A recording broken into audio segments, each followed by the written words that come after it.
This is AMTV in colour. It's the early days of 1970, and as the British public waved goodbye to the psychedelic 60s and ushered in the vibrant new decade, those who were fans of Doctor Who had a lot to look forward to. Season 6 ended both Patrick Troughton's time as the second Doctor, as well as the black and white era of the show. Burned out after 3 years of near constant production, Troughton soldiered on, delivering us some of the best and also debatably some of the worst stories of the show's history thus far. When Jon Pertwee was announced to become the third Doctor, in the summer of 1969, this also came with several new changes to the programme's format and scheduling. To start with, since the show began, each season lasted roughly 9 to 10 months each year, with a production schedule that barely ever stopped. Having seen the damage the gruelling workload had on the ill William Hartnell and how it wore down Patrick Troughton, the new Doctor's first run of adventures would now only occupy 6 months of the viewing public's time, comprising of just 4 stories. Secondly, as established in the final moments of the War Games, the Doctor was to be exiled to Earth, being unable to operate the TARDIS or leave the one space and time that the Time Lords had banished him to. Finally, Doctor Who would now be made and transmitted in colour, despite less than 5% of the British public owning a colour TV set. So why even make that jump? Well, the BBC had been aiming to move to full-time colour broadcasting for some time. BBC Two, a channel which had only launched in 1964, made that full-time colour jump in 1967, serving almost as a testing ground so the BBC could perfect the service and iron out any technical bugs for when BBC One would undergo the same fate.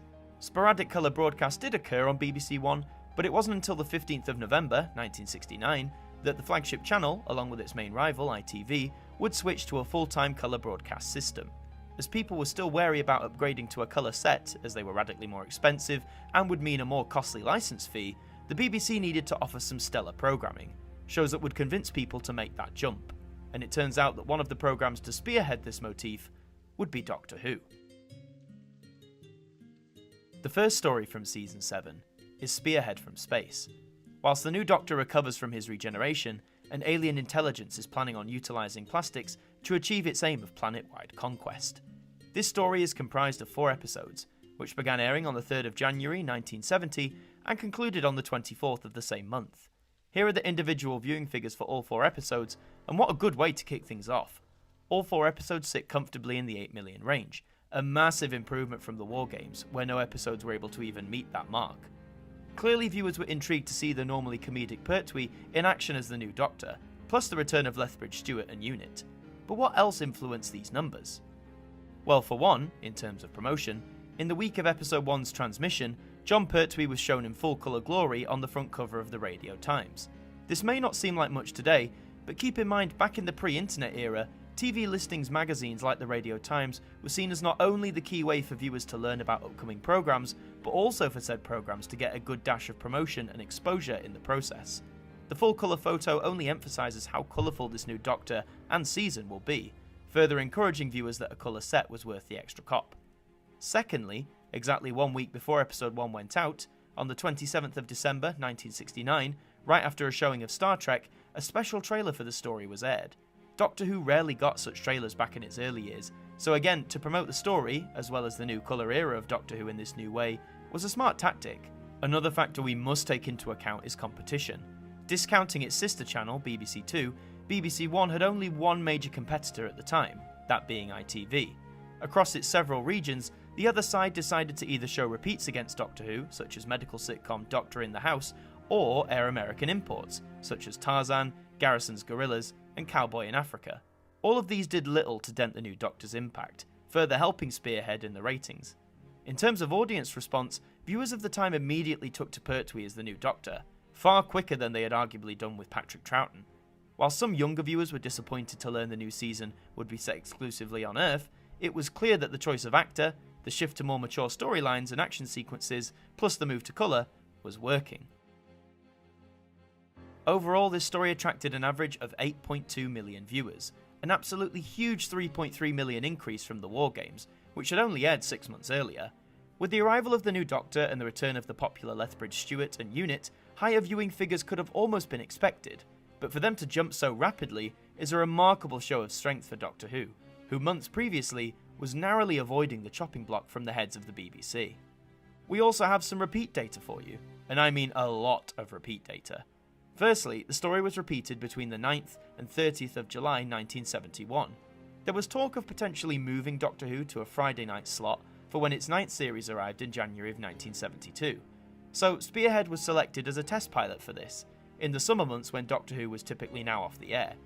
Here are those repeat viewing figures, and it seems like the Friday night experiment didn't work out so well. Despite airing at a primetime slot of 6:20 PM, we can see that no episode cracked 4 million viewers, with an overall average of 3.3 million viewers, nearly 5 million less than the original broadcast. This could partly be down to the fact that the story was only a year old at this point, so perhaps viewers weren't too enthused about rewatching Spearhead when compared to, say, a Hartnell or Troughton Tale. Secondly, airing in July, this almost guaranteed figures would be lower anyway, with British summertime providing audiences with a strong pull away from their telescreens. Our second lot of repeat data takes us to the year 1999, and to the BBC's secondary channel, BBC Two. Spearhead from Space was selected to be the beginning of a run of Doctor Who repeats, with the first 2 episodes airing on the 16th of November 1999, with the remaining 2 airing in subsequent weeks. Here are the viewing figures for the repeat, and whilst they may look worse than the 1971 re-airing, by 1999 there were literally hundreds of channels for people to choose from, and Doctor Who wasn't airing new episodes.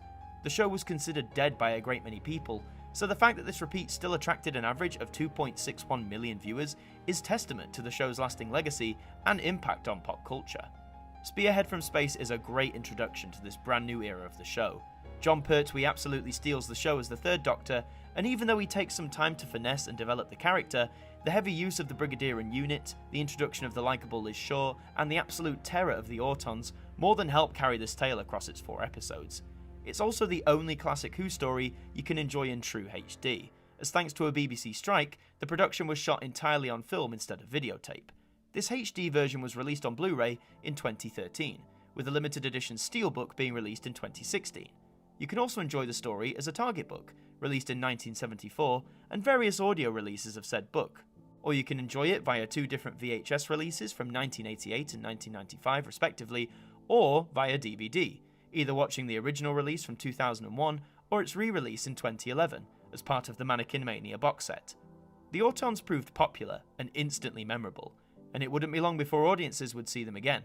But more on that when we get there. I don't even know your name. Smith. Dr. John Smith. The second story from Season 7 is Doctor Who and the Silurians. The Doctor and unit are summoned to a subterranean research centre beneath Wenley Moor after it experiences mysterious power losses. The answer to the mystery lies in the nearby cave network, where an ancient race of creatures is returning to life, the Silurians. This story is comprised of 7 episodes, which began airing on the 31st of January 1970 and concluded on the 14th of March. Here are the individual viewing figures for all 7 episodes, and I would argue that this is another pretty strong showing. We have a new high for the season, with episode 1 attaining 8.8 million, and even the lowest viewed episode, that being episode 6, still pulled in 7.2 million viewers. So even though not all of the episodes had over 8 million as Spearhead did, to not fall below 7 million over a 7-week period is certainly impressive. In terms of competition, it was virtually the same that Spearhead had faced in January, a mixture of repeats or American imports, none of which took a massive chunk of the audience away from the Doctor and unit. The show itself was back in the 5:15 PM slot, the time it had originally began airing back in November of 1963. There wasn't the same level of promotion that Spearhead had received, but with another new iconic monster being introduced, the Silurians, plus the continued development of the Doctor's exile amongst the unit backdrop, only helped audiences warm to the new format the show was going for. Reviews of the time were favourable, citing that Doctor Who was definitely becoming more adult-themed in nature, almost becoming like a successor to the Quatermass serials of the 1950s. And while some parents complained that the show was now too horrific for children, the overall reaction was a positive one. By the time episode 7 aired, it's arguable that most of the millions tuning in had accepted and embraced Jon Pertwee as the Doctor. Also, for those wondering, this story was meant to be titled and transmitted as simply The Silurians, but due to various errors, it went out with the Doctor Who and prefix slapped onto it, and it remains the only example of this in the show's near 60-year TV history. Overall, this story attracted an average of 7.7 million viewers, a 500,000 decrease from the previous story. It's certainly a strong average for a 7-episode story. As we've seen from the longer stories of the 60s, it's a lot easier for figures to drop over time if audiences aren't enjoying or connecting with the story. Clearly the Earthbound format of the season was working, and audiences were warming to the new Doctor and his support team enough to keep tuning in. Doctor Who and the Silurians is a wonderful adventure to dive into. Despite being 7 parts, it rarely ever gets boring. The Silurians here are a fascinating species to learn about, and there are some great plot points and action sequences, and the new Doctor's personality, particularly railing against authority, is on full display here, and Pertwee sells it completely. If you wish to enjoy this story today, you can in the written world via a Target book release from 1974, or as an audio reading of said book from 2007. If you wish to see the story in its original televised form, there's a VHS release from 1993, which was the first time all 7 episodes were available in colour since the original broadcast, or as part of the Beneath the Surface box set, released on DVD in 2008. Like the Autons, the Silurians were another new popular monster for the show to notch on its belt, and whilst they specifically wouldn't be seen again for another 14 years, their influence, and their reptilian peers, would be seen much sooner. No, wait! Wait! Wait! Unless you Silurians tell us what you want, the humans will destroy you! The third and penultimate story from Season 7 is the Ambassadors of Death. Contact has been lost with Mars Probe 7. When the vessel sent to recover the crew returns to Earth, the astronauts are kidnapped. Liz detects high levels of radiation in the empty space capsule, and the Doctor can only conclude that the occupants are not human. This story is comprised of 7 episodes, which began airing on the 21st of March 1970 and concluded on the 2nd of May. Here are the individual viewing figures for all 7 episodes, and things are certainly a bit more jumbled. We have a new high for the season, with episode 4 reaching 9.3 million viewers, which is the highest for an individual episode since the opening part of the Crotons in December of 1968.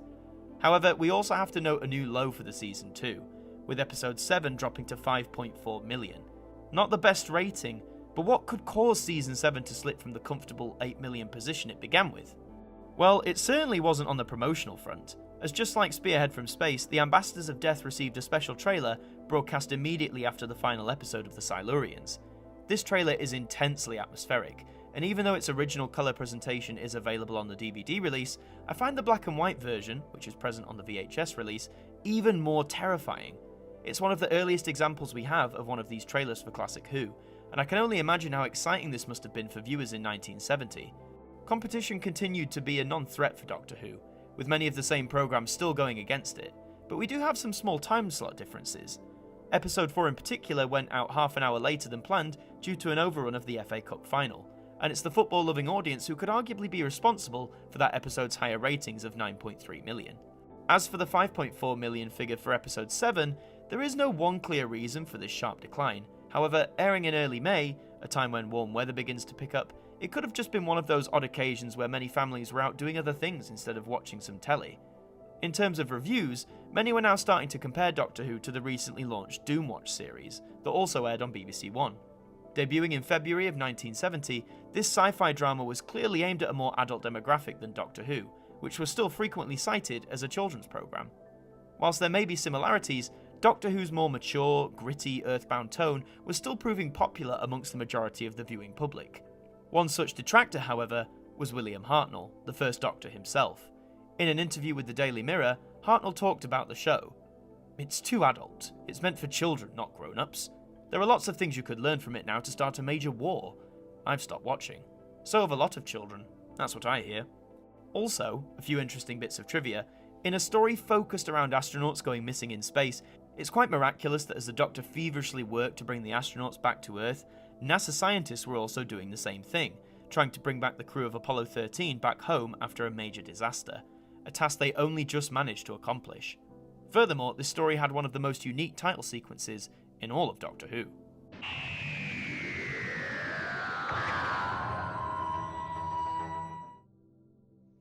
Overall, this story attracted an average of 7.3 million viewers, a 0.4 drop from the previous story, sadly continuing the downward trend of story averages for Season 7.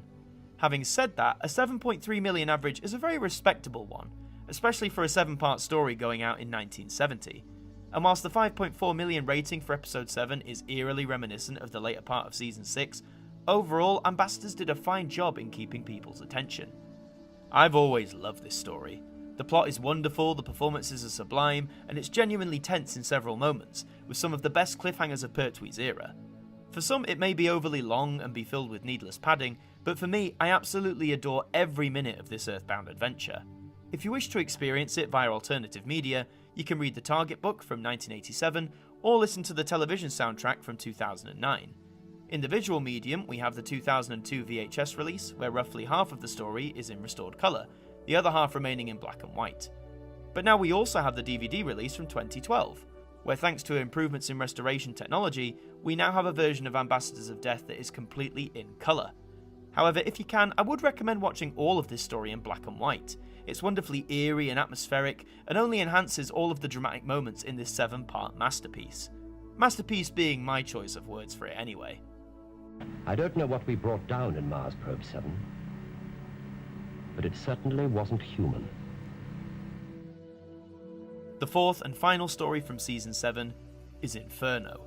A top-secret drilling project, led by the obsessed Professor Stahlman, is on the verge of penetrating the Earth's crust.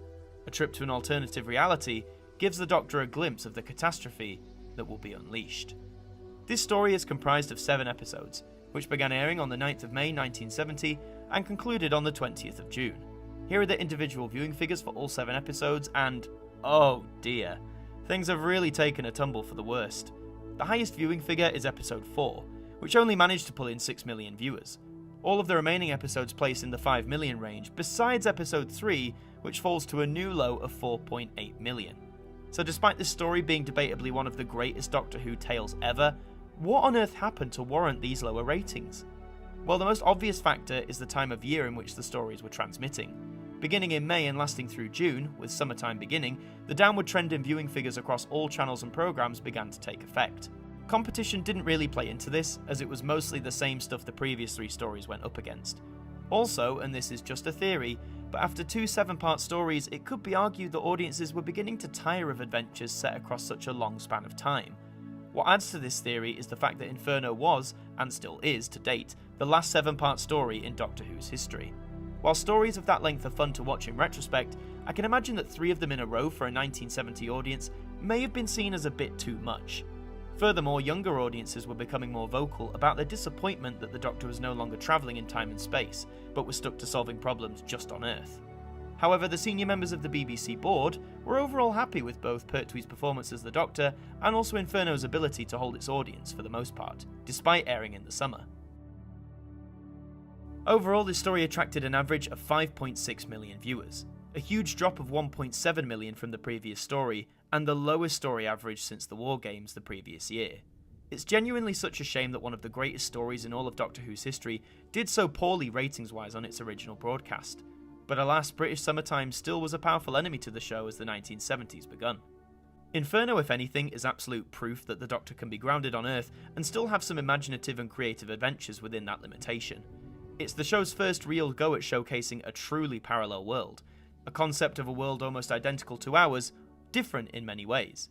Seeing Caroline John and Nicholas Courtney playing darker versions of their familiar characters is fascinating, and both of them do an excellent job in developing these alternate selves in a matter of episodes. Also, I won't spoil it for those who haven't watched it, but Inferno has one of the most intense cliffhangers in all of Who history. So for that and the parallel world concepts alone, you should definitely check out this story for yourselves. You can read the Target novel from 1984, or listen to an audio adaptation of it from 2011. In terms of visual media, you have the VHS release from 1994, the original DVD release from 2006, but by far the best way to watch Inferno currently is from the special edition DVD release from 2013.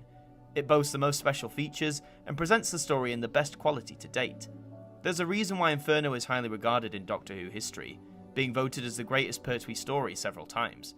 A brilliant conclusion to a brave and bold season that wasn't afraid to experiment, become a little bit more mature, and to firmly focus on how the new Doctor would fit into his 20th century Earth surroundings. Blockhead! Are you coming with me quietly, or do I shoot you here and now? So that's Season 7, the 4 stories that comprise it, and the ratings that they garnered. With the transmission of Episode 7 of Inferno on the 20th of June 1970, Season 7 of Doctor Who was brought to an end. The season ran for over 6 months, and was made up of 25 episodes across 4 stories. In terms of episode count, It showed the first major shift in terms of how many episodes viewers would get per season. After 6 years of around 40 episodes or more, the drop to nearly half of that must have been somewhat of a shock for audiences in 1970. Makes you wonder if they'd make just as much fuss as fans make now when the show gets cut by even 1 or 2 episodes.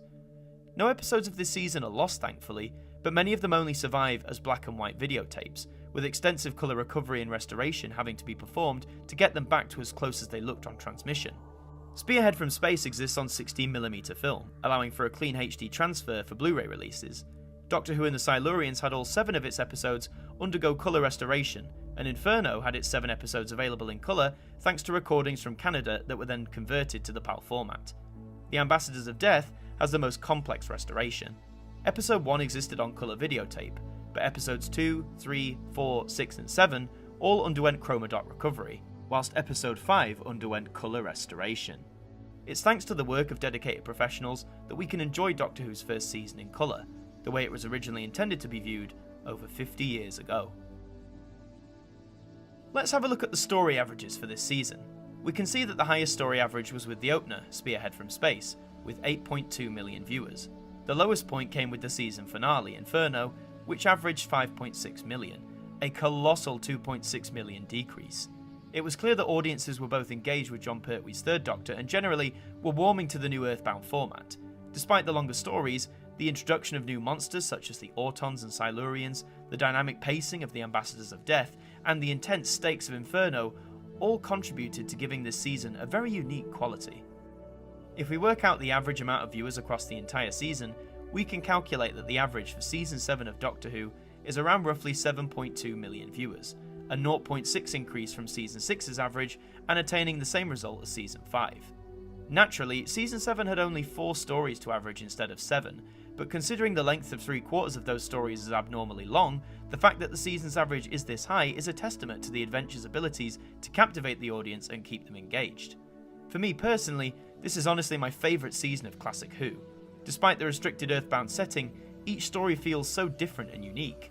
Whether it's the building menace of the Autons, the calculating intelligence of the Silurians, the ominence of the Ambassadors, or the never-ending tension and drama of Inferno, Season 7 achieves what many at the time would have thought impossible: to completely change the format of Doctor Who, present a new lead actor, and transform the show for the 1970s.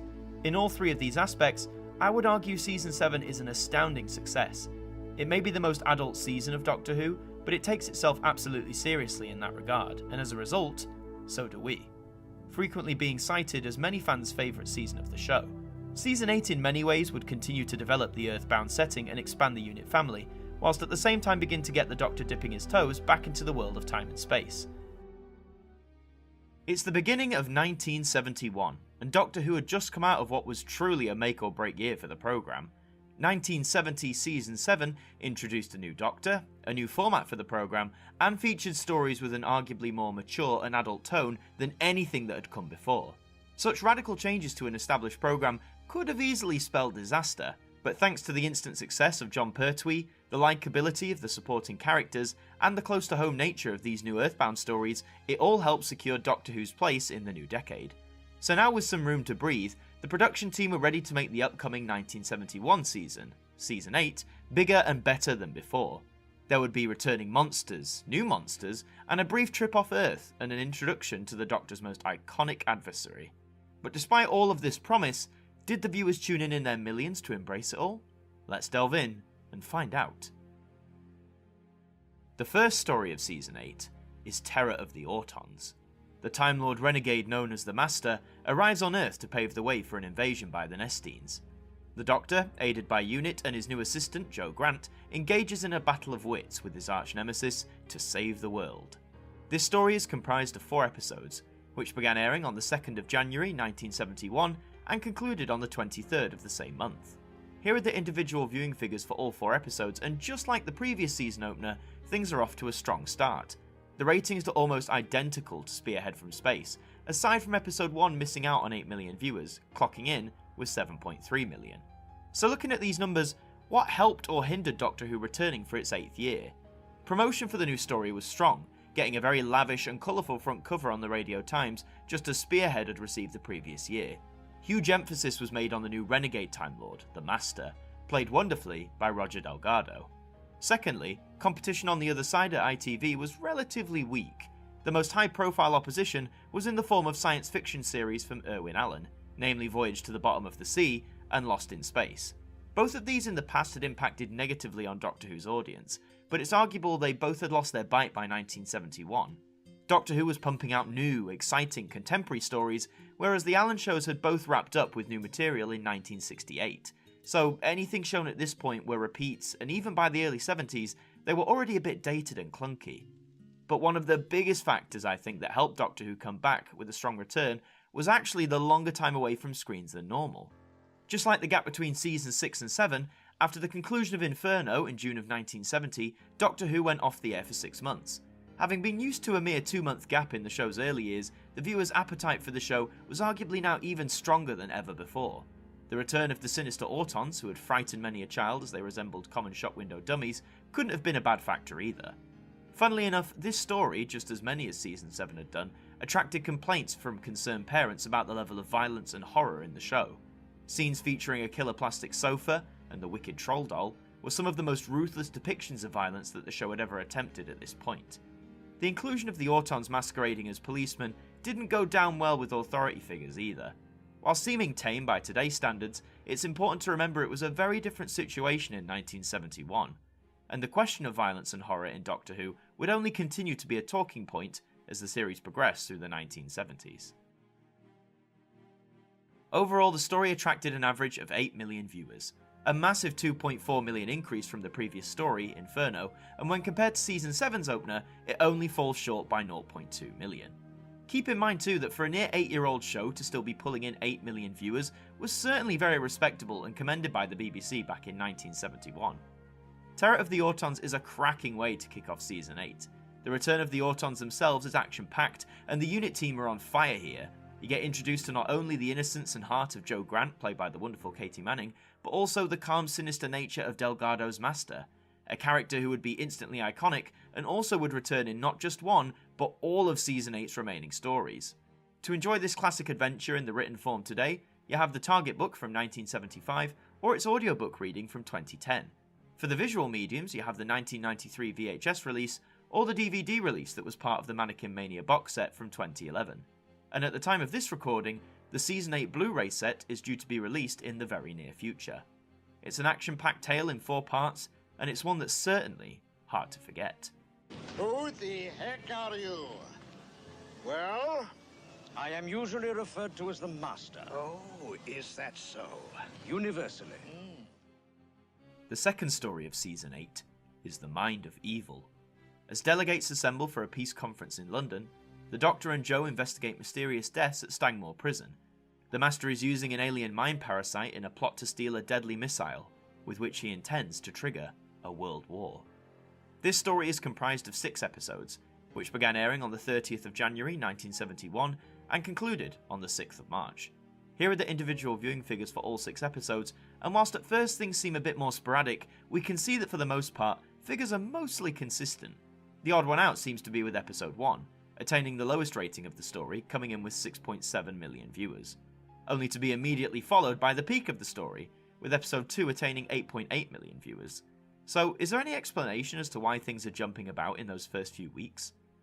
Well, it hardly seems to be from the promotional side of things, because when Terror of the Autons concluded, a special trailer showcasing the Mind of Evil was immediately aired, so it's not like viewers weren't aware of the upcoming adventure. In terms of competition, it could have had an impact. Back in the day, ITV varied its programming depending on the region, so on many occasions Doctor Who would be going up against several different programs even though there was only one competing TV channel. In this case, several regions began airing a new Yorkshire sitcom, The More We Are Together. Sitcoms were just as popular in the 70s as they are today, so the arrival of a new one could have easily taken a portion of Doctor Who's audience away from episode 1 of The Mind of Evil. However, given how the figures increase and stabilise for the remainder of the story, it seems like the new sitcom didn't exactly catch on the way the producers hoped it would. The main potential threat actually came on the night episode 4 was due to be broadcast, as many ITV regions were gearing up to relaunch the Gerry Anderson series, UFO. Originally attempting to launch in 1970, the first full live-action drama for Anderson sadly hadn't become an instant hit like his previous puppet-based shows, such as Thunderbirds and Captain Scarlet. With a push to relaunch UFO against Doctor Who, it could have ended badly for the Time Lord. However, it seems like that hope of a successful relaunch didn't quite come to pass. The Mind of Evil itself continues the trend of an Earthbound story, featuring the unit regulars and Delgado returning as the Master. I would argue it's not the strongest of the season, but it certainly has many a memorable moment to enjoy today. The more adult tone was questioned once again, but by now the series was hitting its stride in the new format, and the production team showed no immediate signs of slowing that down. Overall, this story attracted an average of 7.6 million viewers, a small 0.4 drop from the previous story. Like we've said in past installments, a 7.6 million average over a 6-week period is very impressive, even by today's standards, and despite the initial lower start, audiences were still coming back in their droves to see the Doctor, Joe and Unit fight against the Master. The Mind of Evil arguably is the most mature story of Season 8, and wouldn't feel out of place had it gone out the year before as part of Season 7. Nevertheless, there is still so much to love here, no less the performances by Pertwee, Manning and Delgado, a trifecta that would continue to see development through the season and indeed the next few years. To enjoy the story via the written form today, you have the Target book from 1985 and its audiobook reading from 2017. The TV soundtrack is also available as a CD release from 2009. To watch The Mind of Evil today, there is a VHS release from 1998, although it should be noted the vast majority of the story is presented here in black and white, with small snippets of colour footage from episode 6. The DVD release in 2013, however, is presented in full colour, mainly due to the restoration techniques being far more advanced and resulting in the serial being available to view in its full colour form for the first time in decades. The Mind of Evil will also appear with other Season 8 stories on the Blu-ray set that's due out this year. The Master was defeated for a second time, but it would be far from the last. But make sure you don't get too close to any Keller machines.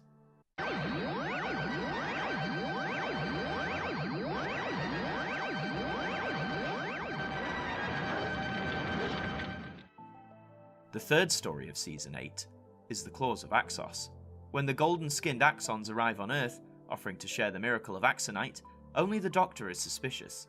His fears soon prove correct when it transpires that the Axons are in league with the Master, and intend to devour the Earth's energy.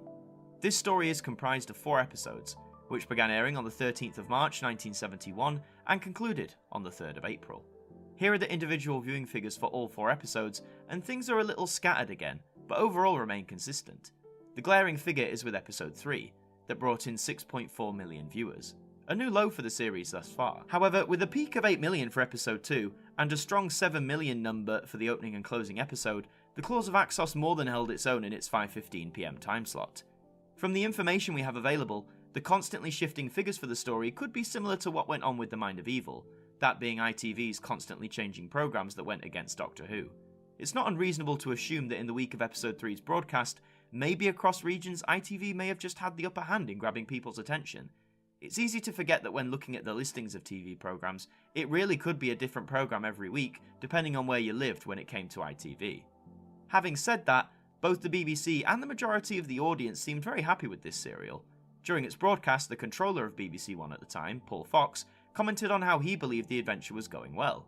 For the audience, the very visually memorable Axons were able to capture the imagination of viewers the nation over, both in their elegant golden humanoid form and in their more horrific monster form.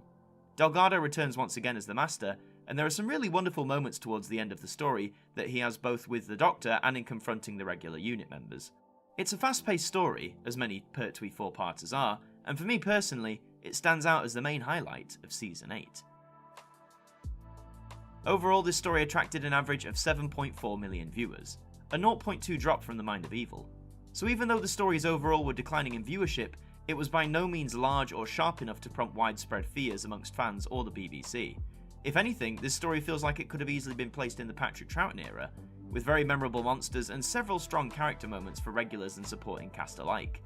To enjoy The Claws of Axos in a written form, you have the Target book from 1977 and its audiobook version from 2016. To watch it nowadays, you can either grab the VHS from 1992 or one of 2 DVD releases, the first coming out in 2005 and a special edition re-release appearing in 2012. And in 2021, it will be remastered for Blu-ray as part of the Season 8 collection set. The Claws of Axos is a classic example of a Doctor Who monster romp. The inclusion of the Master actually heightens the story, and its stakes even further, and by this point it felt like Doctor Who had found where it wanted to be with itself for this era and format. And boy was it gonna run with it. but not without a little trip off-world first. If I could leave, I would. If only to get away from people like you. Doctor? And your petty obsessions. England for the English, good heavens, man. I have a duty to my country, not to the world. The fourth and penultimate story of Season 8 is Colony in Space. On a barren alien world in the far future, the Doctor and Jo are caught in the middle of a conflict between colonists and a ruthless mining corporation. Masquerading as an adjudicator, the Master is searching for the doomsday weapon of an ancient civilization. This story is comprised of 6 episodes, which began airing on the 10th of April 1971 and concluded on the 15th of May. Here are the individual viewing figures for all 6 episodes, and damn, this is more like it! Every episode, bar the opener, pulled in over 8 million viewers, and the peak is achieved with episode 3, which had 9.5 million, and that would go on to be the most viewed episode of the entire season. This story's viewing figures would also take Doctor Who back into the top 40 in terms of the TV charts for the first time in years. Apart from episode 1, which just missed out at 41st place, the remaining 5 episodes all achieved this feat, with episodes 5 and 6 taking the highest position, both at 23rd. So what factors helped contribute to the series' highest ratings in years? There are 2 major contributors here. The first was a shift in time slot. The first 3 stories of Season 8 went out at 5:15 PM, a slot that Doctor Who had been no stranger to for the last 8 years. However, due to the concern of the more adult and violent content raised by parents and BBC board members alike, the decision was made to move Doctor Who to just after the early evening news bulletins, placing it at a 6:10 PM time slot. The massive jump in ratings from episode 2 onwards show that this move helped the show immensely, with even more adults likely to tune in after absorbing the day's news. The time slot shift also helped Doctor Who against its competition, now running against the end of the ITV News and various other programmes that in no way pack the same punch as those the other side were showing in their 5:15 PM slot. The second major factor was to do with Colony in Space's story. As the title suggests, this adventure largely takes place on a different planet rather than being on Earth. It would be the first time since the War Games that the Doctor would be able to travel in his TARDIS, at the Time Lord's control of course, to keep him with the continuity. This shift was massively promoted in the Radio Times, not by a front cover, but this time via a lavish colour comic strip depicting the opening moments of episode 1. They were designed and drawn by Frank Bellamy, an artist who would go on to be a legend in the Doctor Who art sphere.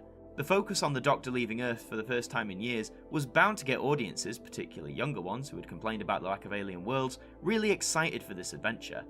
Colony in Space would also see the Master pop up once again, and whilst Delgado's presence is always welcomed, I wouldn't have blamed anyone at the time for finding this idea starting to feel a bit stale, especially for the Third Doctor's first trip off-world. Also, it seems like the production team for a brief moment forgot exactly how the TARDIS materialises. There were some moments slated as being too violent, but on the whole, the majority of audiences found it suitable for family viewing, just as the show arguably had been for the entirety of its broadcast life.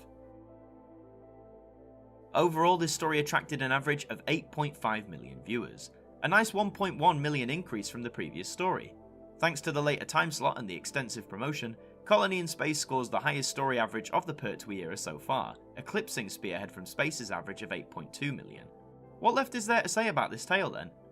In the collective fandom, Colony in Space is a story that doesn't receive the most amount of praise. As someone who loves all of the Pertwee era, I would say for me it's probably the weakest of the season and of the Third Doctor's era as the entirety. But that doesn't mean it's bad. Sure, it could have been a bit shorter, but Pertwee, Manning and Delgado continue to shine on as the stars of the series. To experience Colony in the written medium, you can pick up the Target book from 1974 or its audiobook version from 2007. To watch the story, you have the VHS release from 2001 as part of the Master Tin set, or you have the DVD, which was released in 2011. Colony, along with other stories from this season, will be released on a collective Blu-ray set in 2021. The story may not be everyone's favourite, but its importance cannot be understated. It took the Doctor on his first TARDIS trip in some time, and in terms of ratings provided a key positive shift for the remainder of this season's run. Before I was stranded on Earth, I spent all my time exploring new worlds and seeking the wonders of the universe. But you don't know what's out there. Then let's find out. The fifth and final story from Season 8 is The Demons. Dark forces gather in the village of Devil's End, where an archaeological dig releases Azal, an ancient demon. Masquerading as the local vicar, the Master intends to take possession of Azal's psionic powers to rule the world, and only the Doctor stands in his way. This story is comprised of 5 episodes, which began airing on the 22nd of May 1971 and concluded on the 19th of June. Here are the individual viewing figures for all 5 episodes, and things are only seeming to get better. Not only does every episode soar past 8 million, but episode 1 manages to go one step further, attaining 9.2 million viewers. Compared to the last season finale, Inferno, where many of its episodes were stuck in the 5 million range, this is a leaps and bounds improvement. All 5 episodes made it into the top 40 of the TV charts too. A new peak position here comes with episode 5, which settled at 17th place. So whereas Inferno last season saw ratings take a tumble, what helped the Demons avoid the same fate? We can deduce that the new time slot for Doctor Who was definitely continuing to help. Having seen ratings initially increase with Colony in Space, they only continued to grow and hold steady as the Demons aired. Funnily enough, the move into British summertime seems to have had the least impact on Doctor Who thus far. In previous years, ratings around this time have always declined, and this is the first major time they have not only held, but increased. Competition on ITV had minimal impact, with shows such as Whittaker's World of Music, The Golden Shot, Nearest and Dearest, and The Sky's the Limit, all failing to take a sizable enough share away from Doctor Who. The Demons itself is often regarded not just as a fan favourite, but a favourite for those who worked on it too. Jon Pertwee himself frequently cited The Demons as being his favourite Doctor Who story, a feeling that is echoed by members of the unit family, as well as producer Barry Letts, who personally requested at the time that the story be retained in the BBC archives. This sentiment was so strong that in 1993, a special VHS tape was released entitled Return to Devil's End, a special look back where Jon Pertwee, Nicholas Courtney, John Levine and Richard Franklin all went back to the filming locations to reminisce about the programme. Many today see it as a wonderful culmination of everything Season 8 had achieved. A great role for the Master, lots of unit action, the Third Doctor continuing to show how action-based he could be, and a fast-paced romp to say the least, with many a quotable line. Jenkins? Yeah. Shot for the wings there. 5 rounds rapid. Overall, this story attracted an average of 8.3 million viewers, a small 0.2 decrease from the previous story. But these numbers, similar to the ones from Colony in Space, were giving Doctor Who its biggest audiences in years. The last time the series got an average of 8.3 million viewers or more before Pertwee's era was the Moonbase, all the way back in 1967. We have some repeat data for you as well. Due to the show's renewed popularity, particularly with this story, it was decided that the 9th season of the show would technically begin with an omnibus repeat around Christmas time. As the most recent story, and a popular one at that, The Demons was chosen for this repeat slot. Airing on the 28th of December 1971, this omnibus repeat gained a viewership of 10.5 million viewers, the highest audience for any Doctor Who story since 1965. It also placed within the top 40 programmes, coming in at 38th place. A week's slate of competition from ITV, who were just putting out filler programmes for the afternoon, certainly helped. We have one more repeat figure for The Demons, this time coming from BBC Two in the year 1992. The story recently had just been recolorised, using the most modern techniques of the time, and was to be shown off on television in colour for the first time since the repeat in 1971. Here are the viewing figures for that repeat, and whilst they may seem low, we always have to remember that A, ratings for BBC Two programmes are usually lower than those on BBC One, and 2, Doctor Who wasn't airing new episodes at the time, and a lot of the general public interest having waned in the late 80s. Still, this repeat attained an average of 2.5 million viewers. A far cry from the 10.5 million it had achieved 21 years prior, but still, it showed there was an interest in the programme, albeit a smaller one than in the 1970s. By the conclusion of The Demons, Doctor Who was a popular household name once again. It had successfully passed through its rocky transition period, proved millions of viewers that would tune in to see the earthbound escapades of the suave James Bond-like Doctor and his team of associates. Viewers had instantly loved to hate the Master, a villain whose legacy and impact on the show is still strongly felt to this day. The Demons is a prime example of how Delgado shined in the role and proved an immense rival to Jon Pertwee's Third Doctor. Whilst I don't have the same level of love for this story as a lot of people do, The Demons remains an absolute must-watch. Or, if you wish to read it, you have the Target book from 1974 or the audiobook version released in 2008. To watch it, you have a 1993 VHS release and a DVD version arriving in 2012. The Demons will also be available on Blu-ray, as the Season 8 collection set will release in 2021. It's very difficult not to enjoy The Demons in some respect, and as the Doctor and co dance around the maypole with joy, it's an uplifting and celebratory way to end, the show's most successful season ratings-wise in years. Now, all of you, Look at the, weathercock on the church tower. Weathercock! Now! So that's Season 8, the 5 stories that comprise it, and the ratings that they garnered.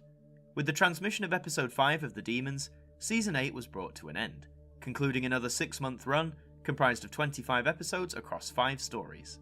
Despite many of the adventures this season having to undergo extensive colour restoration, all episodes of Season 8 exists in the BBC archives.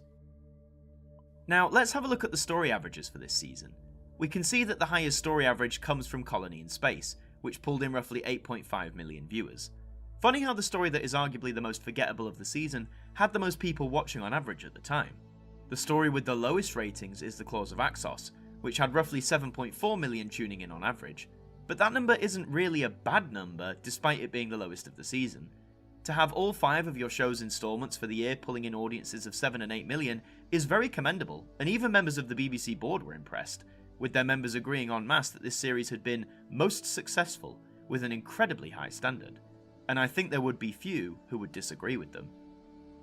From looking at the individual story averages for this season, we can calculate that the average ratings for Season 8 of Doctor Who stand at around roughly 8 million viewers, which is a 0.8 million increase from Season 7's overall average, and is the highest season average since Season 2. And it's clear that the ratings boost seen with both Colony in Space and The Demons helped push this run of stories to heights that the show hadn't seen in years.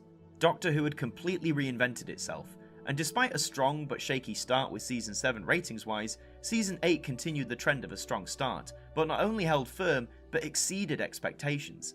It proved this predominantly Earthbound dynamic could indeed work. It proved the strength of the leading cast, the chemistry between UNIT being both likeable and infectious to watch. It proved that just because the months grow warmer in the summer season, it doesn't mean audiences are guaranteed to drop, as Doctor Who not only captured the attention of millions, but also millions more as the season progressed.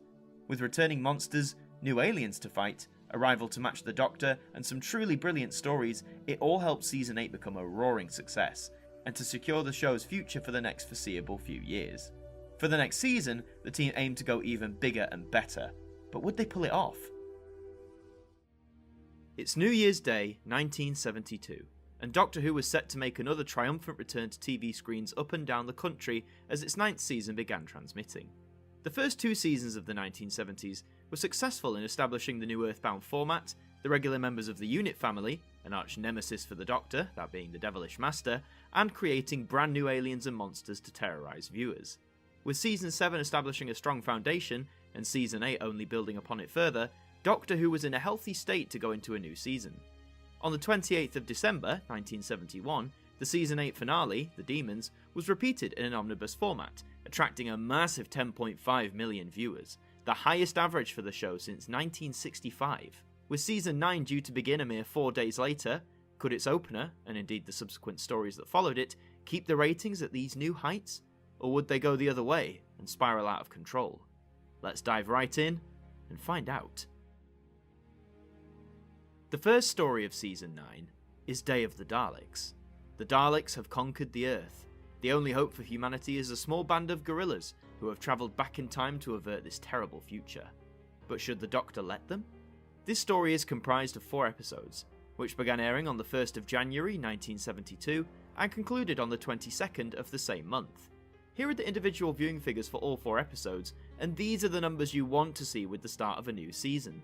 Every episode pulled in at least 9 million viewers, with episode 2 going one step further, peaking at 10.4 million, the first time an individual episode gained over 10 million viewers since September 1965. All 4 episodes also placed within the top 40 programmes for their respective weeks, with episode 2 taking the highest position at 29th. So what were the key factors for Day of the Daleks being such a success in terms of viewing figures? Well, the first major factor we have to discuss is the Daleks themselves. They hadn't appeared on TV screens for nearly 5 years, last being seen in Season 4's The Evil of the Daleks, which went out initially in 1967 before being repeated in the summer of 1968. But despite having a long span of time off screen, the Daleks remained popular, not to the dizzying heights of Dalek mania, but enough that they were still seen and cited as the Doctor's most iconic adversaries. With their return bound to draw up excitement, Doctor Who once again graced the front cover of the Radio Times, with the eye-grabbing headlines, "The Daleks are back." This was the third time in a row that the show had received the front cover treatment for its season opener, and it seems the positive benefits that befell seasons 7 and 8 also played in favour for season 9, particularly with Day of the Daleks. As well as the Radio Times coverage, a special trailer to highlight the new season was aired days before the first episode broadcast. It featured Daleks around popular London landmarks, reminiscent of their second appearance in the Dalek invasion of Earth. We've established in previous instalments that special trailers was something of a rarity in the early days of Doctor Who, so to receive one and the lavish Radio Times coverage was almost guaranteed to bolster up the ratings. The other major factor we always take into account in this series is competition. As 1972 began, the BBC still only had ITV to face down in the television schedules. Going out at 5:50 PM, Doctor Who began its 9th season facing off against such shows as UFO, It Takes a Thief, Randall and Hopkirk Deceased, and Who Do You Do, to name a few. None of which took any significant slice of the viewing figures away from the Time Lord. Day of the Daleks may have been a grand spectacle at the time, mainly due to the Pepper Potts return, but I would argue out of the many Dalek stories on TV, this is one where time hasn't been kind.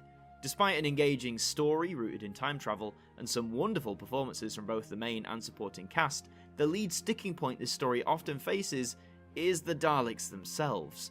They're presented in colour for the first time, introducing the now iconic gunmetal grey scheme, with their leader being emblazed in gold livery. However, it's hard to believe an army of Daleks being threatening when only 3 props are available. Also, the voices leave a lot to be desired. Whoever is operating the time machine is an enemy of the Daleks. Overall, the story attracted an average of 9.6 million viewers. This is an astounding average to kick off Season 9, and is actually the highest average for any story since Galaxy 4 achieved 9.9 million back in late 1965. From these numbers, it's clear that the appeal of the Daleks certainly hadn't faded as the 60s ended and the 70s began. We also have some repeat data for this adventure. In the summer of 1973, it was decided that Day of the Daleks would be transmitted in a cut-down omnibus format, lasting just 1 hour. This repeat aired on Monday the 3rd of September 1973, and managed to bring in a viewership of 9.8 million, placing it 32nd in the top 40 programmes of the week. This figure is remarkable for a few reasons. For one, despite airing in the late summer, a time when viewing figures are normally down across the board, to achieve nearly 10 million viewers for a repeat was certainly not an achievement to be overlooked. The second reason is that the competition this repeat went up against was quite formidable, first going against popular talent show Opportunity Knocks, before leading into ITV's most popular soap opera, Coronation Street.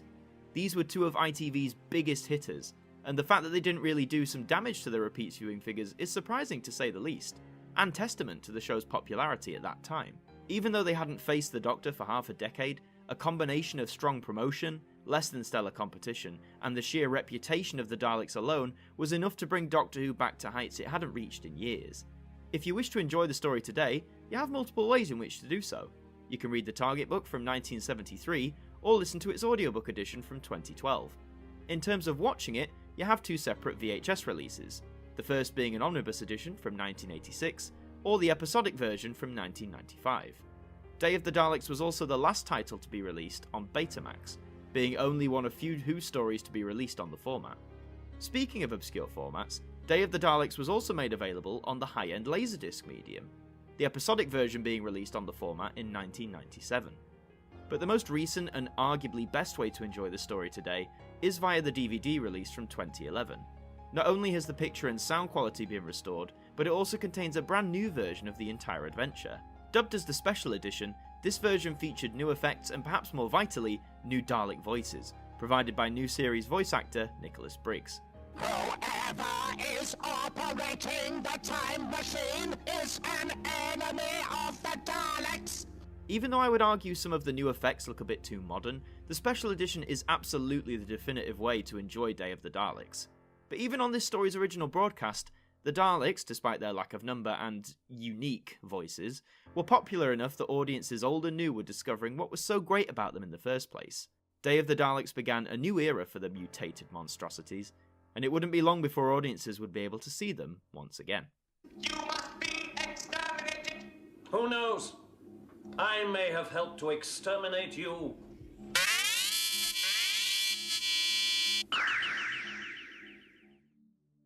The The second story of Season 9 is the Curse of Peladon.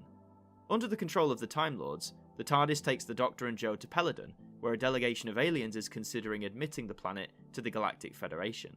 However, someone is determined to prevent this at any cost.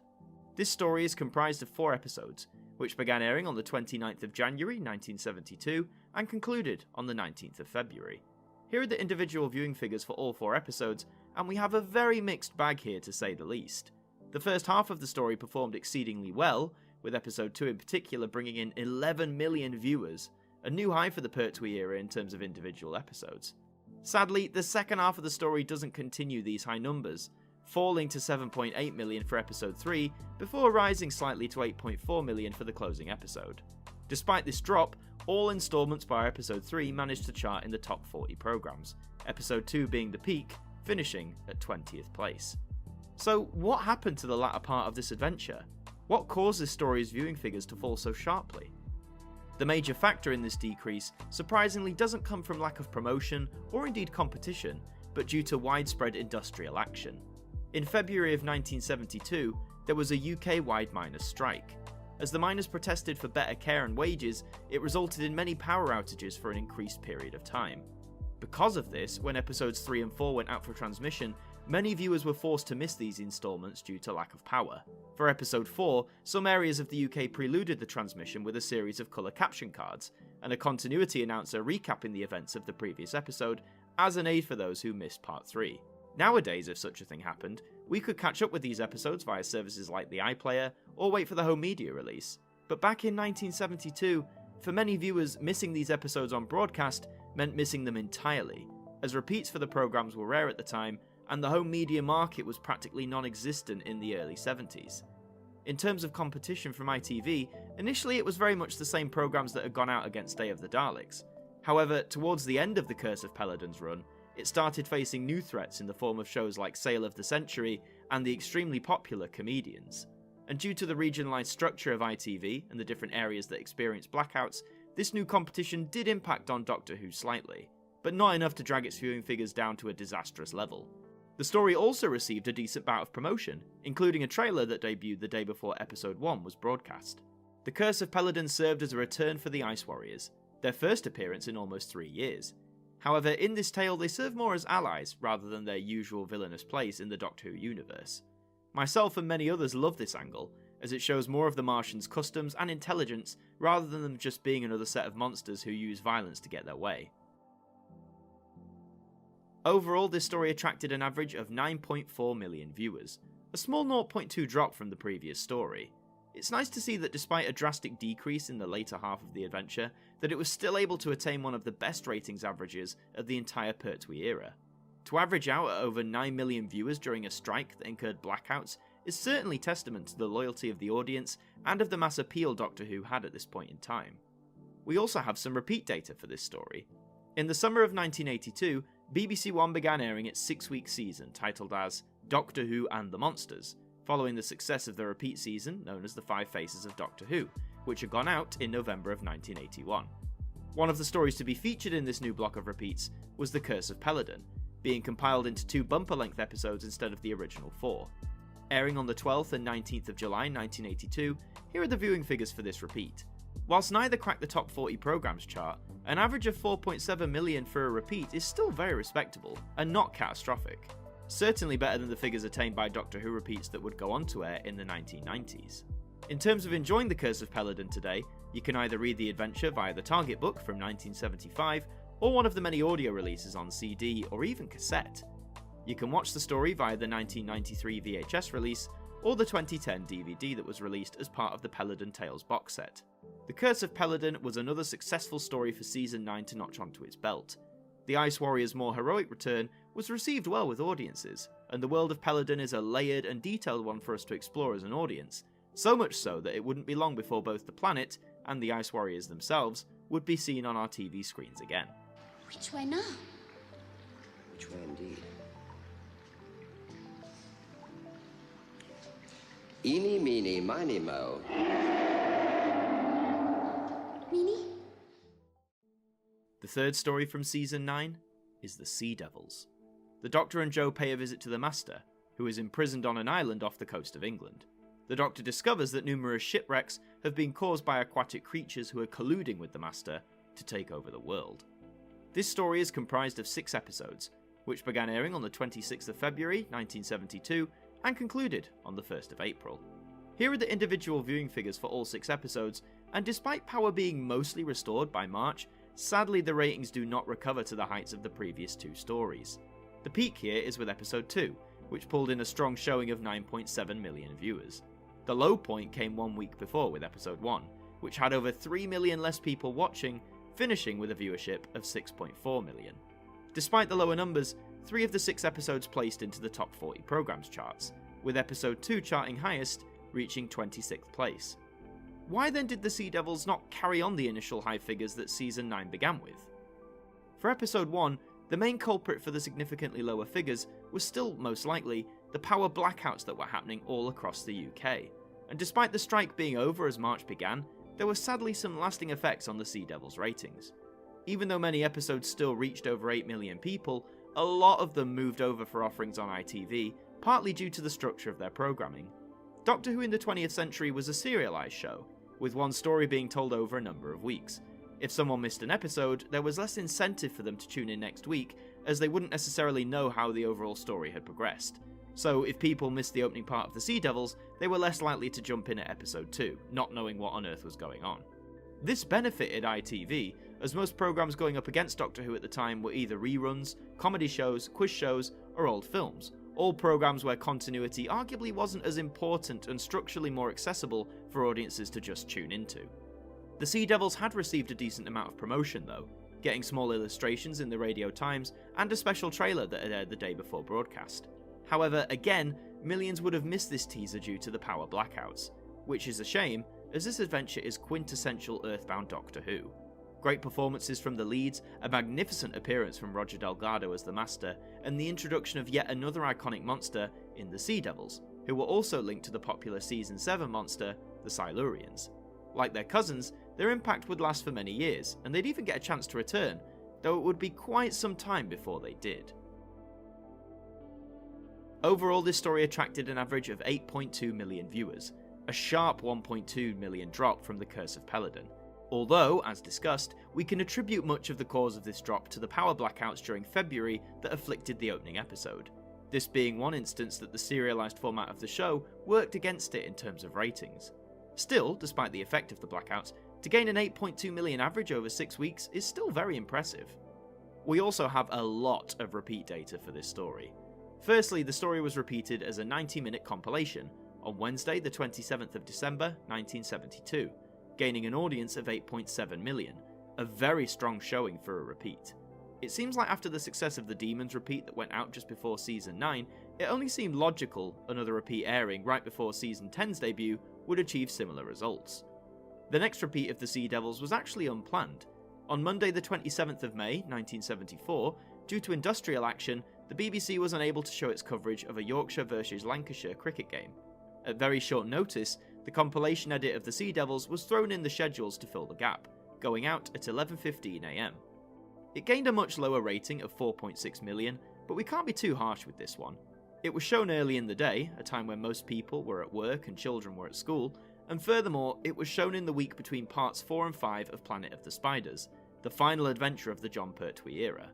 Naturally, audiences were arguably more concerned with watching the last adventure of the Third Doctor instead of a repeat, but even then, 4.6 million in these conditions isn't exactly catastrophic. Our last lot of repeat data comes from BBC Two, which aired the Sea Devils over 6 weeks from the 6th of March to the 10th of April in 1992. We can see that all 6 episodes sit very comfortably in the 3 million range, with an average of 3.2 million viewers. Whilst this may be the lowest ratings for the Sea Devils thus far, as always with these 90s repeats, there are a few things we have to take into account. The 1990s saw the growth and mass acceptance of satellite channels, giving viewers the option to access hundreds if not thousands of different channels and programming. Also, in 1992, Doctor Who was predominantly off the air, so with no new episodes and much more competition, it makes a 3.2 million average a lot more impressive. If you missed all of these repeats initially, there are thankfully many ways in which you can enjoy the Sea Devils today.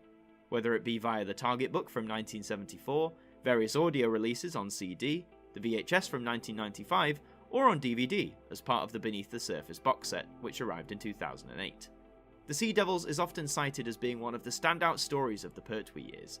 Whether it be the iconic look of the creatures themselves, or the great dynamic between the Doctor and the Master, there are so many elements of this story that are just gorgeous, and symbolise a production team at the absolute peak of their confidence and passion for the show they were making. What are you watching? It seems to be a rather interesting extraterrestrial life form. Only puppets, you know. For children. Oh.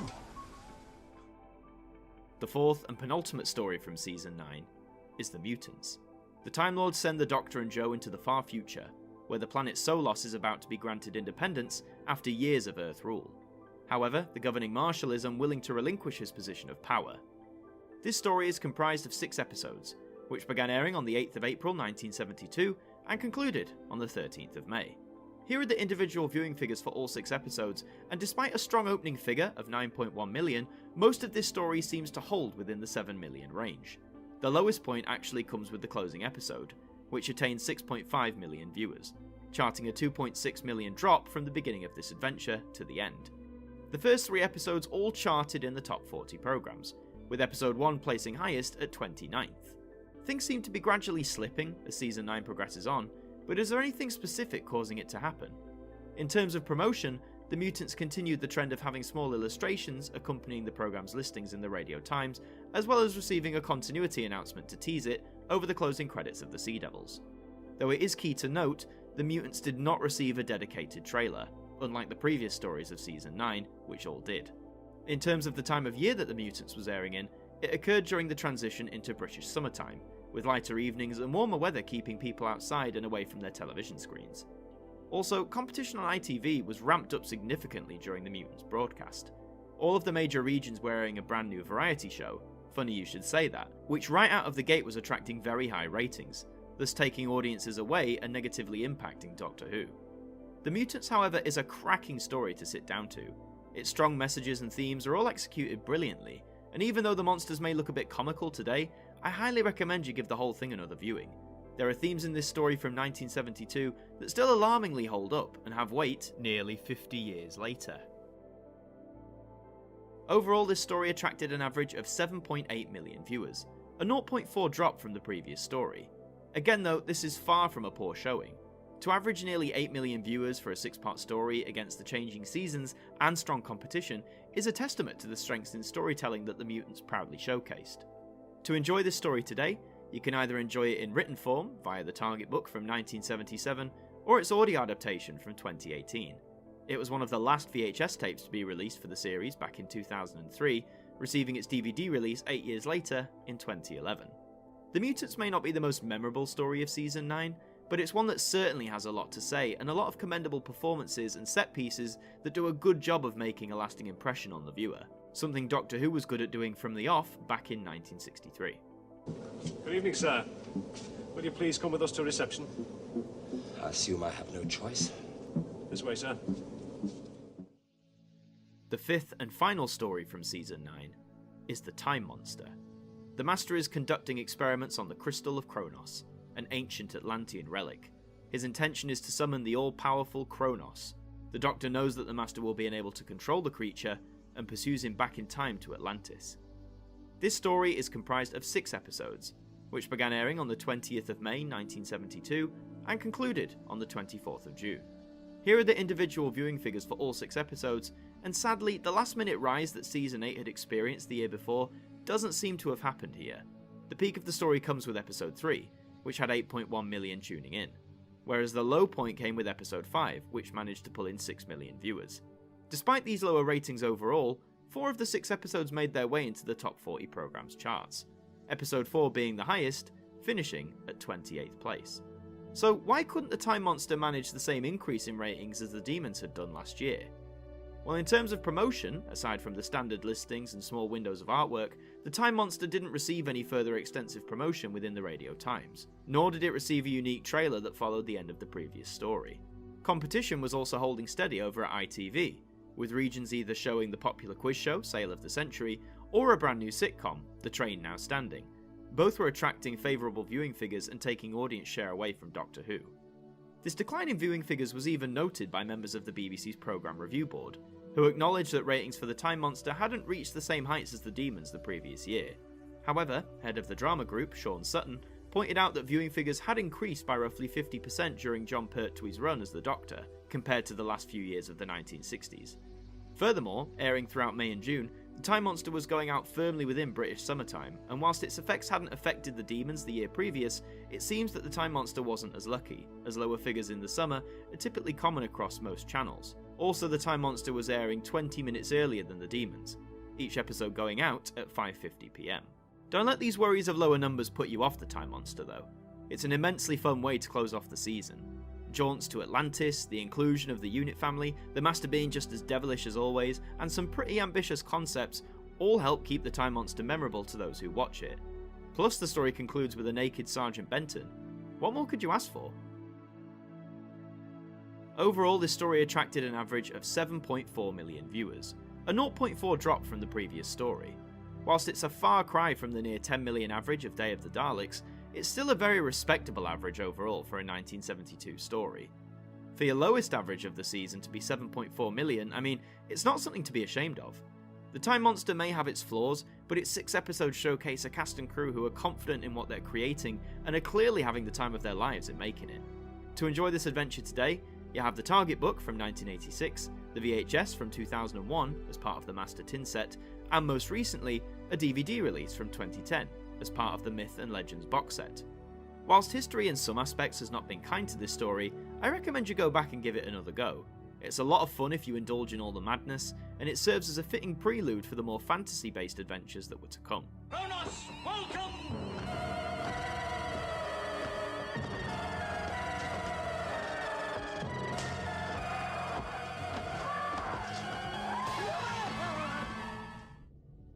So that's Season 9, the 5 stories that comprise it, and the ratings that they garnered. With the transmission of Episode 6 of The Time Monster, Season 9 was brought to an end, concluding another 6-month run comprised of 26 episodes across 5 stories. All 26 of those episodes exist today in the BBC archives, however 15 of them have undergone some form of conversion or restoration in order to get them looking as close as possible to their original 1972 broadcast. All 4 episodes of The Day of the Daleks exist on their original colour videotapes. The Curse of Peladon had all 4 of its episodes undergo the reverse standards conversion process, thus taking an NTSC tape and converting it back to the PAL format. Before this process, tapes either only existed in black and white in the PAL regions, or in some cases didn't exist at all. The first 3 episodes of The Sea Devils also underwent this process, as did episodes 1 and 2 of The Mutants. The Time Monster's restoration is similar to how Doctor Who and the Silurians and Terror of the Autons had their colour restored, by combining signals of a high quality black and white print and a lower quality colour signal. We always have to thank those professionals who tirelessly worked at helping to restore these episodes to how they were originally made and meant to be viewed. Now let's have a look at the story averages for this season. We can see that the highest story average comes from the opener, Day of the Daleks, with 9.6 million on average tuning in. This hardly comes as a surprise. As we mentioned earlier, the long-awaited return of the Daleks, coupled with strong promotion and weak competition, more than helped guarantee strong viewing figures for this story. The lowest story average comes with the finale, The Time Monster, which attained 7.4 million viewers. And this represents a 2.2 million drop on average across Season 9, but again, to finish the season with 7.4 million viewers tuning in is no failure. Season 9, if anything, proved that Doctor Who's popularity was only growing with each subsequent set of stories. The return of the Daleks and the Ice Warriors, coupled with the arrival of the Sea Devils, the continuing presence of the Malevolent Master, all helped create a group of adventures that were engaging, exciting, and made it very hard to turn over to the other side. But now, as we always do, let's do some calculations.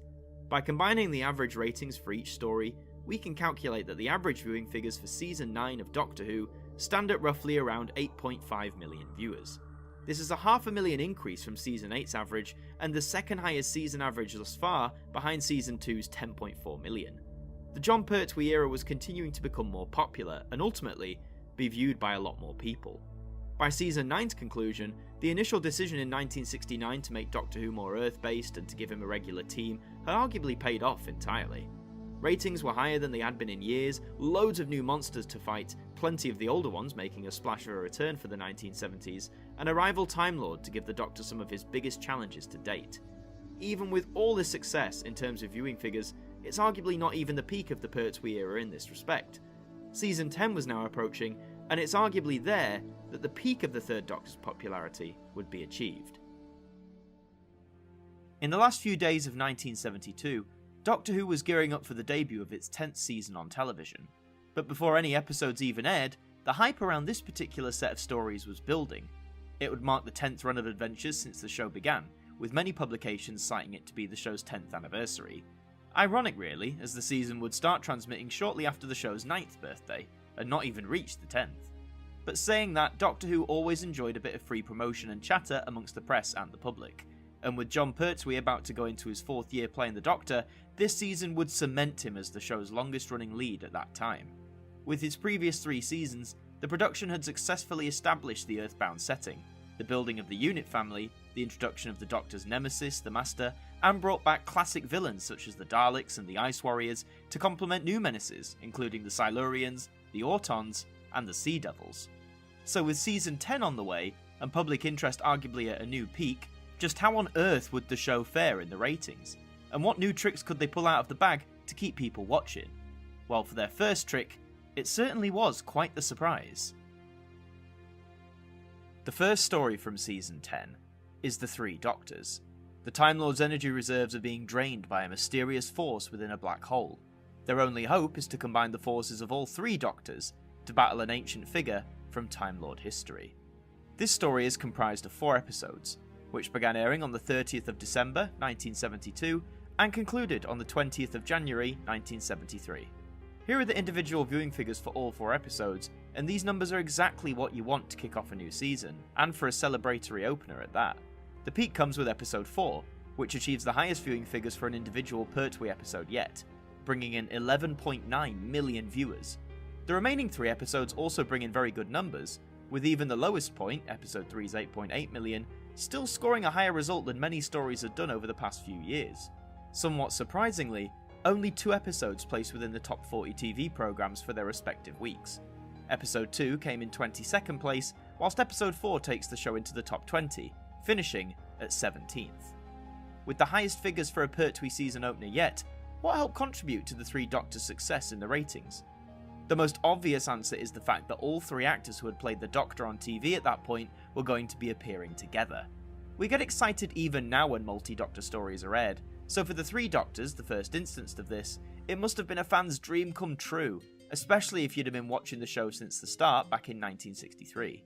The story also received, understandably, a lot of promotion. For the 4th year in a row, Doctor Who had its season opener promoted on the front cover of the Radio Times, with a great shot of all 3 actors adorning the page. As well as interviews inside the Radio Times, the 3 stars popped up in various other publications, as well as Jon Pertwee making appearances on other popular programmes, such as Bruce Forsyth and The Generation Game, and Pebble Mill at 1, the latter alongside Patrick Troughton. Another bout of promotion came in the form of a short trailer, which aired a few hours before a repeat of The Sea Devils on the 27th of December 1972. These trailers started to become more of a common occurrence during the Pertwee era, and whilst not every story was given one, it made sense that the season opener, and the one featuring 3 Doctors at that, should be given this special treatment. So with all that promotion behind it, how did the competition over at ITV hold up? Well, not so good. For those unaware, back in the day ITV operated on a regional structure, so a programme shown say in London won't necessarily be shown in Yorkshire, just as an example. During the 3 Doctors broadcast, it went up against all sorts, such as classic films, quiz shows, and American imports, mostly programmes Doctor Who had faced before and come out as the winner. Though to be honest, with the 3 Doctors gimmick proving to immediately draw viewers' attention and interest, I think it's fair to say that the other side didn't stand much of a chance. As the story transmitted, it became clear that the first Doctor, played by William Hartnell, would have quite a smaller role compared to his 2 successors. Many may not have known at the time, but Hartnell was suffering extensively from arteriosclerosis. It diminished his health in a number of aspects, one being that it caused his memory to deteriorate. Whilst he does still appear as the character he originated, he reads his lines from cue cards, which, considering he was a very ill man at this point, you can only commend him for returning to the role one last time, to help celebrate a show that he had helped make a success. The Three Doctors was William Hartnell's last work for television. He would pass away a little over 2 years later, in April of 1975, at the age of 67. Overall, this story attracted an average of 10.3 million viewers, and boy is it nice to see a Doctor Who story average over 10 million again. It was the first time the show had achieved this milestone since The Web Planet, which had aired almost 8 years previously. For the Pertwee era, it's the strongest average thus far, making it the most viewed story overall. Compared to previous season openers, it's a 0.7 increase from Season 9's Day of the Daleks, a further continuation of the boost in figures the BBC were hoping for when they both cast Pertwee as the lead and agreed on a shift to a more earthbound focus. We also have some repeat data for this story. The Three Doctors was selected to be part of BBC Two's 5 Faces of Doctor Who season, which showed a classic story from each of the Doctors. Airing on 4 consecutive days between the 23rd and 26th of November, 1981, here are the viewing figures for this repeat, which gained an average of 5.3 million viewers. Whilst this may seem low, and indeed 5 million lower than the initial transmission, do take note that this repeat aired over on BBC Two, a channel which often doesn't reach the same dizzying heights of 10 million viewers the same way BBC One does. Also, all 4 episodes in this repeat made it into the top 20 programmes on BBC Two, showing that even as early as 1981, Doctor Who had potential and pulling power in re-airing classic adventures. The Three Doctors truly celebrated Doctor Who, both in how far it had come since 1963 and in what new opportunities awaited the Doctor, with the conclusion of the story seeing his exile by the Time Lords becoming a thing of the past, his knowledge of time travel returned to him, his ability to roam time and space restored. The story itself may not be seen as the greatest by today's standards, but for many a fan it's a story rooted in nostalgia, importance, and fun. Seeing Jon Pertwee and Patrick Troughton bicker and banter their way through the story is nothing short of charming. It's great to see the unit regulars interact with the Second Doctor again, and Omega as the villain leaves such a sizable impact. His place in Time Lord mythology would be expanded and cemented over the next few decades, and seeing our heroes go up against him here is both intimidating and also very exciting. To enjoy this milestone adventure today, you can experience it in the written form via the Target book from 1975 or its audio adaptation from 2010. To watch it, you have the VHS release from 1991 and 2 different DVDs, the initial one from 2003 and a special edition re-release as part of the Revisitations 3 set from 2012. The story is also available on Blu-ray as part of the Season 10 collection box set. The Three Doctors to me holds a very special place, as it was the very first story from the classic era of the show that I ever watched, back in November of 2005. Despite the clunkiness of some of the monsters or set pieces, I was absolutely whisked away as a 9-year-old to this weird and wonderful world of 70s Who. I immediately took to all 3 Doctors, Jo Grant as the companion, the unit regulars, and the villainous Omega. So say what you will about it now, but The Three Doctors is a story that for me, I could never ever let go of. Please, you're only confusing my assistant. Joe, it's all quite simple. I am he, and he is me. And we are all together, Goo Goo Kichu? What? It's a song by the Beatles. How does it go? Oh, please be quiet. The second story from Season 10 is Carnival of Monsters. On the planet Inter Minor, Vorg and Schörner unveil the Miniscope, a technological peep show full of monstrous terror, and the Doctor and Jo are trapped within its horrors. This story is comprised of 4 episodes, which began airing on the 27th of January 1973 and concluded on the 17th of February. Here are the individual viewing figures for all 4 episodes, and this is a nice strong showing, isn't it? All episodes hold within the 9 million range, the peak being the opening episode, which pulled in 9.5 million viewers. And when your lowest rating is 9 million on the dot, you know your story has done exceptionally well. 3 out of the 4 episodes also made it into the top 40 TV programmes, with episode 3 just missing out, and episode 1 taking the highest position at 29th place. So what helped Carnival of Monsters achieve some of the show's most consistently strong viewing figures? In many ways, a lot of the promotional strength that was given to the Three Doctors was also given to this story. Whilst there was no front cover on the Radio Times, Carnival of Monsters did receive a special short trailer, which aired immediately after the closing episode of The Three Doctors. Also, this story had the appeal of being the first adventure where the Doctor could travel in the TARDIS without it being controlled or on some sort of mission for the Time Lords. For fans who had watched in the black and white era, this certainly would have held some incentive to tune in. Competition over at ITV was once again varied, but many of the shows weren't pulling in numbers even close to Doctor Who. Alongside the onslaught of repeats of shows such as The Man from U.N.C.L.E. and UFO, the biggest hitter came in the form of quiz show Sale of the Century. This show had dented Doctor Who's ratings towards the end of Season 9, but it seems on this occasion it didn't quite pack the same punch. Even when ITV changed up most of its regional schedules halfway through Carnival of Monsters' run, it still didn't take any extra chunks of viewers away from the Time Lord. This story itself is often seen as one of the gems of the Pertwee era, and it's very easy to see why. The characters are all very likeable, some of the design work, particularly inside the miniscope, is fantastic, the Drashigs for the most part are convincing and horrifying, and the whole story has a sense of pace and urgency that Jon Pertwee and Katie Manning carry off extraordinarily well. There is no doubt how strong their bond is by this point either, which will only go on to break our hearts later on in Season 10. But more on that when we get there. Overall, this story attracted an average of 9.2 million viewers, a 1.1 million drop from the previous story. That may be a bit of a sharp decline, but 9.2 million is not a figure to be shrugged at, especially for TV in 1973. It was almost inevitable that after the hype and buzz around the Three Doctors wore off, that part of the audience wasn't going to tune in again. But if anything, the fact Carnival of Monsters kept over 9 million people captivated and interested is fantastic and downright impressive. We do also have some repeat data for this story. Just like the Three Doctors, Carnival of Monsters was selected to be aired as part of the Five Faces of Doctor Who repeat season over on BBC Two. Going out rather oddly the week before the Three Doctors, between the 16th and 19th of November 1981, here are the viewing figures for this repeat, which gained an average of 5.3 million.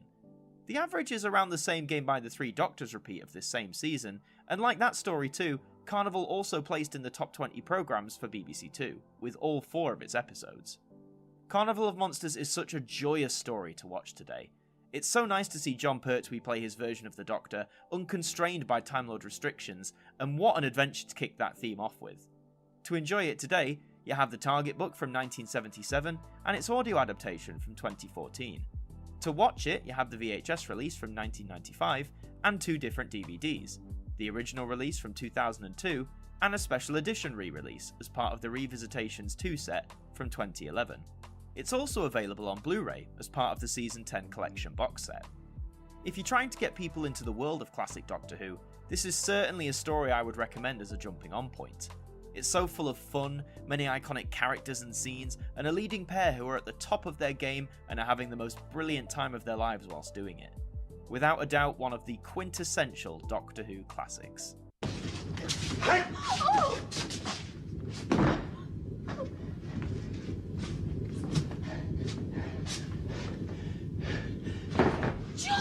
Good afternoon. The third story from Season 10 is Frontier in Space. The universe is on the verge of war between humans and Draconians, and the Doctor and Jo are caught in the middle, but other forces are working for their own evil purpose, as the Doctor discovers when he faces the Master. This story is comprised of 6 episodes, which began airing on the 24th of February 1973 and concluded on the 31st of March. Here are the individual viewing figures for all 6 episodes, and sadly numbers have taken another sharp drop, with the bulk of this story holding within the 7 million range. Not necessarily a bad figure at all, but to lose over 2 million viewers from the previous story is an eyebrow raiser to say the least. The peak comes with episode 1, which has a figure more akin to Carnival as it brought in 9.1 million viewers. The lowest point comes with episode 4, which falls 2 million below the peak with 7.1 million tuning in. Only episodes 1 and 6 made it into the top 40 programmes chart, with episode 1 coming in at 32nd place. So whilst these are far from catastrophic numbers, what happened during Frontier in Space to cause viewing figures to drop so suddenly? Well, to start with, the promotional arm wasn't flexing quite as much as it had done with the previous 2 stories. There was no special trailer on TV, and no cover on the Radio Times. There were nice little art pieces for each episode's listing, drawn by the legendary Frank Bellamy, but beyond that, nothing else was really done to push this story in front of the nation. Competition on ITV remained largely unchanged across most regions, with old rivals going up against Doctor Who including Tarzan, It Takes a Thief, UFO, whilst also fighting some new competition including the Beverly Hillbillies, Doctor at Large, and The Big Valley. None of these programmes have been noted for taking any substantial viewership away from Doctor Who, continuing to prove that the Pertwee era of the show had a strong connection with audiences. The lack of promotion against a relatively weak slate of competition is surprising, and considering one of the main villains in Frontier in Space is the Doctor's archenemy, the Master at that. Although, as wonderful as Roger Delgado is, there were certainly early signs of a Master fatigue going on at the time. Having appeared in every story of Season 8 and then popping up twice in Season 9, there were some viewers who claimed they were getting a bit bored of the villain as Time Lord. A lot of these criticisms seem to stem from people wanting more variety in terms of villains, rather than Roger Delgado's performance. Sadly, Frontier in Space would tragically mark the final time in which Delgado would play the Master. For on the 18th of June, 1973, mere months after Frontier had aired, whilst filming in Turkey, he was killed along with a Turkish technician in a car accident. The chauffeur driving the car, to make up for lost time, drove far too fast, causing the car to spin off a road and into a ravine. Roger was 55 years old. The news of Delgado's death shocked viewers in the UK, but they hit no one else harder than the production team of Doctor Who. For the past few years, Roger had been viewed as one of the family amongst the series regulars, and it's his tragic death that is often cited as being one of the many reasons why the other regulars wanted to move on shortly afterwards. But whilst he never got a final battle with the Doctor on TV, the legacy that Roger Delgado has left with the Master is clear for all to see. He was very much the Doctor's Moriarty, and solidly laid the foundations for all the following Master incarnations to come. Overall, this story attracted an average of 8 million viewers, a 1.2 decrease from the previous story. It's a shame to see a further big decline like this, but once again I can't stress enough how despite that, an 8 million average for a 6-part adventure in 1973 is still very much a success. If you don't believe me, even members of the BBC Programme Review Board were singing this story's praises. The board commented that episode 1 was a good start to another good story. Head of Drama Series, Andrew Osborne, claimed that episode 2 was remarkably good, and Head of Drama Serials, Ronald Marsh, felt that episode 5 had excellent production values. It's no secret, however, that as time has gone on, Frontier in Space is increasingly looked upon as being an overly long, dull, and tedious adventure. The most common joke being that the Doctor and Jo escape one prison cell only to be thrown in another for a good few episodes. And whilst that may be true to an extent, and the story as a whole has a much slower tone compared to many Pertwee adventures, I would argue there is still a lot to love. The Draconian species, both as a society and in terms of their design, are an extremely interesting race. The whole dynamic of the Earth-Draconia War is also explored and expanded, showcasing the brilliant writing talents of Malcolm Hulke, who penned some of the finest and most topical scripts of the early 1970s. To enjoy Frontier in Space today, you can read the Target novel from 1976, which was retitled to The Space War, or its audio adaptation from 2008. To watch it, you have the VHS release from 1995, the DVD version from 2009 as part of the Dalek War box set, or the 2019 release on Blu-ray as part of the Season 10 collection set. Frontier in Space may not be everyone's favourite, but I'd recommend going back and giving it another chance. Pertwee and Manning continue to be on top form, and despite not getting the ending he deserved, Roger Delgado delivers one final fantastic performance as the charming but malevolently evil Master. Oh, and in the last few minutes of episode 6, the Daleks pop up. Huh, I wonder if they'll have a bigger presence in the next story. Right, we'll see who rules the galaxy when this is over. Do not fail the Daleks indeed, you stupid tin boxes. The fourth and penultimate story from Season 10 is Planet of the Daleks. At the request of the wounded Doctor, the Time Lords pilot the TARDIS to the hostile planet Spyridon. There the Doctor and Jo join forces with a group of Thals to prevent the Daleks from launching a galactic invasion. This story is comprised of 6 episodes, which began airing on the 7th of April 1973 and concluded on the 12th of May. Here are the individual viewing figures for all 6 episodes, and wow, okay, talk about a surprise shoot-up. The first 3 episodes skyrocket over the 10 million threshold, with episode 1 being the peak, with 11 million viewers tuning in. Even the last 3 episodes, which all fall under 10 million, still pull in impressive numbers. The low point of 8.3 million with episode 4 hardly being a sign of failure. All 6 episodes made the top 40 programmes, with episode 1 getting a special note as it took Doctor Who back into the top 10 in nearly a decade, settling at 9th place. So with huge numbers like this, what proved to be so popular about Planet of the Daleks? Well, for starters, like the 3 Doctors and Carnival of Monsters before it, Planet of the Daleks received a special trailer on the day of episode 1's transmission to help promote the story. Funnily enough, the trailer didn't contain any footage from the upcoming adventure, instead using Dalek footage from the previous story, Frontier in Space, presumably to bring viewers back up to speed with what the Daleks were up to. Aside from this, what helped episode 1 achieve its 11 million figure could actually be placed down to what else was airing on BBC One that day. The episode went out 20 minutes later than scheduled due to the boat race overrunning, and following Planet of the Daleks was the ever-popular Eurovision Song Contest. With two major events either side of Doctor Who, it's understandable to assume that many extra viewers would catch the programme, either because they had just enjoyed a good day's boat racing, or because they wanted to see what Eurovision had to offer later on. It's curious how that extra chunk of viewership seemingly stuck around for episodes 2 and 3, before the last half of the story sees ratings fall below 10 million. Did competition over at ITV have anything to do with this? Many regions were still airing repeats opposite Doctor Who, in this case shows like the Persuaders and the Western Bonanza. However, some regions were opting for variety specials in their bid for viewership, but it seems even with stars like Julie Andrews as the headline, Doctor Who still came out on top. Planet of the Daleks is another wonderful off-world adventure for Pertwee's Third Doctor. Sporting a very snazzy purple suit, I believe we see some of his strongest scenes in this story. The Daleks also get a bit snazzy too, as a Dalek Supreme joins the ranks, emblazoned in black and gold livery. It's a shame he only appears in the final episode, but I would argue this story is leaps and bounds superior to the previous season's Day of the Daleks.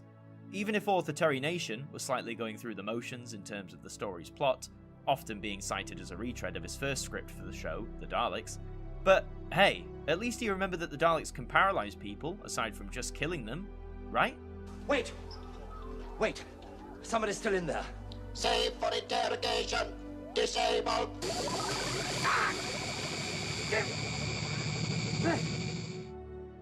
Overall, this story attracted an average of 9.7 million viewers, a 1.7 increase from the previous story. A sharp boost in the upward direction proves that Season 10 wasn't just on a decline after the opening story. This figure places it as the second most viewed story of the season so far, right behind The Three Doctors.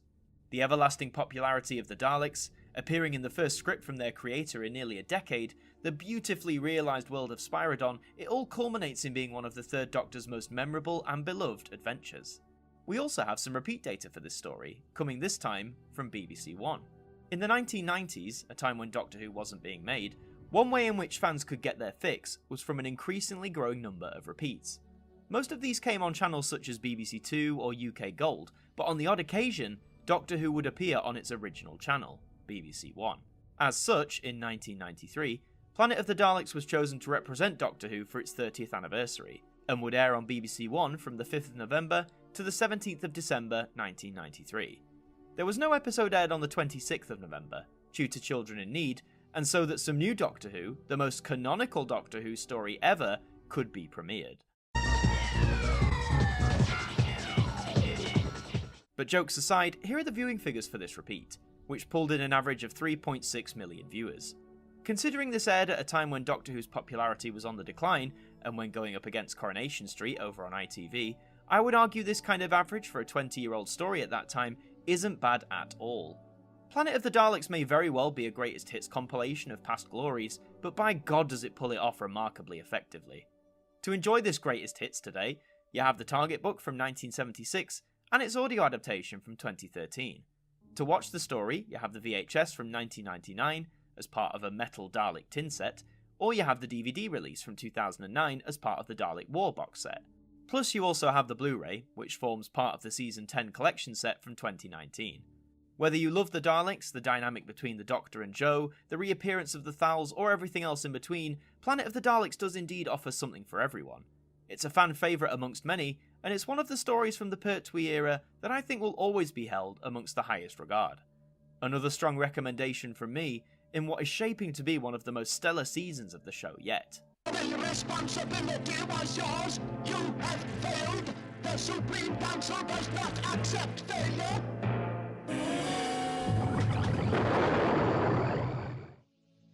The fifth and final story from Season 10 is The Green Death. When a miner is found dead and glowing bright green in a disused Welsh mine, Unit and the Doctor are called in to investigate. The culprit appears to be Global Chemicals and its mysterious boss, whose sinister plans extend far beyond the small Welsh mining town. This story is comprised of 6 episodes, which began airing on the 19th of May 1973 and concluded on the 23rd of June. Here are the viewing figures for all 6 episodes, and it's such a shame that such an iconic and brilliant story sees the viewing figures crash downward once again. The high point is with episode 1, which pulled in 9.2 million viewers. It was the only episode that surpassed the 9 million mark, with the lowest rating coming with episode 4, which brought in 6.8 million. However, despite these numbers being a bit all over the place, all 6 episodes of The Green Death placed within the top 40 TV programs, episode 5 taking the highest position, coming in at 15th place. So despite the lower numbers when compared to a lot of season 10, how come The Green Death in many ways was still so successful? It was common knowledge by this point that Katie Manning would be departing from the series at the conclusion of The Green Death. Katie had played the part of Jo Grant for 3 years, and despite becoming one of the longest serving and most beloved of the Doctor's companions, she felt it was time to move on to pastures new. Jo's exit was indeed a big part of the promotion for The Green Death. Katie herself appeared on various TV and radio programs to talk about her time on the show and to promote her upcoming new venture, Serendipity, a show all about alternative lifestyles and one in which she would host later that year. The competition at ITV continued to change over the 6 weeks The Green Death was on the air.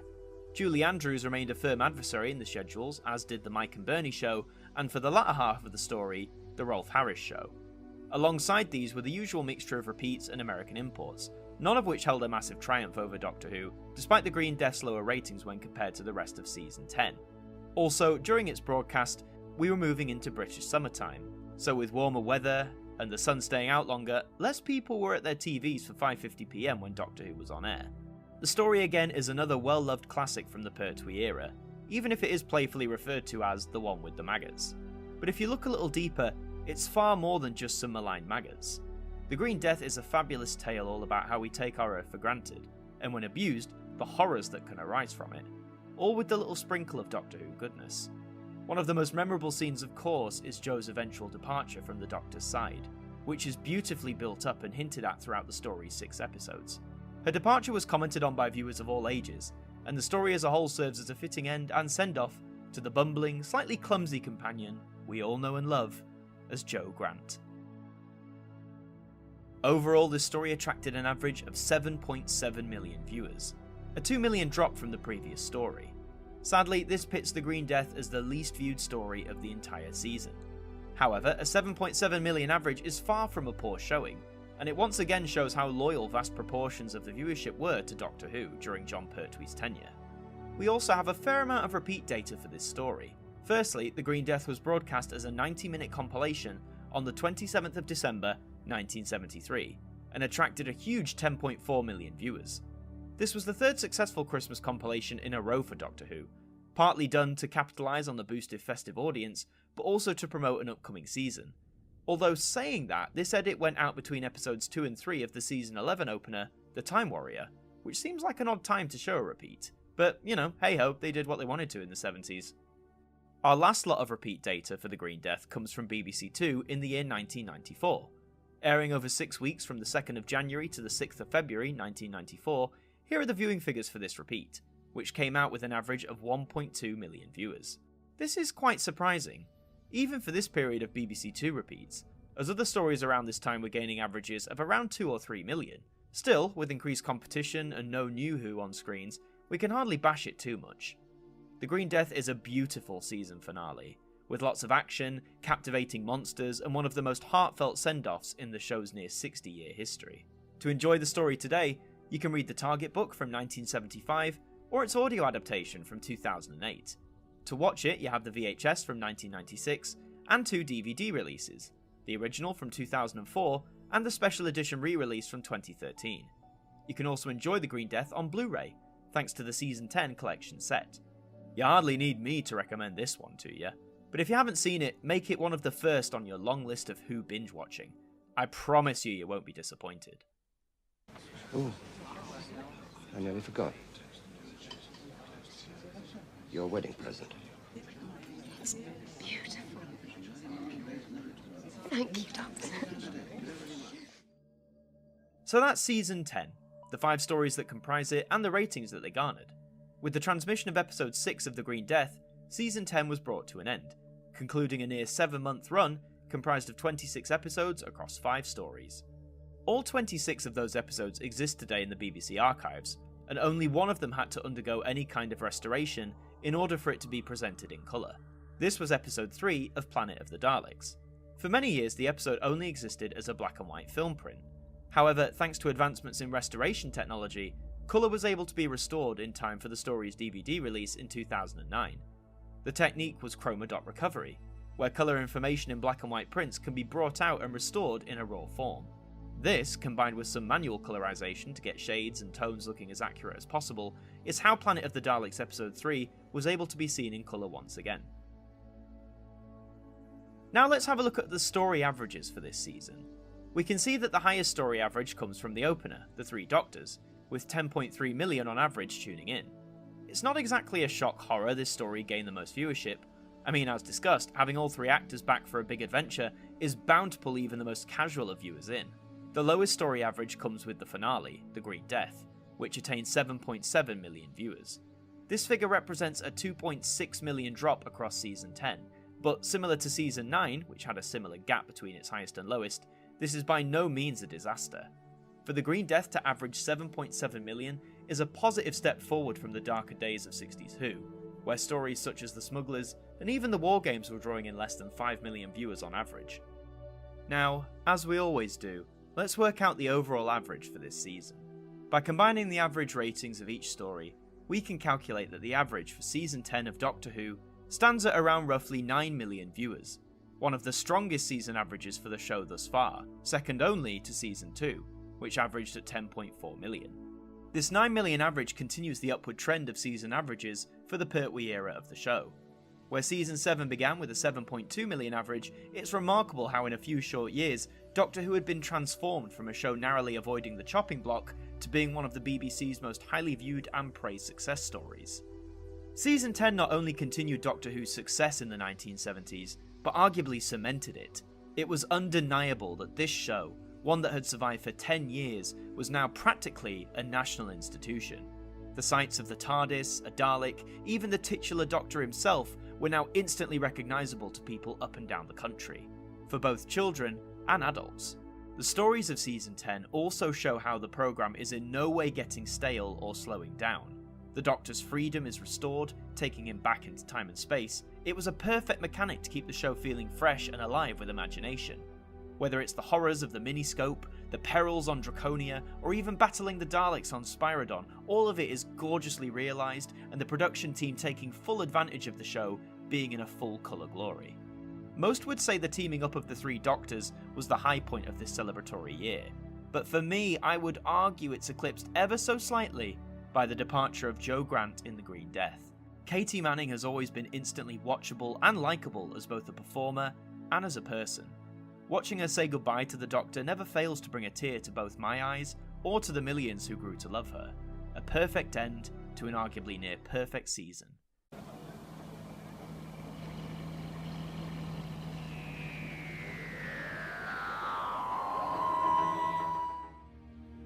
In the last few months of 1973, Doctor Who officially crossed the 10th anniversary line, a feat that not many shows both back then or even today get to achieve. Season 10 had proved to be another peak for the show, both in terms of the quality of the stories being written, but also in viewer reactions, and perhaps most importantly for the BBC, the viewing figures. A very impressive sign that this 10-year-old show still had a lot of life left in it. However, as Season 11 approached, it would mark the end of quite a few things that made early 70s Who so successful. Namely the departure of leading actor Jon Pertwee, whom after 5 years in the role, decided that it was finally time to move on. This would also mean the gradual retirement of the unit regulars, as well as key members of the production team, including producer Barry Letts and script editor Terence Dix. But with one last set of stories to create, the production team, undaunted by the immense success of the 10th anniversary, set about once again to craft new adventures throughout time and space. The production team, undaunted by the immense success of the 10th anniversary, set about once again to craft new adventures throughout time and space for the Doctor to explore planets, meet new friends, and fight evil monsters along the way. So as we gear up to say goodbye to the Pertwee era, let's go through his final 5 stories, and see if they continued the rating success built up over the past 4 years. The first story from Season 11 is The Time Warrior. Investigating the disappearance of several scientists, the Doctor and journalist Sarah Jane Smith discover they are being abducted through time by the Sontaran warrior Lynx, who is stranded in medieval England. This story is comprised of 4 episodes, which began airing on the 15th of December 1973 and concluded on the 5th of January 1974. Here are the individual viewing figures for all 4 episodes, and whilst all numbers are decent, we seem to be a bit all over the place. The story starts with a strong 8.7 million tuning in for part 1, before diving to 7 million and then to 6.6 over the next 2 weeks, before gaining a massive 4 million boost for the final part, which showed the story's peak at 10.6 million viewers. This is undoubtedly the most inconsistent the viewing figures have been for a Pertwee opener, but having said that, both parts 1 and 4 were able to make it into the top 40 TV programmes for their respective weeks, part 1 coming in at 34th, and part 4 charting highest for the story, coming in at 22nd. So just what on earth contributed to these figures being so wildly sporadic? Well, it's not like people didn't know Doctor Who was coming back. The 10th anniversary of Doctor Who had happened a few weeks before the Time Warriors transmission, and as such, numerous stars of the show, past and present, popped up on various news programmes as well as children's shows like Blue Peter to celebrate the milestone and discuss the upcoming Season 11. The Radio Times, then still a powerful promotional tool for any programme, went ahead and gave Doctor Who the prestigious front cover for a 5th year in a row, meaning that all of Pertwee's season openers got some sort of coverage on the magazine, a feat never to be repeated in the classic era. As always, we have to ask, what was the competition up to over at ITV? Were they airing anything through the Time Warriors broadcast that was contributing to the ratings divide in the middle?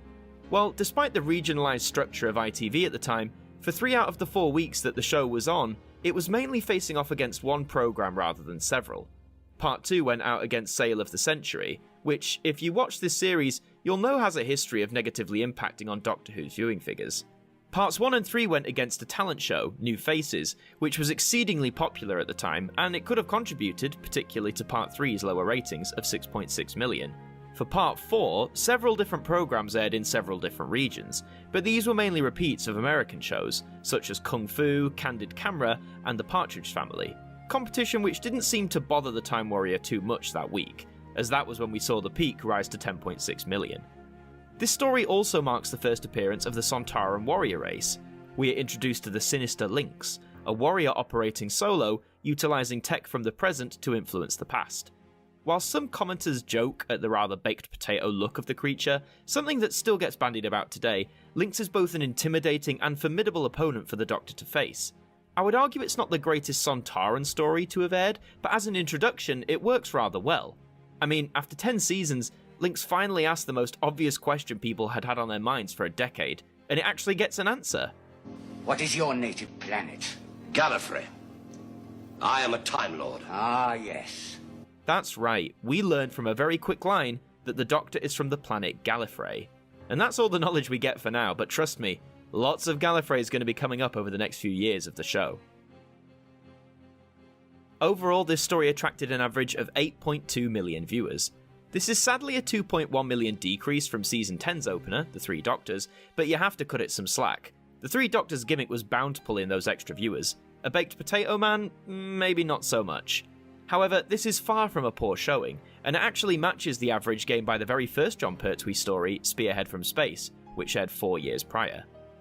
Whilst it may not have kicked off Season 11 with the 10 million plus figures the BBC could have been hoping for, The Time Warrior still serves as a great introductory tale for not only the Sontarans, but arguably the most beloved classic Who companion, Sarah Jane Smith, played brilliantly by Elizabeth Sladen. A plucky journalist, Sladen's combination of wit, charm and warmth makes Sarah an instantly likeable character to the audience.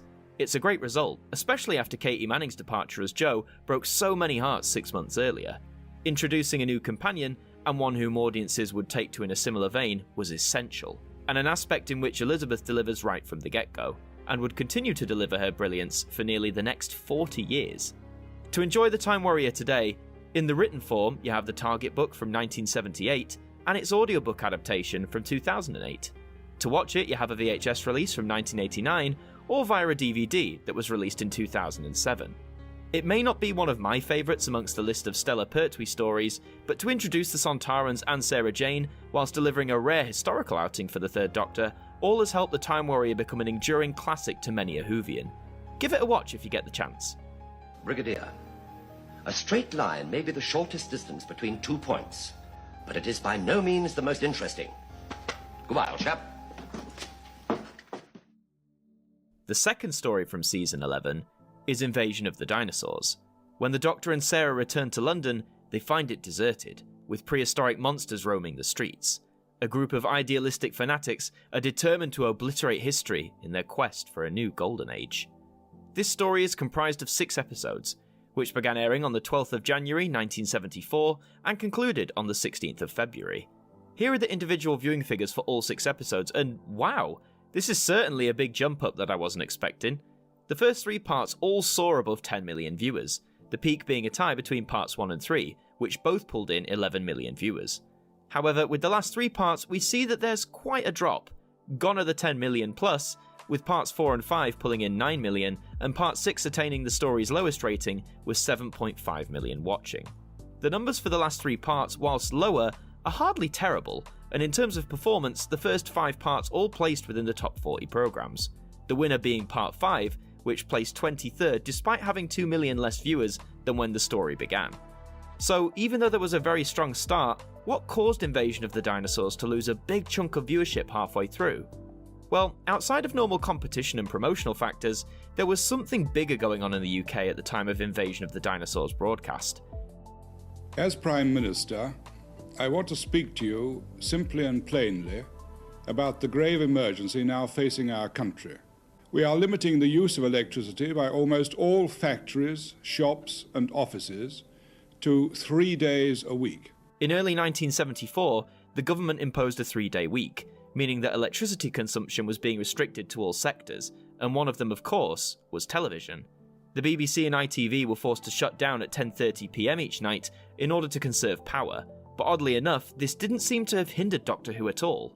The restrictions were lifted for the BBC on the 8th of February, one day before Part 5, due to an upcoming last-minute general election. But for parts 1 to 4, all going out despite these restrictions, if anything, more homes were watching than ever before, so I don't think the 3-day week negatively impacted Doctor Who, despite a similar power dispute causing the show to lose ratings happened only 2 years previously, due to a miners' strike. A miners' strike did happen again in 1974 at this time, but it seems that even though homes lost power sporadically, a lot of homes were still tuning in. Back in the regular factors of promotion and competition, Invasion of the Dinosaurs shone in both categories.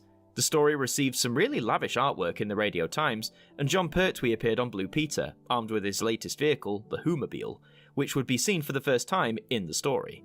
In terms of competition, ITV decided its main contender against Doctor Who would be a variety show hosted by Rolf Harris.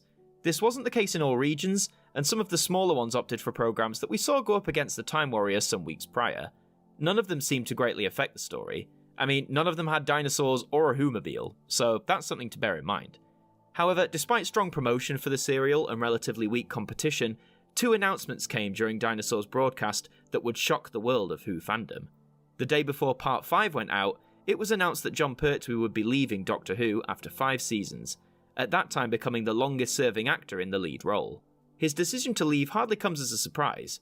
With the death of his close friend Roger Delgado and the departure of his long-standing companion Katie Manning, the family element Pertwee had enjoyed in his first few years simply wasn't there anymore, and it was time to move on to pastures new. Whilst many were shocked, as some fans had only ever known Pertwee as the Time Lord, viewers didn't have time to think about it for long, as exactly 1 week later, on the 15th of February 1974, Tom Baker was revealed to be the 4th actor to take on the role of the Doctor, to debut at the end of the year. Baker was known by British audiences for his roles in movies, and in some TV shows too, but little did we know what was to come from him once he had hold of the TARDIS keys. But more on that when we get there. Overall, this story attracted an average of 9.6 million viewers, a nice 1.4 increase from the previous story. I would say this is a showing of what strong promotion and strong story elements can achieve. The inclusion of ever-popular dinosaurs, a new vehicle for the Doctor, the unit regulars, all of which I would argue help give this story its boost on initial transmission. The 9.6 million figure also makes it one of the most viewed Pertwee stories of the entire era. In today's standing, Invasion of the Dinosaurs is often sadly laughed at. Sure, the dinosaur effects are arguably far from convincing, but this was a TV show in 1974 with a very small budget trying to implement effects on a Hollywood-esque level. The importance is in the story, and being the last script from legendary writer Malcolm Hulke. It's another home run. There's many a touching and poignant moment within this serial too, whether it's between the unit regulars or with the Doctor's stark warning to the Brigadier at the end. Invasion of the Dinosaurs is a story that takes itself seriously, regardless of any wobbly effects. If you want to give it a second chance or to see it for the first time, you can read the Target book from 1976 and its audiobook adaptation from 2007, both titled as Doctor Who and the Dinosaur Invasion. In terms of watching it, it was one of the last stories to be released on VHS in 2003, and it was released on DVD in 2012 as part of the Unit Files box set. Invasion of the Dinosaurs may not be the most well-realised Doctor Who story of all time, but it's one brimming with imagination, many a strong action moment, and a cast of regulars giving their A-game, treating the situation with a level of seriousness that helps make this feel less corny than it should. It's absolutely worth a watch in my view, and for those of you who haven't seen it in a while, give it another chance. Hopefully you won't be too disappointed. It's not the oil and the filth and the poisonous chemicals that are the real cause of pollution, Brigadier. It's simply greed. The third story from Season 11 is Death to the Daleks. A power drain strands the TARDIS on the desolate planet Exelon. The Doctor and Sarah join a human expedition who are in search of perinium, a rare mineral that could save millions of lives. But the Daleks arrive and want the perinium for themselves. This story is comprised of 4 episodes, which began airing on the 23rd of February 1974 and concluded on the 16th of March. Here are the individual viewing figures for all 4 episodes, and these are some pretty strong numbers overall, I would say. The peak of the story crosses that 10 million barrier once again, with Part 3 claiming 10.5 million viewers. Even the lowest viewed episode, Part 1, brought in 8.1 million, which in comparison is more than most individual episodes of the Patrick Troughton era, so even not reaching the heights achieved by stories in Season 10, this is far from a failure. In terms of the top 40 programmes, Parts 2 to 4 found their spot within that chart, Part 3 being victorious, coming in at 20th place. So what was it about Death to the Daleks that helped retain and in places increase Doctor Who's viewership? Well, the Daleks themselves continued to be a dominant force in terms of gaining ratings for the programme. Having appeared in the last 2 seasons, older viewers were happy seeing the classic favourites from the black and white era reimagined for the 1970s, whereas newer viewers had gotten the chance to experience the Pepper Potts for the very first time, and finding them just as menacing and captivating as people did back in the 60s. Despite Death to the Daleks arguably having the least promotion out of the Pertwee Dalek tales, the numbers we saw earlier showed that the impact of featuring the monsters was still very much valid. In terms of competition over at ITV, for most regions it was the same programmes that went up against the Time Warrior and Invasion of the Dinosaurs. There was one new contender, Reg Varney, but again, not even he could spell disaster for Doctor Who. In terms of the story itself, Death to the Daleks is either affectionately loved by fans or derided as a piece of absolute drivel. In my view, whilst it isn't my favourite Dalek story, I still find it has a lot of elements that are enjoyable today, and that silver trim the Daleks have is quite appealing to the eye. Even at the time of broadcast back in 1974, this story was receiving positive praise from members of the BBC's Programme Review Board. Director of Programmes, Alistair Milne, claimed that he had found it an exceptionally frightening adventure.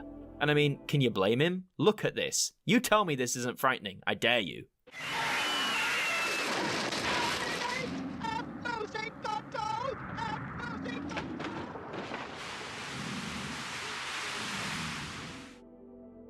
Overall, this story attracted an average of 9.4 million viewers, a 0.2 drop from the previous story. This makes it a third successive Dalek adventure from the Pertwee era to bring in a figure above 9 million, with Day of the Daleks having 9.6 and Planet of the Daleks pipping it with 9.7. This average, if anything, proved that not only were the Daleks still popular, but Doctor Who's popularity as a whole and audience loyalty was holding, if not growing, inch by inch. After nearly 5 years, viewers had not only warmed to Jon Pertwee's Doctor, but for many had accepted him as the definitive Doctor. And having faced the Daleks now not once, not twice, but 3 times, it was a claim that many at the time found hard to ignore. To enjoy Death to the Daleks today, you can read the Target book from 1978, or its audio adaptation from 2016. To watch it, you have 2 VHS releases, a compilation edition from 1987, and an unedited, episodic version from 1995. Alternatively, you can also watch it on DVD, thanks to a release from 2012. Whether you like Death of the Daleks or not, you can't deny that it's a very watchable adventure. The Exelon world is fascinating, and the Daleks are back to being a bit more cunning and manipulative when forced to ally with the humans, and there is many a notable and quotable moment. Such as this. How could you forget the most iconic Doctor Who cliffhanger of all time? Stop, don't move. The fourth and penultimate story from Season 11 is The Monster of Peladon. The Doctor makes a return trip to the planet Peladon. Now a member of the Galactic Federation, Peladon is a source of trisilicate, which is essential in the war with Galaxy 5, but mining is being disrupted by apparitions of Peladon's sacred beast, Agador. This story is comprised of 6 episodes, which began airing on the 23rd of March 1974 and concluded on the 27th of April. Here are the individual viewing figures for all 6 episodes, and oof, we seem to be facing quite a dip here. Part 1 starts out strong and in the vein of the previous few stories, with 9.2 million viewers tuning in. However, with Part 2, over 2 million viewers were lost, bringing in this story's weakest point of 6.8 million. Over the next 4 weeks, the numbers do build back up, mostly coming in within the 7 million range, before Part 6 goes one further, pulling in 8.1 million viewers. In terms of the top 40 programmes, Parts 1, 4 and 6 all charted, Part 1 placing the highest at 23rd. So despite a strong start and finish, what caused numbers to dip so drastically so early on in the story's run? Well, promotion was pretty lackluster, with The Monster of Peladon only receiving small pieces of artwork in the Radio Times to promote each episode in its corresponding week. There was no special TV trailer either, but in fairness, there didn't seem to be much of that extra leg of promotion for Season 11 as a whole. Perhaps the BBC, or whoever was in charge of promotion, felt that with this bumper success of Season 10 and the numbers it drew in, that maybe Doctor Who had become one of those programmes that sells itself, so to speak. But if promotion wasn't a factor, then competition certainly could have been. For Parts 1 and 2, most ITV regions were screening the Reg Varney review, whilst others showed off Candid Camera. However, from Part 3 onwards, most regions decided to carry talent show New Faces, which was very popular. Having said that, for Doctor Who to still be consistently bringing in 7 million viewers against such popular opposition is certainly commendable. Or, on a purely theoretical level, perhaps viewers just didn't take to this story after Part 1 went out. Despite being a pseudo-sequel to Season 9's The Curse of Peladon, as mentioned, the promotional run for this story didn't really seem to focus on that.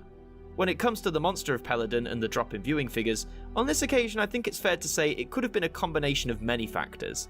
But it is nice to see that by the story's end, the programme had regained over half of that initial 2 million drop.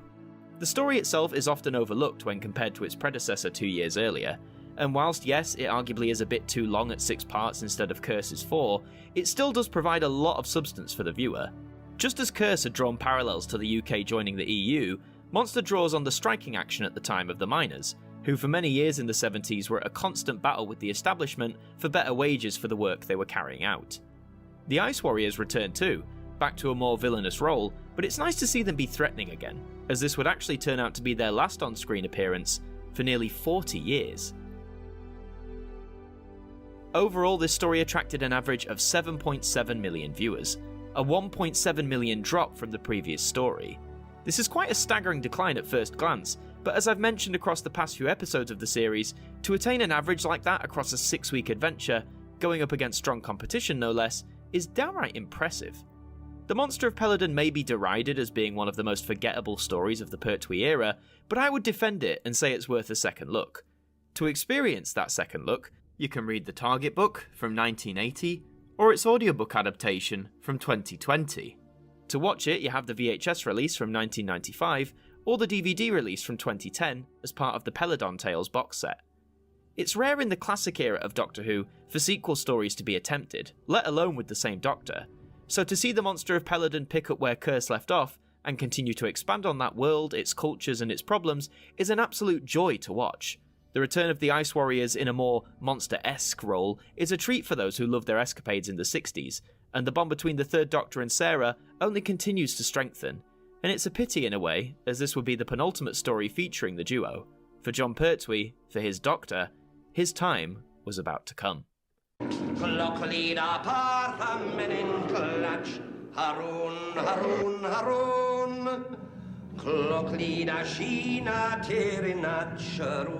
Haroon, Haroon, Haroon. The fifth and final story from Season 11 is Planet of the Spiders. Reaching out across space and time, the giant spiders of Metebelis 3 are searching for a rare blue crystal, previously stolen from their world by the Doctor. Determined to thwart the spiders' plans, the Doctor must ultimately face his greatest fear. This story is comprised of 6 episodes, which began airing on the 4th of May 1974 and concluded on the 8th of June.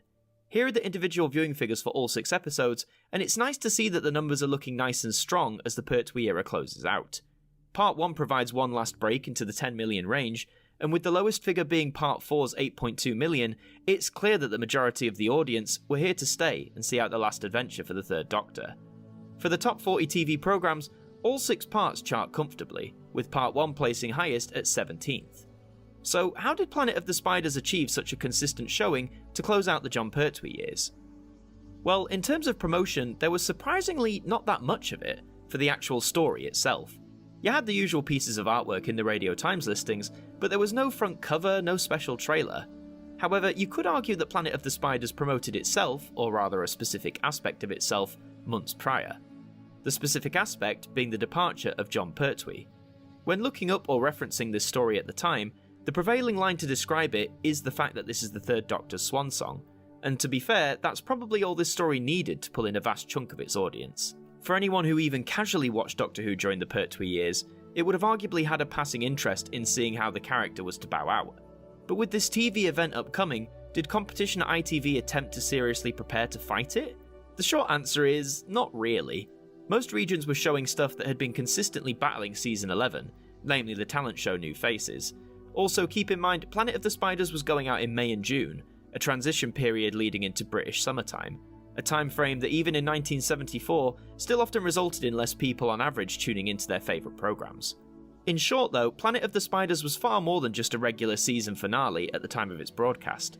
This was the end of an era of colossal success for Doctor Who, going from near cancellation in 1969 to testing the waters with a big shake-up in 1970 all the way up to 1974. Where episodes of the show were consistently bringing in 8, 9, even over 10 million viewers week after week. As a story itself, I would argue Planet of the Spiders is far from perfect, but it's a summary of everything the show stood for and had achieved over the past few years. There's one last hurrah for the unit regulars, alongside their most familiar Doctor. Part 2 is a love letter to this era's love of vehicles and gadgetry, and Jon Pertwee gives one last stellar performance, proving that whilst his Doctor may be a bit sterner and more authoritative, he is still willing to do what it takes to make things right, and to protect those he cares for. Absolutely splendid. Overall, this story attracted an average of 9 million viewers, a 1.3 million increase from the previous story. Whilst the averages for Season 11 stories have jumped up and down a bit, it's reassuring to see that for the Third Doctor's last battle, he came out with one of the strongest averages of his era. 9 million viewers on average tuned in to see him fight against the giant spiders.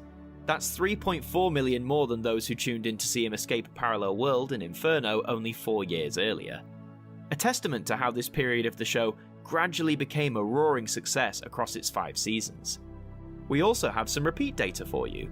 On the 27th of December 1974, it was decided that Planet of the Spiders would be that year's Christmas time omnibus repeat, a practice that had begun in 1971 with a repeat of The Demons, and one that had proved to be an enormous rating success for 3 years running. However, Planet of the Spiders was chosen arguably for a more significant purpose, as the very next day, the 28th of December, would mark the transmission of Part 1 of Robot, the very first story for the newly regenerated 4th Doctor. So, to repeat the final adventure of the preceding Doctor the day before the arrival of the new one, that's some good marketing if you ask me. Here are the viewing figures for this compilation repeat, and whilst not being the highest of these re-airings, 8.6 million is still a very strong figure, especially for a repeat. But you no longer have to wait for repeats, as if you wish to enjoy Planet of the Spiders today, you can read it via the Target book from 1975, or its audio adaptation from 2009. To watch it, you have the VHS release from 1991, or as a standalone DVD from 2011. If you're a fan of the Earthbound formula of the Pertwee years, the Planet of the Spiders couldn't be a better swan song for you to enjoy. Whilst there are jumps off world too, it's a nice blending of what this era started, rooted firmly at Earth and with Unit, and with the Doctor's freedom being restored and his jaunts off-world becoming more of a regular occurrence again. I feel it may be a tad too long, but it's no less entertaining and provides a very fitting and heroic end to arguably the suavest, most action-packed Doctor yet. Look, Brigadier, look!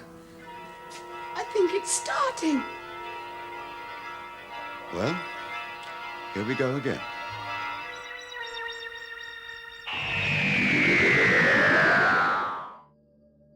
So that's Season 11, the 5 stories that comprise it, and the ratings that they garnered. With the transmission of Episode 6 of Planet of the Spiders, Season 11 was brought to an end, concluding a near 6-month run, comprised of 26 episodes across 5 stories.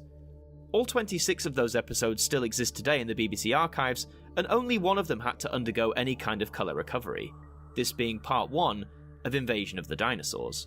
One method in which colour had been restored to Jon Pertwee episodes was via the process of chroma dot recovery. This technique was used on stories such as The Mind of Evil and Planet of the Daleks. However, with this episode of Invasion of the Dinosaurs, whilst the red and green colour signals were present, the blue signal was not. So when this story was being prepared for a DVD release, a mix of chroma dot recovery and manual colorization was pursued, to try and achieve the best result possible. And whilst the result isn't up to DVD standard, it is presented as an optional extra, the high quality black and white version being the default. To learn about the process of chroma dot recovery and the fascinating history behind how many Pertwee stories came back to the archives, then I recommend watching the fantastic documentary made by Josh Snares. He explains it much better than I ever could, that's for sure. Now let's take a look at the story averages for this season. We're breaking traditions here, as the highest average doesn't come from the season opener, but instead comes from Invasion of the Dinosaurs with a 9.6 million figure. The lowest point comes with The Monster of Peladon, which pulled in 7.7 million on average. Whilst these numbers may seem a bit erratic, I would argue they're still very healthy and commendable, especially for a show that by 1974 had been running for nearly 11 years. As mentioned, these viewing figures are truly a testament to how adaptable and different Doctor Who can be, whilst building up on factors that have clicked with audiences, and continuing to push the boundaries in televisual storytelling. Now, as we always do, let's work out the overall average for this season. By combining the average ratings of each story, we can calculate that the average for Season 11 of Doctor Who stands at around roughly 8.8 million viewers. It's not the highest season average we've encountered on our journey, but it only falls behind Season 2's 10.4 million and Season 10's 9 million, so a bronze medal for now is very commendable indeed. Let's have a look at how Season 11 did when compared to the rest of the Pertwee era. As you can see, it actually ranks the second highest of the season averages, just behind Season 10. Further testament to how the audience numbers not only grew during the 1970s, but also how they stayed, how they were captivated, and how they were intrigued to see what adventures awaited the Doctor next. But now, as we've reached the end of another Doctor's era, it's time we got really nerdy with numbers and figure out the overall average for the Pertwee years. By combining the results achieved from Seasons 7 through 11, we can calculate that the average viewing figures for the Jon Pertwee era of Doctor Who stand at around roughly 8.3 million viewers. This means that the Pertwee era is the most viewed on average thus far, pipping the Hartnell era by 0.4 million and the Troughton era by 1.2 million. Whilst Hartnell may have had several stories average over 10 million, Pertwee's era is more successful as a whole because the numbers were arguably far more consistent. Think about it. Of the 24 Jon Pertwee stories that were broadcast on TV, only one story gained an average of less than 7 million viewers, that being the Season 7 finale, Inferno. Compare that to the 29 William Hartnell stories, and you'll find that 11 of them averaged less than 7 million. So, of the 3 eras we've covered so far, the Jon Pertwee years take the crown not only for being the most viewed on average, but also for being the most continuously strong and consistent.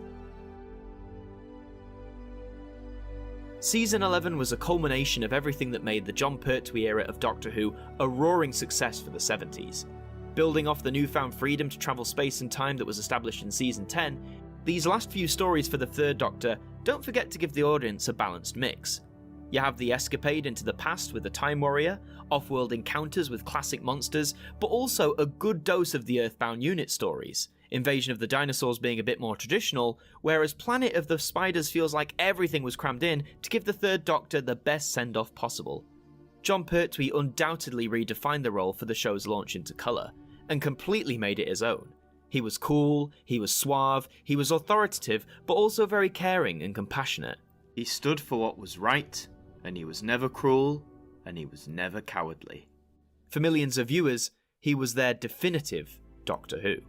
And for many millions, he continued to be. Despite achieving massive success as children's icon Wurzel Gummidge, Jon was never shy in taking up the role again on several occasions. Whether it was for conventions, for commercials, even appearing on TV once again as part of the 20th anniversary story, The Five Doctors.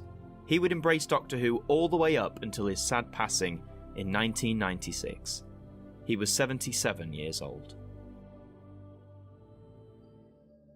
But things don't last forever, and as he collapsed to the floor of the unit lab, the third Doctor was gone, and the fourth Doctor, played by the curly-haired Tom Baker, was now in his place.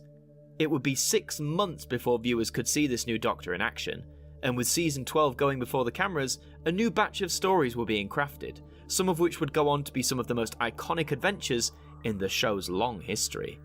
But would this new era continue the success established in the Pertwee years? Would it reach new heights, or would it crash and burn? In the December of 1974, Doctor Who was undergoing another big change. For the last few years, Jon Pertwee was the Doctor. His cool, suave and action-packed take on the role won over the hearts and minds of millions of viewers. Under his lead, the show was reinvented for the 1970s, introduced a new cast of regulars, iconic new monsters, and saw the debut appearance of the Doctor's biggest rival, the Master. With Tom Baker being announced to take over from Pertwee, it provided some shock to newer viewers of the programme. For many, Jon wasn't just one of the Doctors, he was the definitive Doctor. And to them, Baker coming in to replace him could have been just as jarring as it was to older fans when they first saw Patrick Troughton take over from William Hartnell. Nevertheless, by 1974, after 11 years on air, Doctor Who was more accustomed to its ever-changing nature, and as such, when the show returned for season 12, it would be with a brand new Doctor, a brand new production team behind him, and in producer Philip Hinchcliffe and script editor Robert Holmes leading the charge. But with all the new coming in, the old wasn't completely ready to be cast aside just yet. Sarah Jane Smith, a companion introduced in Pertwee's final season, was here to stay, and the unit regulars wouldn't go unseen in season 12 either. So let's get into this set of stories, the first for the fourth Doctor, and see how they did. The first story from season 12 is Robot. A series of burglaries perpetrated by something more than human leads the newly regenerated Doctor and unit to the doors of the progressive think tank organisation, which intends to hold the world to ransom.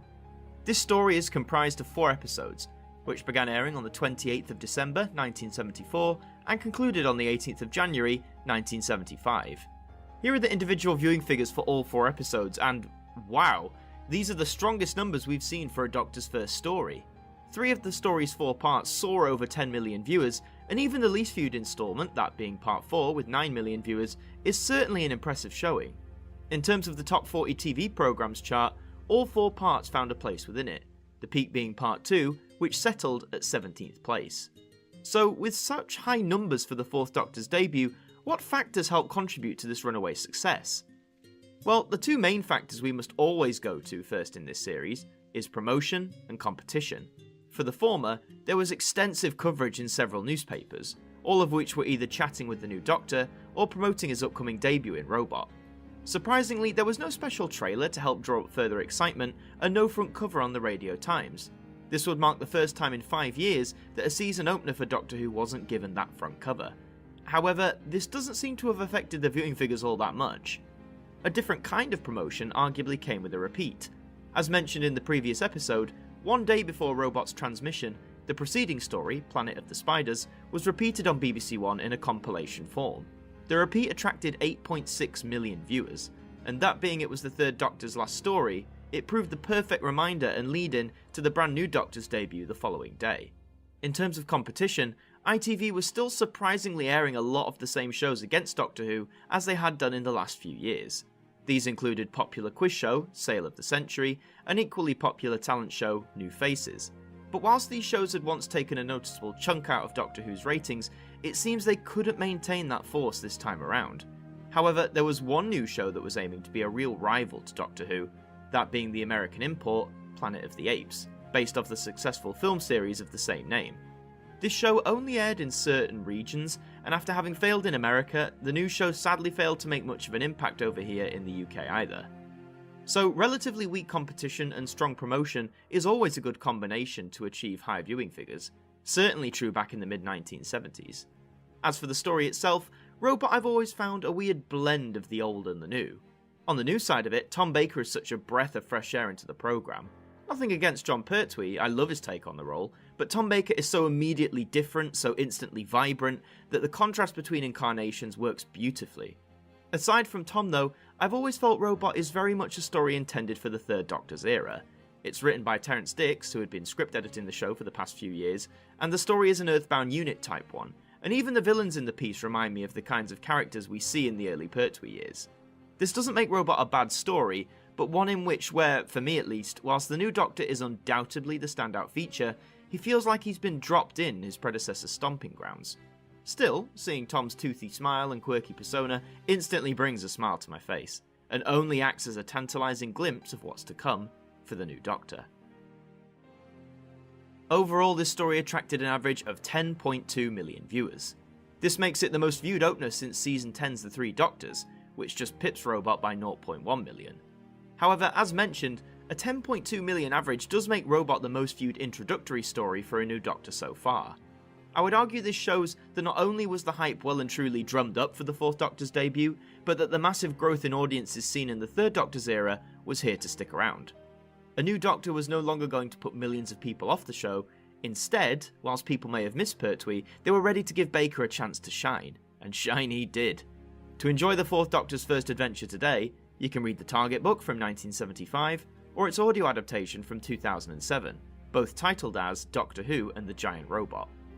To watch it, you have the VHS release from 1992, the DVD release from 2007, and the story is also available on Blu-ray as part of the Season 12 collection set. Robot may not be a perfect story, but what it does well, it does really well. The sections in Part 1 dedicated to introducing the new Doctor are excellent.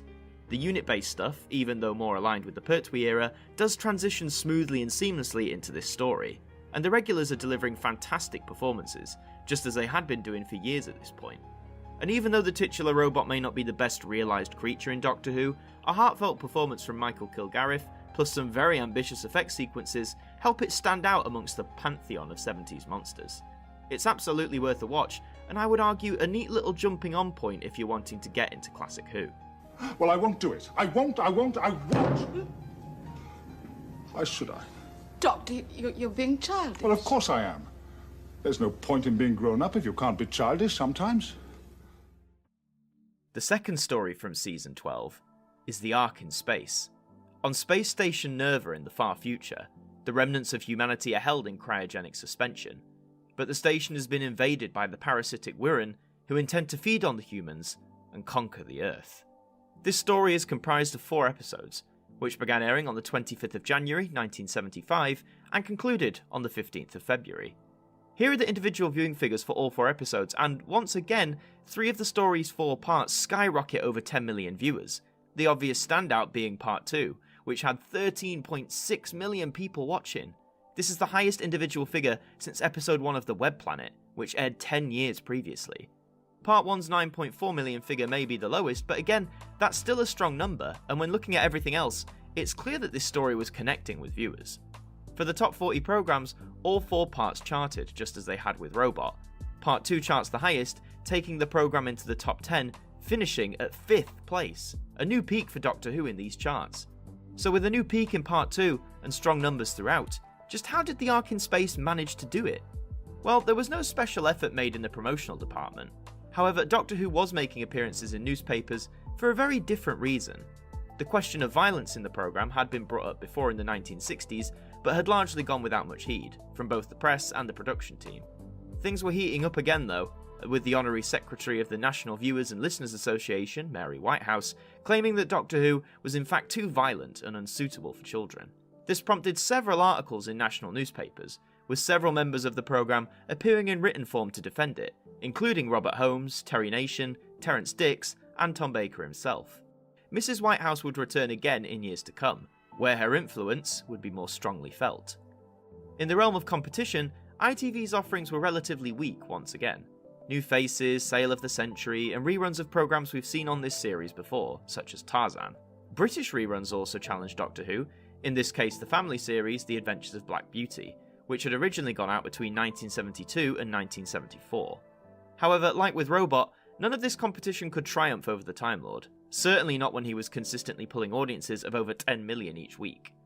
The arc in space has been cited by many a fan as being one of the greatest achievements in the classic series, whether it be for its foreboding atmosphere aboard the Nerva beacon, the great steady reveal of the repulsive Wirren, or simply the performances of the lead cast, particularly by Tom Baker, who not only arguably had inhabited the role most quickly out of all his predecessors, but was delivering speeches that would go on to be quoted nearly 50 years later.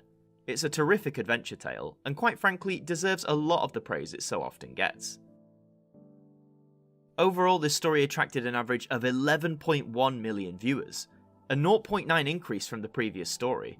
Not only is this a magnificent average for a magnificent story, but it's the first time the show averaged over 11 million since The Web Planet, which had roughly 12.6 million viewers watching back in 1965. For Doctor Who to achieve a similarly high figure over 10 years later is testament to the show's longevity, but also its ever-growing popularity. We also have some repeat data for you. 10 days before the beginning of Season 13, on Wednesday the 20th of August 1975, The Ark in Space was broadcast as a 70-minute compilation on BBC One. Here are the viewing figures for this repeat, and whilst this is a 2.9 million drop from the average achieved just 6 months earlier, 8.2 million for a repeat screening is very respectable indeed, especially when going out against some of ITV's heaviest hitters, those being soap operas Crossroads and Coronation Street. The Pertwee years successfully revitalised Doctor Who for the 1970s, and with Tom Baker, the show was now continuing to evolve, expand and change, to constantly keep its audiences hooked, scared, but most importantly, entertained. Something which The Ark in Space managed to deliver in spades. To enjoy this classic today, you have the Target book from 1977, or its audio adaptation from 2015.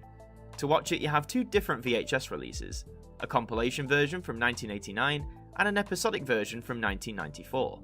In 1996, it became one of few classic Who stories to be released on the Laserdisc format.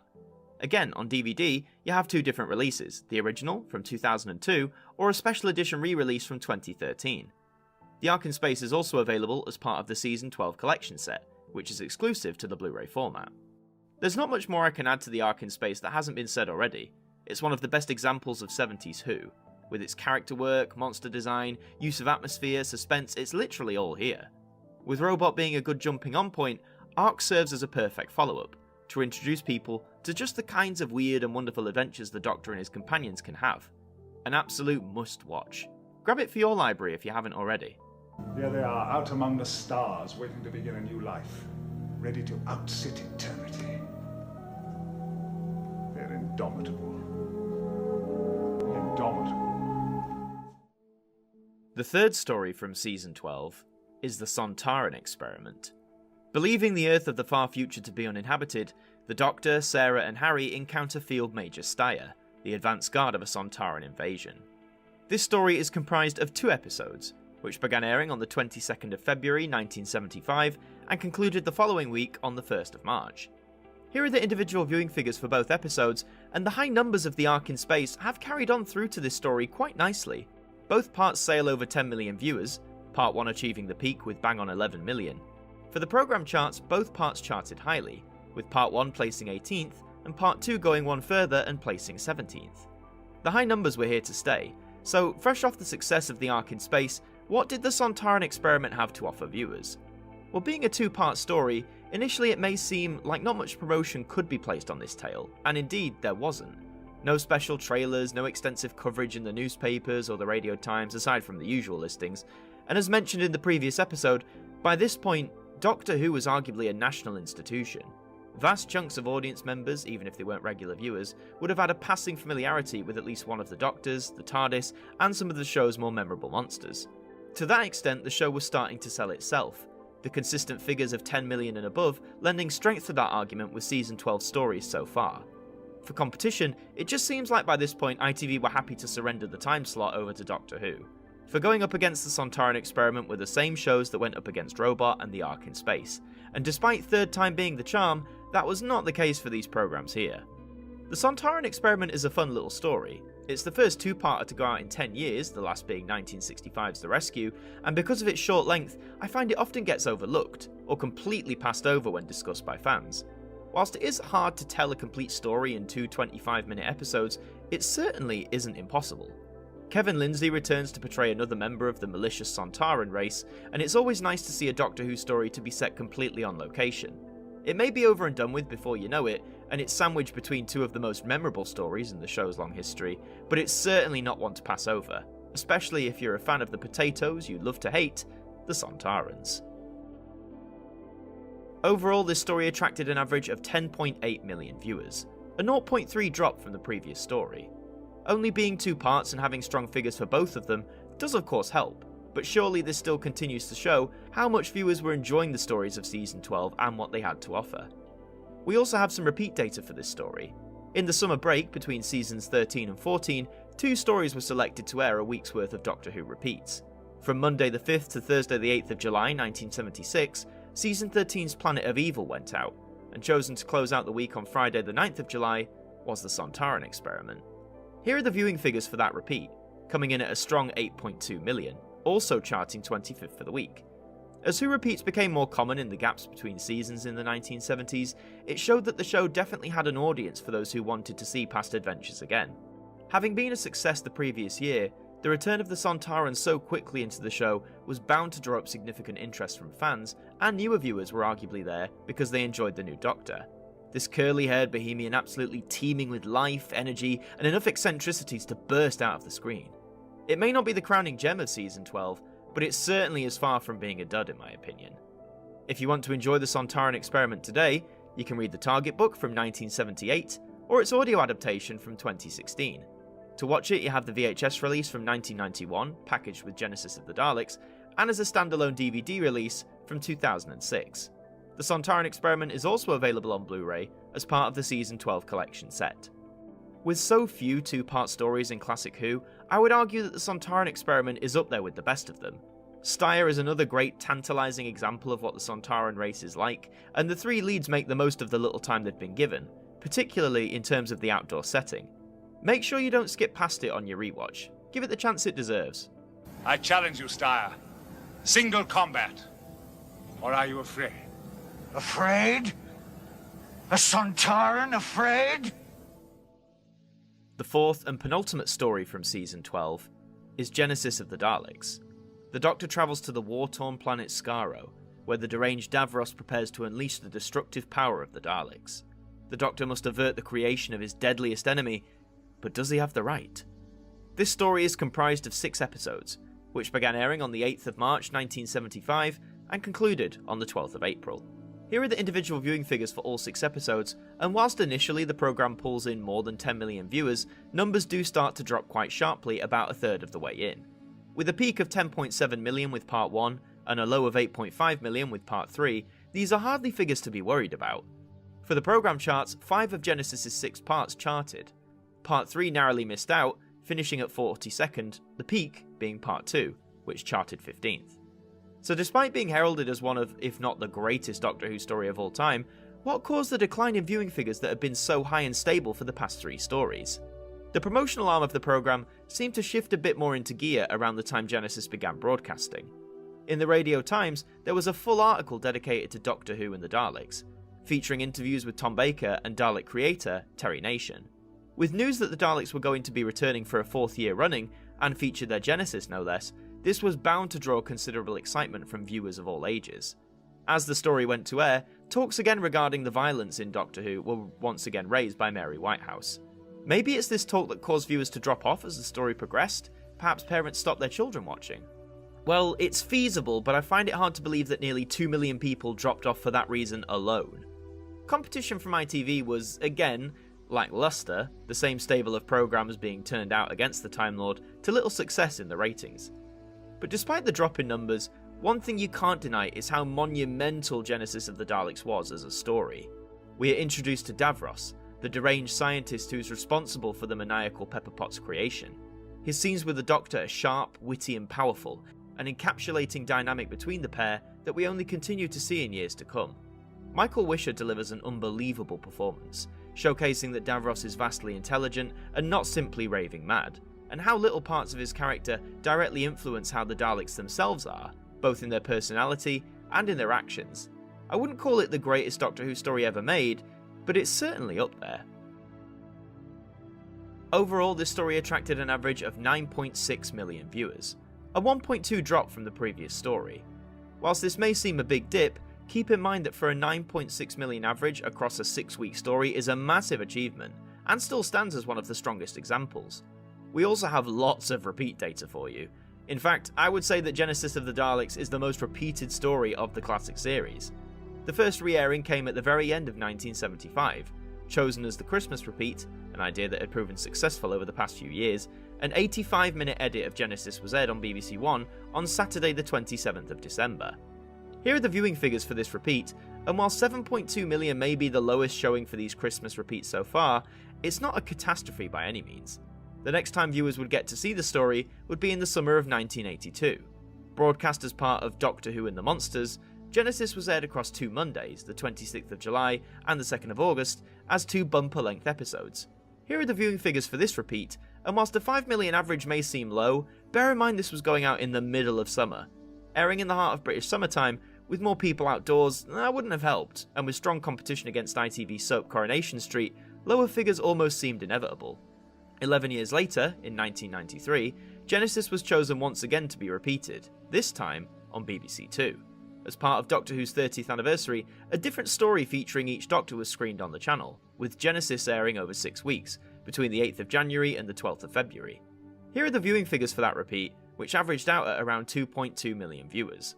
Again, on the surface, it's a very low figure, but as often is with these 90s repeats, A, it was going out on BBC Two, a channel that rarely achieves the same high figures seen on BBC One, and B, Doctor Who had been off the air with new episodes for around 4 years, so the general interest in the programme was nowhere near as high as it once had been. Genesis of the Daleks received one last repeat in the February of 2000 on BBC Two, but unfortunately we don't have the viewing figures for this transmission, although information states that the low audiences for this repeat caused Doctor Who to be dropped from BBC Two schedules, and that's something we never want to hear, is it?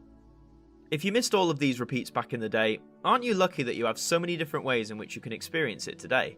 You have the Target book from 1976, or its audio adaptation from 2017.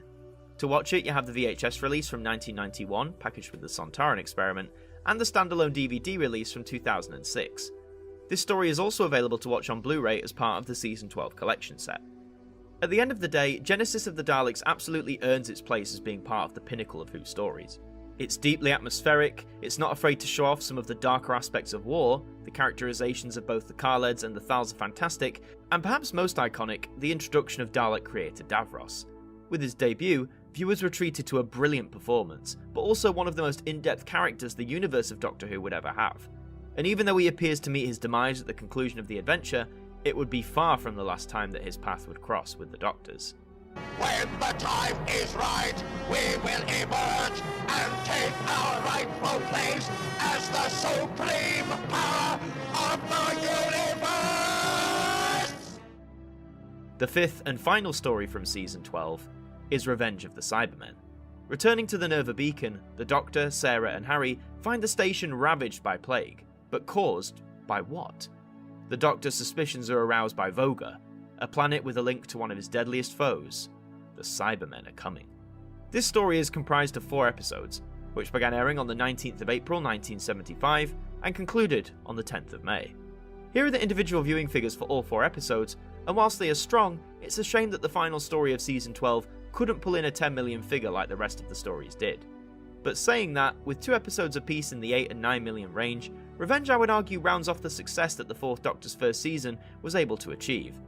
For the top 40 programmes, despite the lower figures, all 4 parts ended up charting, the peak being Part 4, which finished up at 22nd.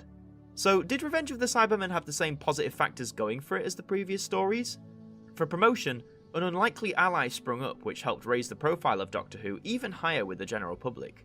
Weetabix, a popular breakfast item, began a promotional tie-in with the programme, encouraging people to buy packs of Weetabix to collect various cardboard cutouts, a tie-in that proved to be incredibly popular for both parties. Including this, Tom gave an interview to the Daily Express on the day of Part 1's broadcast, in which, amongst other things, he reveals that he had signed on for a second year, pleasing millions who had come to love him almost from the word go. The competition over at ITV was, you guessed it, weak as anything. The same old shows came to the fore, Sale of the Century, new faces, reruns of old shows, you get the idea. But if competition was weak, why weren't Revenge of the Cybermen's viewing figures much higher like the previous stories? Well, going out in April and May, with warmer weather and lighter nights beginning to emerge, less people would have been huddled around their tellies at 5:30 PM. But the main element of this story that was going to draw up some notable attention was the long-awaited return of the Cybermen. The Silver Giants hadn't appeared on screen for 7 years, last being seen in 1968's The Invasion, and only making brief cameos in the interlude, unfortunately never having a dedicated adventure in the Third Doctor's era. Sadly, their return here isn't often regarded as being triumphant. The Cybermen here are markedly different. Everything from their voices, their demeanour, their attitudes, their very emotional moments despite supposedly having no emotion, it almost seems like a contradiction of everything we thought we knew about them. Are there some good and redeemable moments? Oh, sure there are, but ultimately, in my view, Revenge of the Cybermen isn't the best outing for the metallic monsters. Still one to give a watch, it's certainly entertaining, but maybe not for the right reasons. Overall, this story attracted an average of 9 million viewers, a 0.6 drop from the previous story. Whilst that may seem a shame, to close out your 12th season with 9 million viewers on average tuning in, what an achievement that is. It may not have been the greatest comeback for the Cybermen, but their appearance is welcomed after such a long absence, and their inclusion in Season 12 marks the first time that 3 of the programme's heaviest hitters, the Daleks, the Sontarans and the Cybermen, would all appear in the same group of adventures, something that wouldn't happen again for another 10 years. To have a gander at Revenge of the Cybermen today, you have the Target book from 1976, and no audio adaptation as of yet, at the time of this recording. To watch it though, you have plenty of options. Revenge was the first Doctor Who story to be released on VHS, in an omnibus edition back in 1983. Although, as you can see, there's a few things wrong with this cover. So the next year, in 1984, it was re-released with more suitable artwork. It was also released on Betamax, Video 2000, and later on, Laserdisc. An episodic version was released eventually on VHS in 1999. The story got its DVD release in 2010, packaged with Silver Nemesis in a double feature box set, and it's also available to view on Blu-ray as part of the Season 12 collection set. But despite all the jokes and the sassy cyber leader memes, Revenge is a story that is worth your time at least once. If anything, the lead cast continue to cement the wonderful chemistry that they have between them. There's some pretty ambitious location filming within some eerie caves, and many a memorable moment. Memorable for the right reasons? I'll leave that up to you.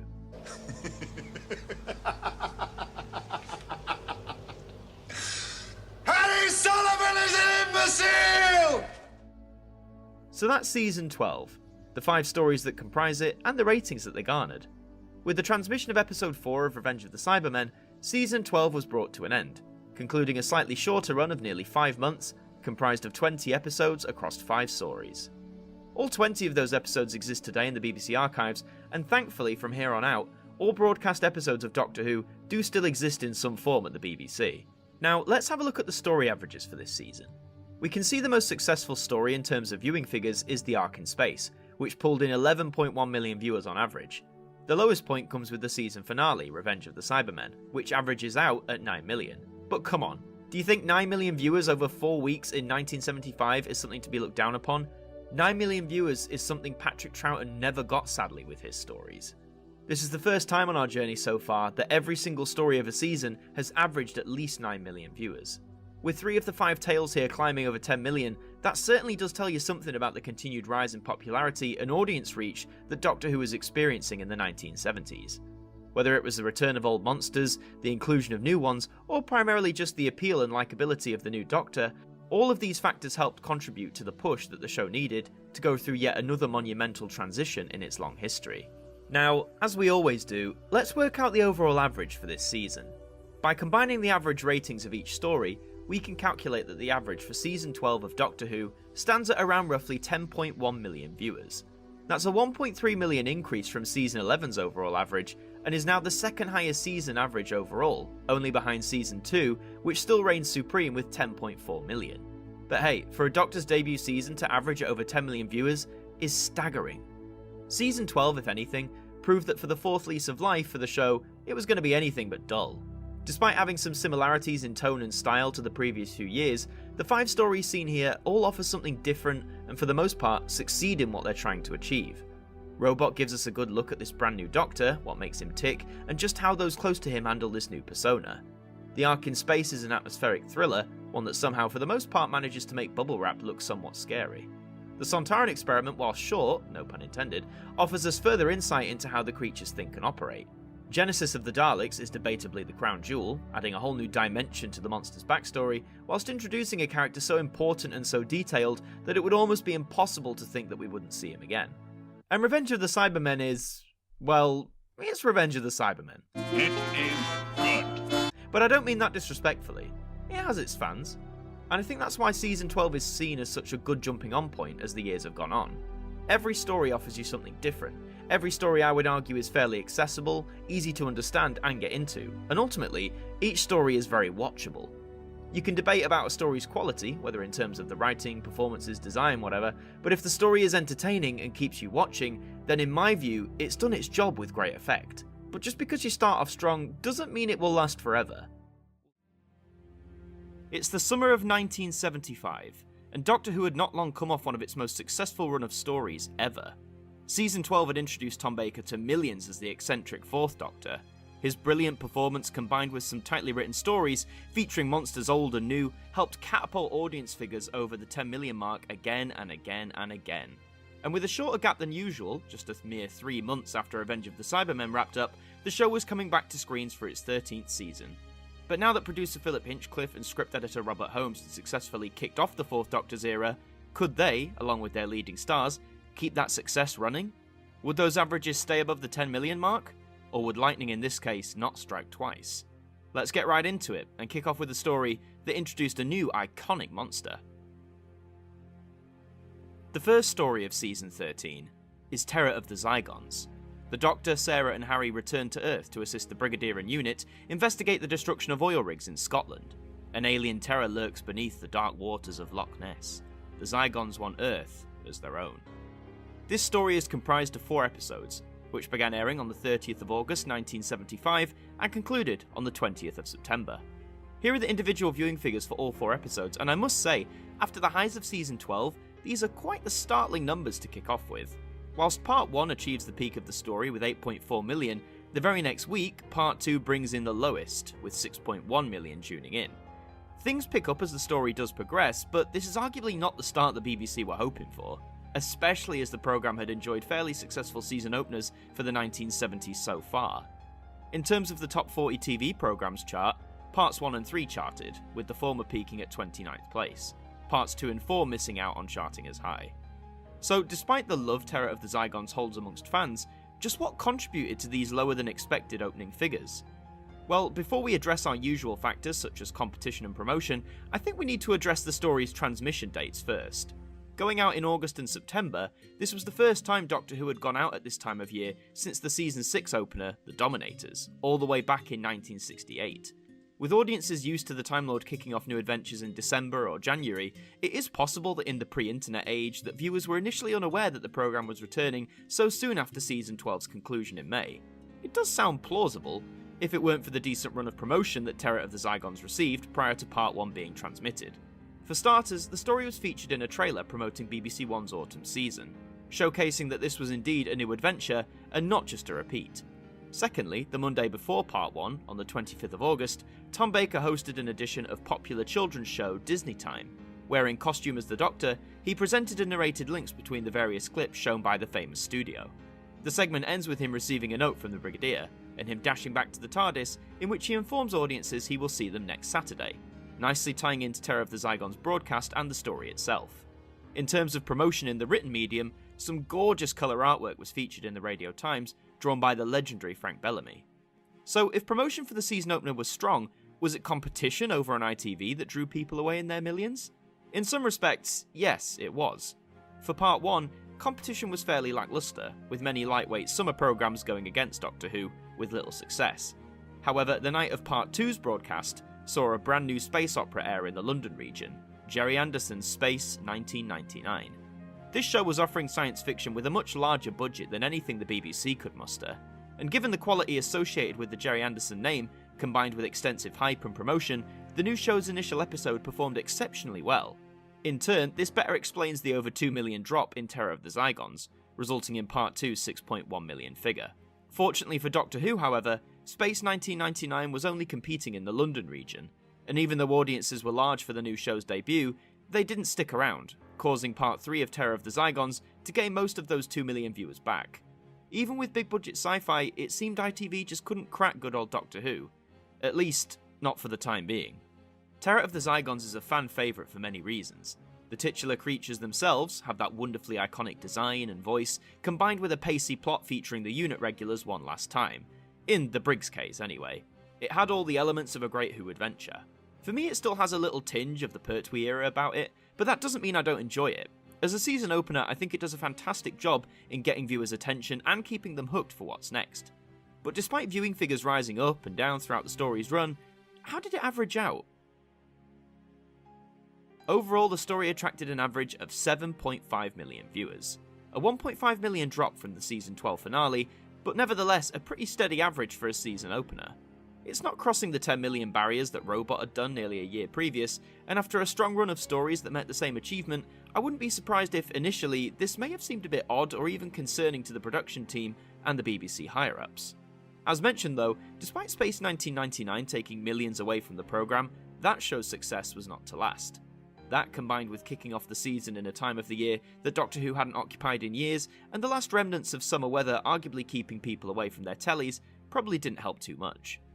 But as we've learned on this journey, just because a story has lower figures initially doesn't necessarily define its quality, and if you ask most people, they say that Terror of the Zygons is one of the best classics out there. To enjoy said classic today, you can read the Target book from 1976, and no audio adaptation as of yet, at the time of this recording. To watch it, you have 2 separate VHS releases, a compilation edit from 1988, and the original episodic version from 1999. Or to be more up to date, you can enjoy the story on DVD, which was released in 2013, originally intended to be the last release of the classic series on the format, before the animations came into play. It goes without saying that if you want an accessible, fun, and exciting story from Classic Who to get you into things, that Terror of the Zygons is a solid first pick. Many have said that it is just about everything you could want from a story in this era. An iconic threatening monster, a strong cast of side characters, the main TARDIS team on top form, it's a hard offering to resist. Definitely go and check it out if it's still on your list to watch. I'm sure you'll be smiling away by story's end. And Sarah, better keep his recovery dark for the moment. Why? Do you think Harry's still in danger from something? The second story of Season 13 is Planet of Evil. A distress signal brings the Doctor and Sarah to the jungle world of Zeta Minor, where a terrifying creature stalks a geological survey team. Can the Doctor escape the clutches of dark forces from another universe? This story is comprised of 4 episodes, which began airing on the 27th of September 1975 and concluded on the 18th of October. Here are the individual viewing figures for all 4 episodes, and these numbers are much more reassuring and reminiscent of the runaway success of Season 12. Each part gained at least 9 million viewers, with parts 1 and 4 pipping that iconic 10 million mark. But even when your lowest figure is 9.1 million, that's hardly something to start ringing alarm bells over. In terms of the top 40 programmes chart, all 4 parts charted comfortably, with part 1 charting the highest, settling at 19th place. So how did Planet of Evil manage to bring in a massive chunk of extra viewership so quickly for the programme? Well, firstly, airing in September going into October, the nights would be getting darker, and as such, the upward trend of more people being huddled around their TV screens earlier in the evening would begin. Secondly, on the competition front, ITV was probably starting to panic a little. Their new space opera, Space 1999, may have had a strong start, but it wouldn't last. Whilst it still had a loyal and dedicated viewership, it just didn't pull in the numbers that Doctor Who did. Other competition in different regions ranged from a selection of old movies, Western show Bearcats, and pop show Supersonic, none of which held a candle to the Doctor and Sarah Jane. There wasn't necessarily a lot of promotion for the adventure itself, but Doctor Who was popping up in the press more and more. Whether it be turning on the Blackpool Illuminations or publishing short stories from young fans, Doctor Who was firmly in the public consciousness on a consistent basis.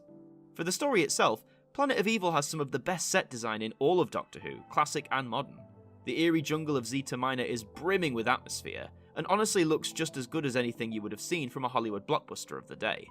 Combined with a plot dealing with an antimatter monster, the stakes and moments of tension genuinely feel earned, and it has a good pace on it to keep viewers' eyes fixed firmly on the screen, which is another reason as to why viewing figures were so consistent for this adventure, for it was one people found hard to dive away from. Overall, this story attracted an average of 9.9 million viewers, a huge 2.4 increase from the previous story. I think this put paid to the theory that the summertime broadcast for Terror of the Zygons really was the main factor for that story's considerably lower figures, combined with some brief strong competition. But to pull in just under 10 million viewers in 1975 is a sign of a roaring success. We also have some repeat data for you. The following summer, in 1976, Planet of Evil was selected for a daily repeat, airing from Monday the 5th to Thursday the 8th of July. Here are the viewing figures for that repeat, and whilst they are much lower than the original broadcast just under a year prior, there are some major factors to take into account. For one, the summer of 1976 became notorious for just how hot and glorious it was, and for those who don't live in the UK, we don't get that kind of weather often, so of course the masses were going to seize the chance to stay out and soak up the rays. The competition was also strong too, including programmes such as soap opera Crossroads or panel show Whodunnit, hosted by former Time Lord himself, Jon Pertwee. Planet of Evil, if anything, showed that there was still life in the old dog yet, particularly in regard to conjuring up alien worlds and presenting a story filled with imagination and tension. To enjoy this often overlooked story, you can read the Target book from 1977, but there's no audio adaptation at the time of this recording. To watch it, you have the VHS release from 1993 or the DVD release from 2007. It may be sandwiched between two of the most celebrated stories in the programme's history, but make sure you don't overlook Planet of Evil. If anything, there's a lot of fun to be had, plus some genuinely chilling moments and concepts. It may not be the best of the season, but it definitely isn't the worst. We're getting to that.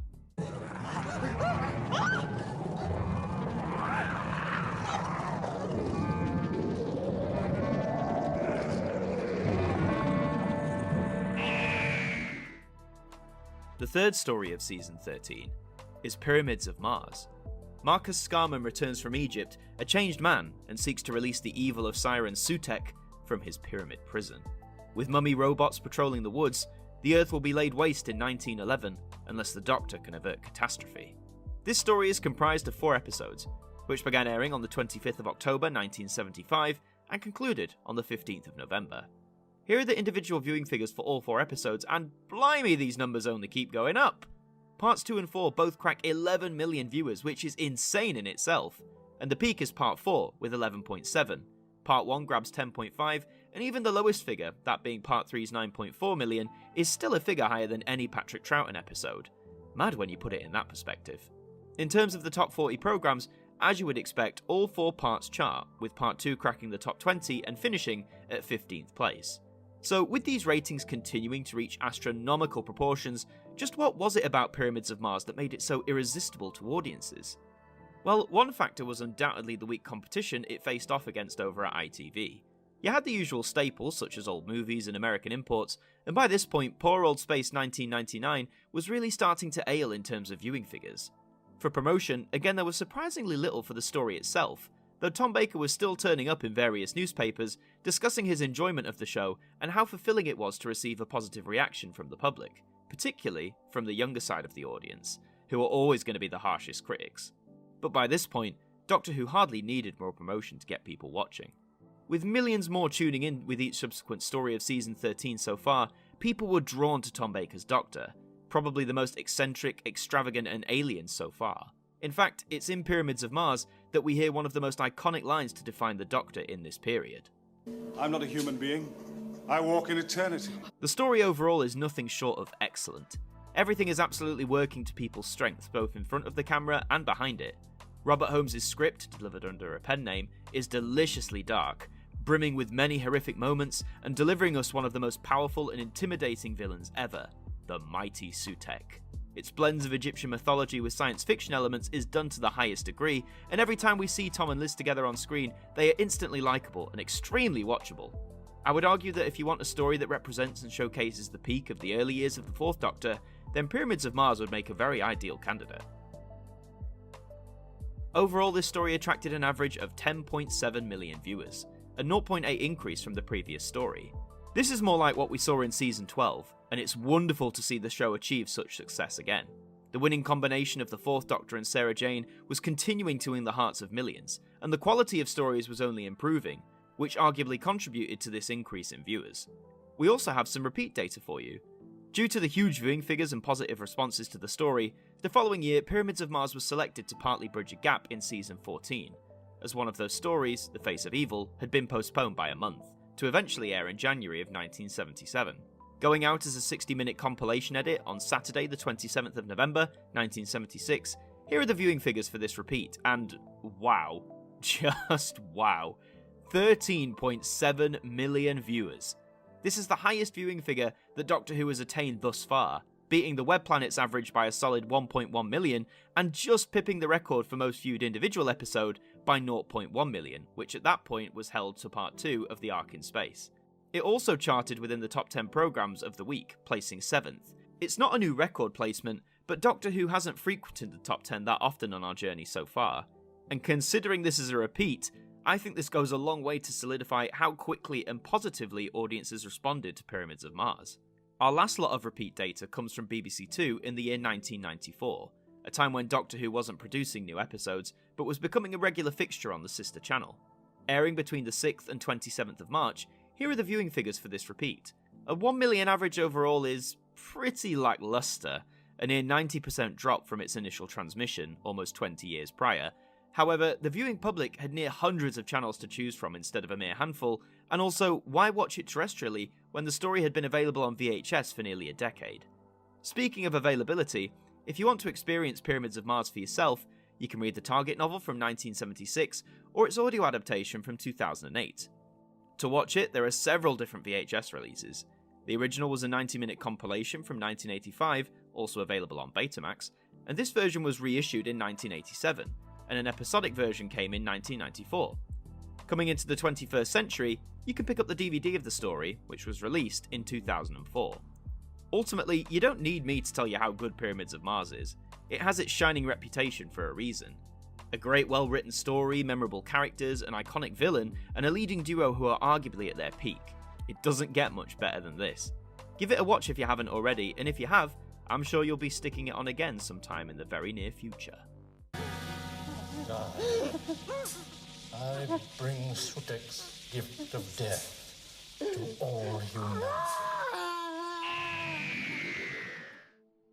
The fourth story of Season 13 is the android invasion. Not all is as it seems when the Doctor brings Sarah home to Earth. Attacked by helmeted figures, the companions take refuge in the deserted village of Devasham, where not even friends can be trusted. What do the alien Kralls have planned for Earth?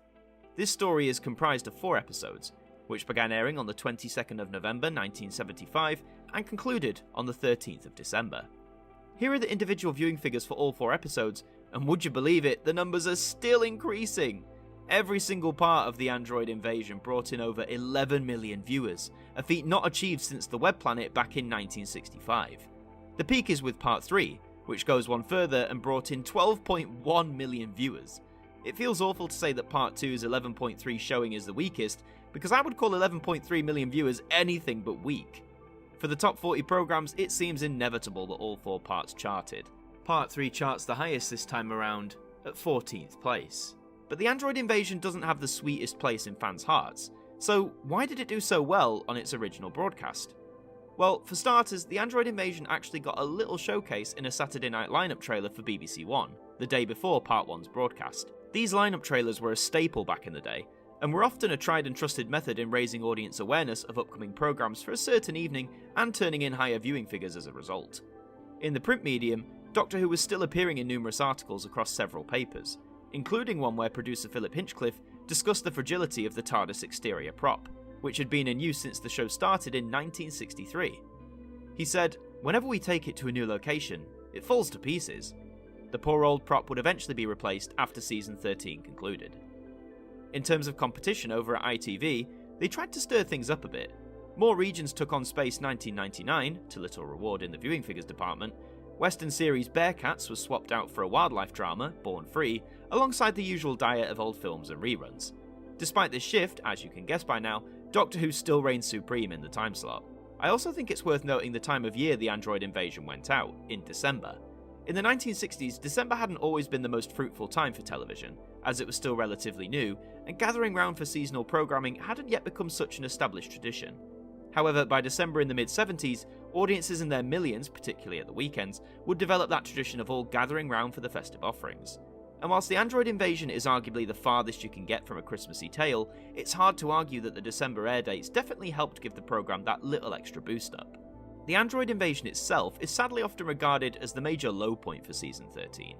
Coming hot off the heels of Pyramids of Mars, I find it hard to deny that the overall quality does take a little bit of a dip. The script was written by Terry Nation, more notable for being the creator of the Daleks, but I find this hardly one of his most engaging scripts. It did feature the return of Harry Sullivan, who had said goodbye in the season opener, and also of Sergeant Benton, played by John Levine, which would be his last appearance in the show to date.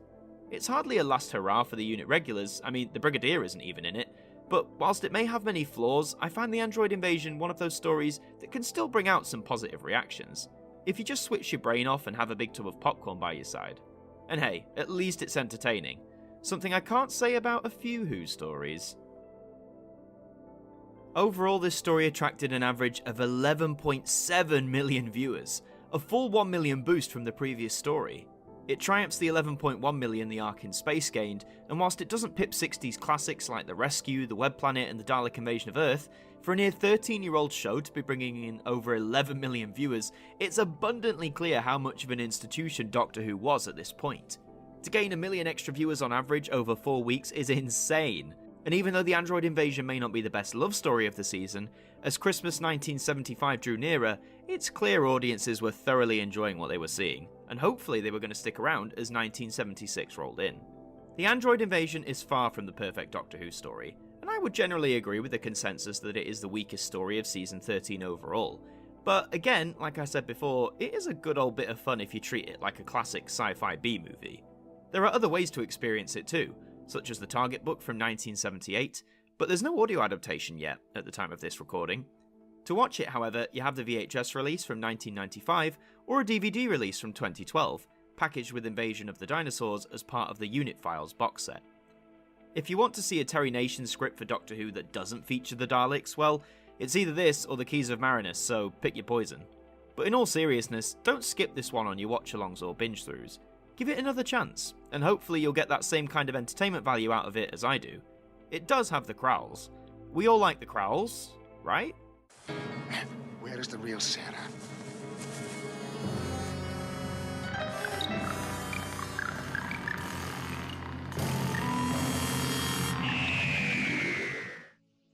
The fifth and penultimate story of Season 13 is The Brain of Morbius.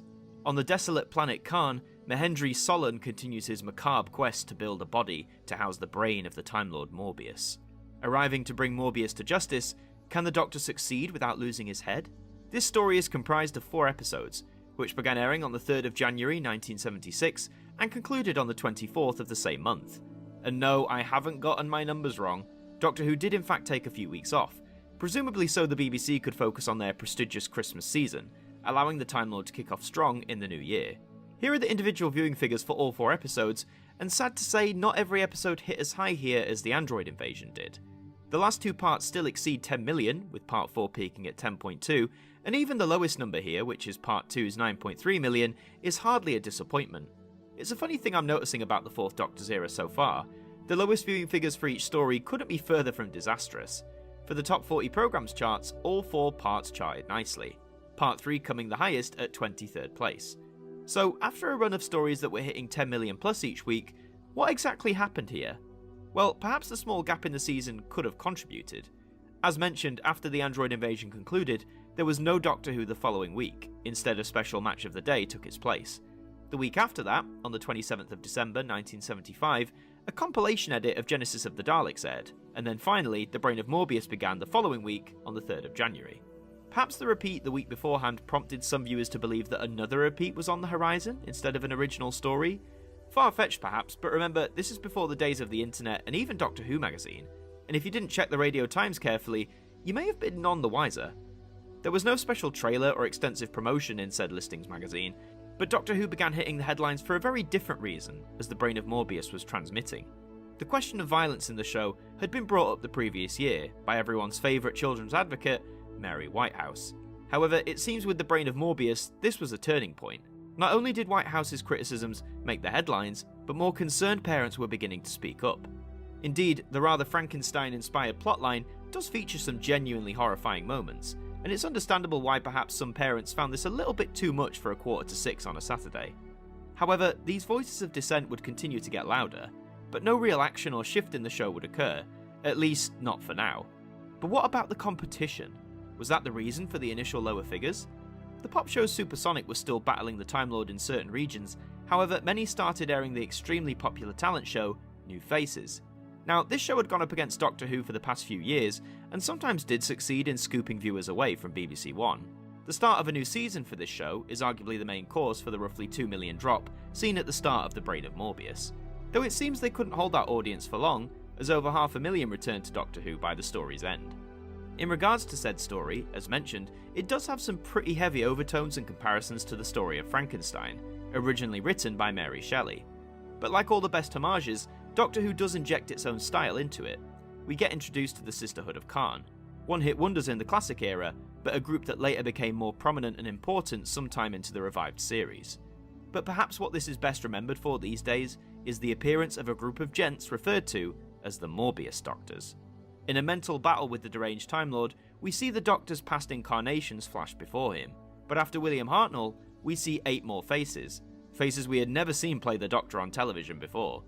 The official status of these Doctors is something fans have debated for over 45 years, and only recently were they seen again in the main TV show. Whether you find them canon or not, I love moments like this in the programme, where we get a surprise glimpse at an aspect of the Doctor's life that we previously didn't know about, or maybe we weren't supposed to know about. I'll let you be the judge of that one. Overall, this story attracted an average of 9.8 million viewers, a 1.9 drop from the previous story. Whilst it may seem disheartening to see such a huge decline like this, to once again nearly pull in 10 million on average is hardly a failure. 2 weeks off the air arguably didn't help matters much, and the early January New Year period can often be a competitive one for television. We also have some repeat data for you. 1 week after the record-breaking repeat of The Pyramids of Mars, The Brain of Morbius was selected to help plug the mid-season gap of Season 14. Airing as a 1-hour compilation on Saturday the 4th of December, here are the viewing figures for this repeat. A very impressive 10.9 million viewers, placing 17th on the top 40 programmes chart. Whilst it doesn't compare to the staggering 13.7 million achieved by The Pyramids of Mars the previous week, this figure is much higher than the story's original broadcast, improving its average by 1.1 million. The Brain of Morbius is often considered as another standout hit from Season 13, and with all that's crammed into it, I would agree. We get introduced to a new member of the Doctor's own race, the deranged Morbius, and we also get some great moments of suspense and horror. It really does feel like a blending of Doctor Who and the popular Hammer horror films of the day. To experience that style for yourself, you can read the Target book from 1977 or its audio adaptation from 2008.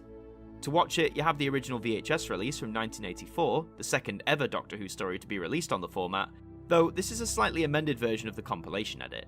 A further release on VHS followed in 1990, this time in its original 4-episode format.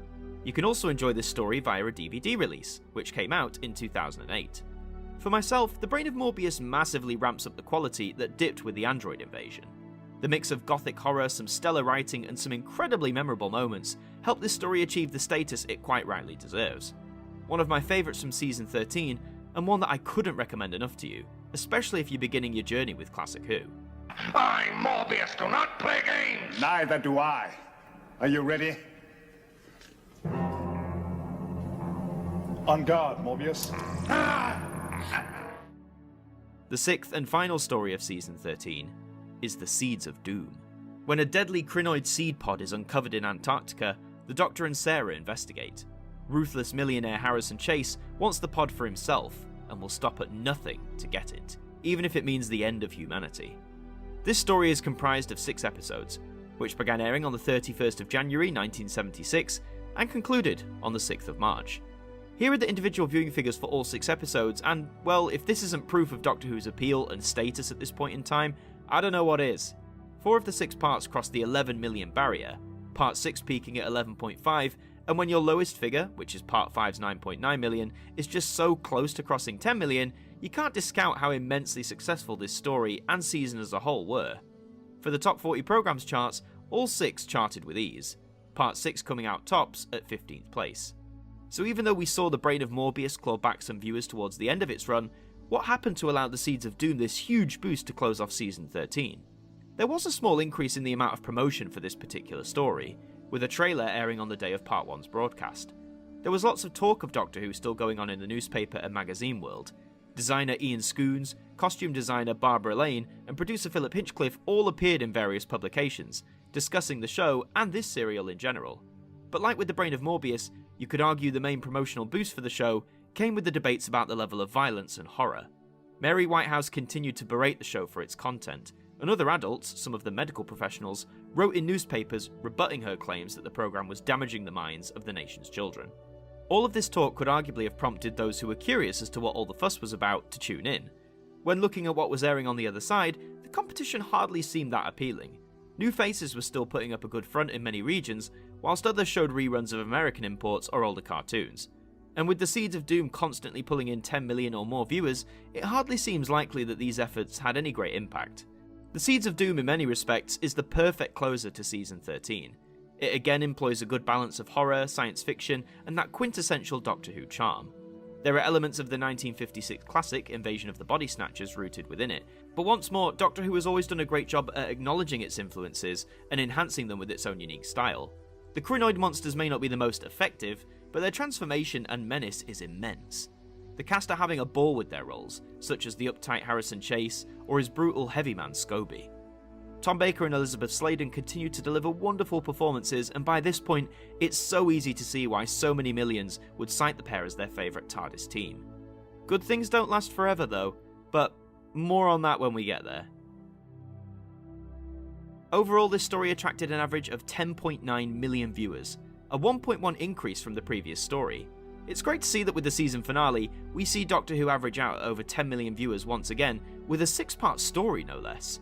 The huge boost arguably shows that despite all the criticisms of horror and violence, it was clearly connecting with audiences, and not only that, but it was bringing a whole new batch of viewers in too. And with the Seeds of Doom, with its 6-part length, still managing to straddle the mix of horror, wit and fun, it proved that after almost 13 years, Doctor Who had so much to offer, and wasn't going anywhere anytime soon. To enjoy the Seeds of Doom today, you can read the Target book from 1977, or its audio adaptation from 2019. To watch it, you have the VHS release from 1994, or the DVD release from 2010. This story rounded off what many today would see as a near perfect season of adventures. And for those who don't take too much to the idea of 6-part stories, I would recommend giving this one a second chance out of all of them. It moves along at a breakneck pace, has plenty of action-filled moments, menacing monsters, and some of the most sharply written dialogue of the Tom Baker era. A must-watch on your classic Who binges.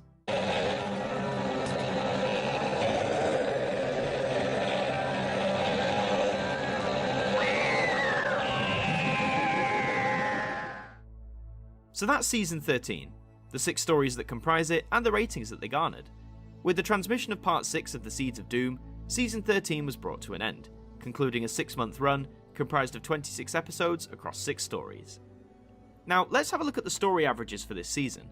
We can see that for the most part, the numbers here are equal to, if not better than some of Season 12's stories. The clear winner is the Android Invasion, which averaged at 11.7 million viewers, with the weakest average being the season opener, Terror of the Zygons, with 7.5 million. But being serious, all 6 of these averages are a paramount success. Tom Baker's Doctor continuing to entertain audiences of old and connect with new viewers too, already being the definitive Doctor for many of the younger demographic. Now, as we always do, let's work out the overall average for this season. By combining the averages for each individual story, we can calculate that the average for Season 13 of Doctor Who is around roughly 10.1 million viewers, which is exactly the same average that Season 12 managed to gain. Considering Season 13 had an extra story, the fact it achieved the same average is remarkable. Whilst there's no overall growth, probably due to the lower figures of Terror of the Zygons, to have a season average over 10 million viewers comes few and far between with Doctor Who, with only Seasons 2 and 12 achieving the same feat on our journey so far. But to be honest, the fact that a near 13-year-old show had 2 seasons in a row average over 10 million arguably cemented Doctor Who's place in the television landscape in the mid-70s. There were still those who saw it as primarily a children's show, but for the majority, the programme was now treated as part of the staple family diet on a Saturday. With Philip Hinchcliffe and Robert Holmes now firmly into their roles as producer and script editor, they were able to seriously inject a new wave of elements into the programme to help it win over a whole manner of audiences. Gothic horror homages to classics like Frankenstein, whilst also introducing new monsters of their own, like the Zygons, the robotic mummies, and the Krynoids. The main cast continued to shine their brightest, with the Doctor and Sarah travelling as a double act in the TARDIS for most of the season. You can always tell when actors are loving their work and get on with one another, and in Tom and Elizabeth, all of their performances are packed to the brim with a sense of fun and adventure. By the summer of 1976, Doctor Who was arguably at a new peak in its popularity. Season 13 had continued to build on the high figures of Tom Baker's debut as the Fourth Doctor, and with stories averaging over 10 or even 11 million viewers, it was hard to dispute the fact that as a television programme, Doctor Who was working, and working to an extraordinarily high level. With the stories, the quality was consistent, and for the most part, excellent, with stories like Pyramids of Mars, The Brain of Morbius and The Seeds of Doom being up there with some of the most celebrated Doctor Who stories ever.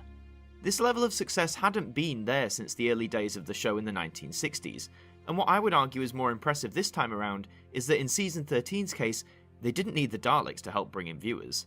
The Pepper Potts were still popular, no doubt, but they were often chided for being a sole factor in the show's success. And with producer Philip Hinchcliffe and script editor Robert Holmes leading the charge, they were determined to prove those naysayers wrong. And prove them wrong they did. But with Season 14 approaching, the question as always was the following. Could Doctor Who continue to pull the huge numbers it had been doing over the previous 2 years? Or was this streak of popularity going to finally crash out and burn away? Well, there's certainly a great deal of change in this season, and it certainly had consequences for the programme, both good and bad. So let's dive in and see how all of this impacted the viewing figures. The first story from Season 14 is The Mask of Mandragora. After being pulled into the Mandragora Helix, the TARDIS arrives in 15th century Italy at the height of the Renaissance. Against a backdrop of palace intrigue and murder, the Doctor must battle to stop the Helix from gaining a foothold on Earth. This story is comprised of 4 episodes, which began airing on the 4th of September 1976 and concluded on the 25th of the same month. Here are the individual viewing figures for all 4 episodes, and these are the nice healthy numbers you'd be hoping for to kick off a brand new season. More viewers came flooding in as the story progressed, culminating with Part 4 soaring into double digits, pulling in 10.6 million. And even with Part 1's 8.3 showing, that's hardly a sign of a bad start. Another sign of a strong opening for Doctor Who came via the Top 40 TV programmes chart. All 4 parts did chart, and Part 2 placed the highest at 22nd. Not bad for a near 13-year-old programme. So with all the signs pointing to success, how did The Mask of Mandragora manage to get Season 14 off to a roaring start? As always, one of the first factors we must look into is promotion, and it's fair to say that The Mask of Mandragora got a pretty decent amount of it. Aside from the regular listings, Doctor Who was heavily promoted in the Radio Times as being part of BBC One's prestigious Saturday night lineup for the autumn season. Being part of said lineup allowed this story to be briefly featured in the season lineup trailer, that was broadcast frequently on BBC One. The Mask of Mandragora also received its own dedicated trailer, which was transmitted on the morning of Part 1's airing. I think it's fair to say that after the massive rating success of the last few years, the BBC were taking Doctor Who very seriously, and were determined to give it the best possible start for its new season. But what about the other main factor we look at, competition? Did anything on the ITV network manage to bring a serious threat to Doctor Who? Well, there was certainly plenty of different programmes across each different region, but it seems none of them really could dent the Time Lord that much. Aside from the standard fare of reruns or old movies, The Mask of Mandragora faced off against programmes such as Talent Show, New Faces, sci-fi drama, Space 1999, and in the first week, a musical special, Guys and Dolls. So with competition proving to be less than effective, it seems the emphasis on promotion was the real boost The Mask of Mandragora needed. With the story itself, it's not necessarily one of my favourites, I actually find it to be one of the weaker adventures of Season 14. But it's the first period piece we've seen on Doctor Who in quite a while, which aren't always to my liking, but I can't deny that the set and costume work to match the period is absolutely gorgeous. Tom Baker and Elizabeth Sladen continue to be on top form as well, their character chemistry riding as high as it ever did, and they often shine in what I would argue in some cases are some quite dull scenes. One major highlight though is the introduction of the TARDIS's second control room, a wood-panelled, more Victorian-esque central hub, one which is combined with the futuristic technology that we've come to expect from the Doctor's time machine. I think this new control room suits Tom Baker's Doctor to a T, and thankfully, it wouldn't be the last we'd see of it. Overall, this story attracted an average of 9.5 million viewers.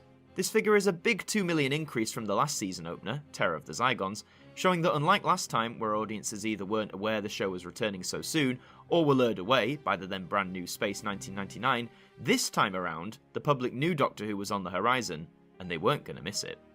If you like more historical, period-based adventures, then The Mask of Mandragora will certainly scratch that itch for you. To experience it today, you can read the Target book from 1977, or its audio adaptation from 2009. To watch it, you have the VHS release from 1991, or a standalone DVD release from 2010. This story is also available on Blu-ray as part of the Season 14 collection set. It may not be one of my favourites, but I know many fans consider it to be an underrated gem. It's one of those cases where many other stories in Season 14 get a lot more attention and praise, so I can totally understand that view, and I'd go back and watch it again if you can. Give it that second chance. It has great looking visuals, some really interesting ideas, some truly funny dialogue, and a pair of lead actors at the height of their performances. A historical romp with a sprinkle of sci-fi? Oh, go on then. I wouldn't even say no to a salami sandwich. The second story from Season 14 is The Hand of Fear. After being caught in a blast, Sarah is found clutching a fossilised hand, the remains of the Castrian Eldrad. As Sarah falls under the Castrian's malign influence, the Doctor battles to stop her from regenerating the ruthless life form. This story is comprised of 4 episodes, which began airing on the 2nd of October 1976 and concluded on the 23rd of the same month. Here are the individual viewing figures for all 4 episodes, and this is certainly a massive jump up. Not only do all 4 parts soar over 10 million, but 2 of them even go one step further. Part 3 brought in 11.1 million, and Part 4 saw the story peak with 12 million viewers tuning in. With numbers like these, it should come as no surprise that all 4 parts charted nice and comfortably within the top 40 programmes chart, with Part 4 breaking the top 20, finishing at 19th place. Well then, with some wonderfully high viewing figures across the story's 4 weeks of transmission, how did The Hand of Fear manage to bring in this many audience members? Well, if you think The Mask of Mandragora got good promotion, The Hand of Fear received just as much, if not more of it. The main reason being the imminent departure of companion Sarah Jane Smith, played by the wonderful Elizabeth Sladen. Sarah Jane had grown to become one of the best-loved companions in the show's history. She'd had a great start with Jon Pertwee's 3rd Doctor, but it was with the 4th Doctor and their strong friendship that really cemented the character into viewers' hearts. Her departure, after nearly 3 years on the programme, was bound to raise the interest of any viewer who had tuned in across the past few seasons. Several articles in various newspapers covered this departure too, with Elizabeth Sladen giving many an interview. But it wasn't just the written medium that offered The Hand of Fear such promotion for this exit. Television also played its part in hyping up the moment, and by extension the story as a whole. Tom Baker and Elizabeth Sladen were the star guests on a brand new Saturday morning children's show, Multicoloured Swap Shop, hosted by the ever-recognisable Noel Edmonds.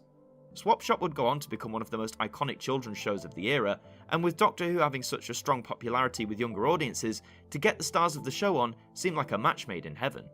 In regards to competition, ITV were once again offering a variety of different programmes depending on the region that you lived in. Many of these were the same programmes that faced off against The Mask of Mandragora, and even fresher competition in the form of shows like US sitcom Happy Days or quiz show Celebrity Squares couldn't quite steal away the limelight from Doctor Who. The Hand of Fear is a rip-roaring 4-part adventure, and quite rightly features Sarah Jane very prominently in the centre of the action. Elizabeth Sladen gives a great performance as always, even when she's possessed by the powerful Eldrad. Speaking of Eldrad, whether in male or female form, the costume and makeup work is nothing short of excellent. One of the best creature designs in all of Classic Who. But whilst this story has many a strong moment, the key scene everyone remembers is the final one, in which the Doctor and Sarah, after being the best of friends for so long, finally have to part ways. For today's TV standards, this exit may come across as somewhat subdued or low-key, but remember, things were very different back in the 1970s. Having said that though, I think this is still a very powerful and emotional scene, and certainly one of the most memorable departures from the classic series. Even though myself and many others will gush over this scene, don't overlook the other 90% of the story. It's fast-paced, action-packed, and continues to show what Doctor Who was able to achieve as a sci-fi drama in the mid-70s. Overall, this story attracted an average of 11 million viewers, a 1.5 increase from the previous story. It's so rare that Doctor Who averages above the 10 million mark, and for the Tom Baker era to do so consistently, it's honestly quite incredible. What's heartwarming though is that 11 million people on average tuned in to see Sarah Jane's final story, which is something that Elizabeth Sladen certainly deserved. After leaving Doctor Who, Elizabeth would continue to work consistently in the industry. She never turned her back on the programme either, returning first in 1981 to co-helm a brand new spin-off, K9 and Company. Now, this programme has a mixed reception to say the least, but what you can't take away from it is that it was the first official Doctor Who spin-off on TV, and without it, you arguably wouldn't have had Torchwood, or Class, or even the Sarah Jane Adventures. That's right, the Doctor's best friend got her very own spin-off series. After successfully being reintroduced to a whole new generation in 2006's School Reunion, Sarah Jane returned to lead a brand new CBBC show. Accompanied by a plucky gang of youngsters, Sarah Jane's further adventures would go on to be beloved by an entire generation, many of whom still look back on it now with happy memories. The Sarah Jane Adventures would even see Elizabeth reunite with two different Doctors, once more with 10th Doctor David Tennant, and then with the 11th Doctor, Matt Smith. However, partway through filming the 5th series of her spin-off, all was sadly not well. Elizabeth had been struggling with her health for some time, having been diagnosed with cancer in February of 2011. 2 months later, on the 19th of April, she passed away. Her passing was reported on the national TV news and featured on the front page of many newspapers. We were all heartbroken, a woman whom we had all grown to love. Whether you had first met her in the early 70s or had a fresh introduction to her in the mid-2000s, I don't know a soul around who didn't find some warmth, some love, in Sarah Jane Smith. The impact and memories she left with so many of us is still clear for all to see. For us. Elizabeth Sladen will not only be remembered for her most iconic character, but for being a down-to-earth, kind-hearted, and very wonderful woman. She was 65 years old. The Hand of Fear, I would argue, is not only one of the gems of the Tom Baker era, but one of the great achievements in Elizabeth Sladen's long and successful career. To enjoy this story today, you can read the Target book from 1979, or its audio adaptation from 2021. To watch it, you have the slightly hard-to-find VHS release from 1996, or a more readily available DVD, which arrived in 2006. Like all stories in Season 14, The Hand of Fear is also available to watch on Blu-ray, with its corresponding collection box set. Like many a Who story, The Hand of Fear does have its critics, but I think it's fair to say that this story does exactly what it needs to, and it does it well. It provides a strong, action-heavy tale, tightly paced and full of memorable moments. It allows the characters, the leads in particular, to really shine through, and shine through they do. And perhaps, most importantly, it provides a worthy and satisfying exit for the Doctor's best friend. Check it out if you haven't already. It's definitely one you won't want to miss. Travel does broaden the mind. Yes. Till we meet again, Sarah. The third story from Season 14 is The Deadly Assassin.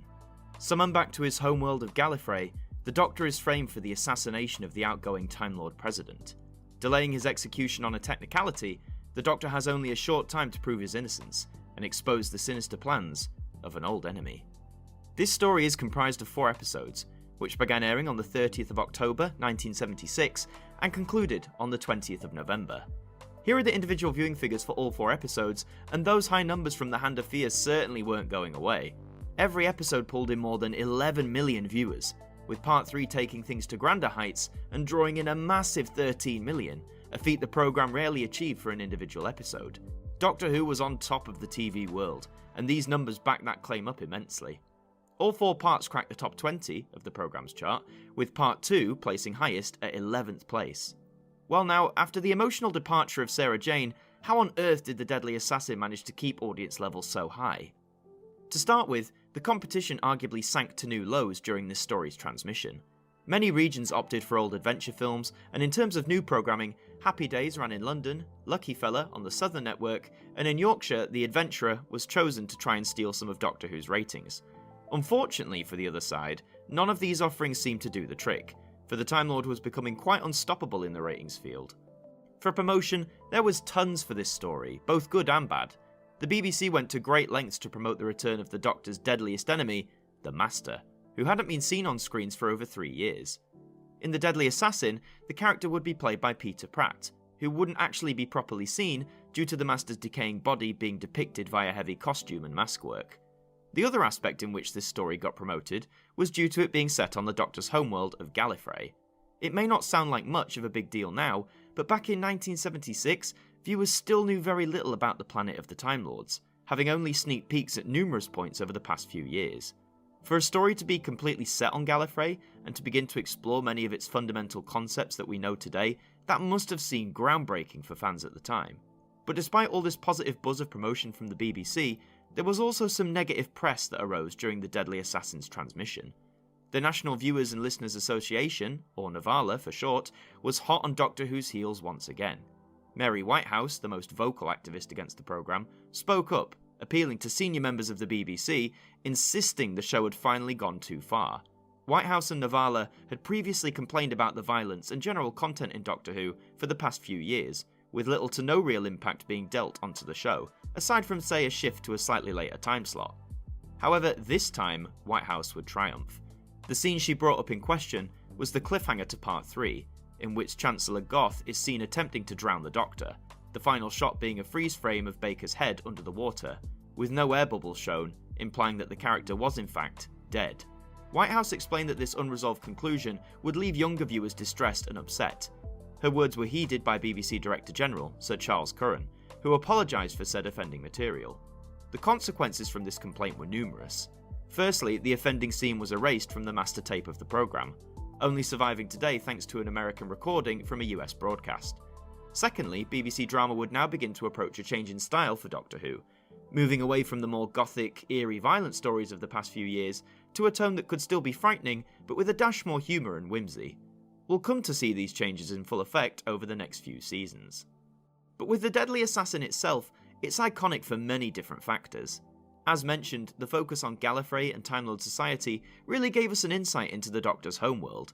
Furthermore, this story is notable for being the only story in the classic series where the Doctor does not travel with a companion.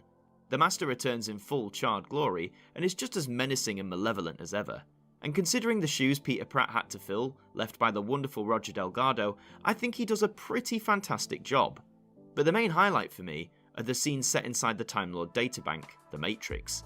This insane, no-holds-barred world is brimming with imaginative thoughts and concepts. Things happen at random, figures and scenarios keep changing every few seconds. No wonder the ratings were as high as they are. For the idea of the Matrix, it makes for fantastic viewing. It's arguably my favourite story of the Fourth Doctor's entire era, and one I definitely recommend you to watch if you haven't seen it before. It established many concepts that would last throughout the show's history, and it's a damn good story to boot. Overall, this story attracted an average of 12.2 million viewers, a 1.2 increase from the previous story. The fact that the viewing figures were jumping up so high with each story pretty much strengthens the notion that Doctor Who was certainly in some sort of golden age. We also have some repeat data for you. The Deadly Assassin was chosen to air over 4 consecutive Thursdays in the August of 1977. Airing from the 4th to the 25th of August, here are the viewing figures for this repeat, which averaged out at 3.6 million viewers. Now, of course, these are wildly lower numbers than the story attained on its first broadcast, but there's two major reasons for this. One being that going out in August, audience members were down across all programmes on all channels, the hot weather of summer keeping people out and about, rather than lodged in at home as they would do in the winter season.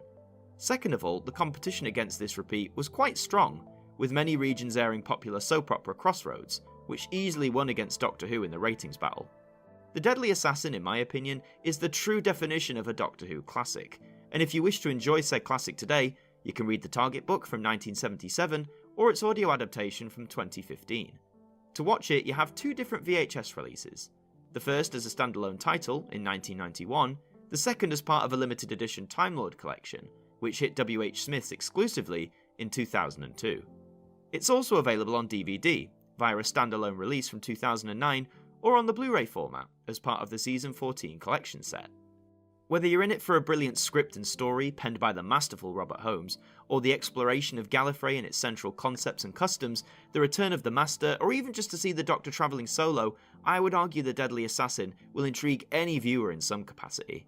It's one of my favourite classic Who stories, and one that certainly in my view deserves all the praise and respect that it gets.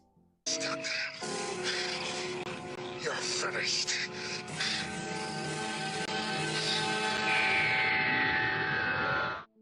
The fourth story from Season 14 is the face of evil. When the Doctor lands on an alien world, he's surprised to find that the local inhabitants both recognise and fear him. As he investigates, assisted by his new friend Leela, he discovers that a mistake in the past has had grave consequences.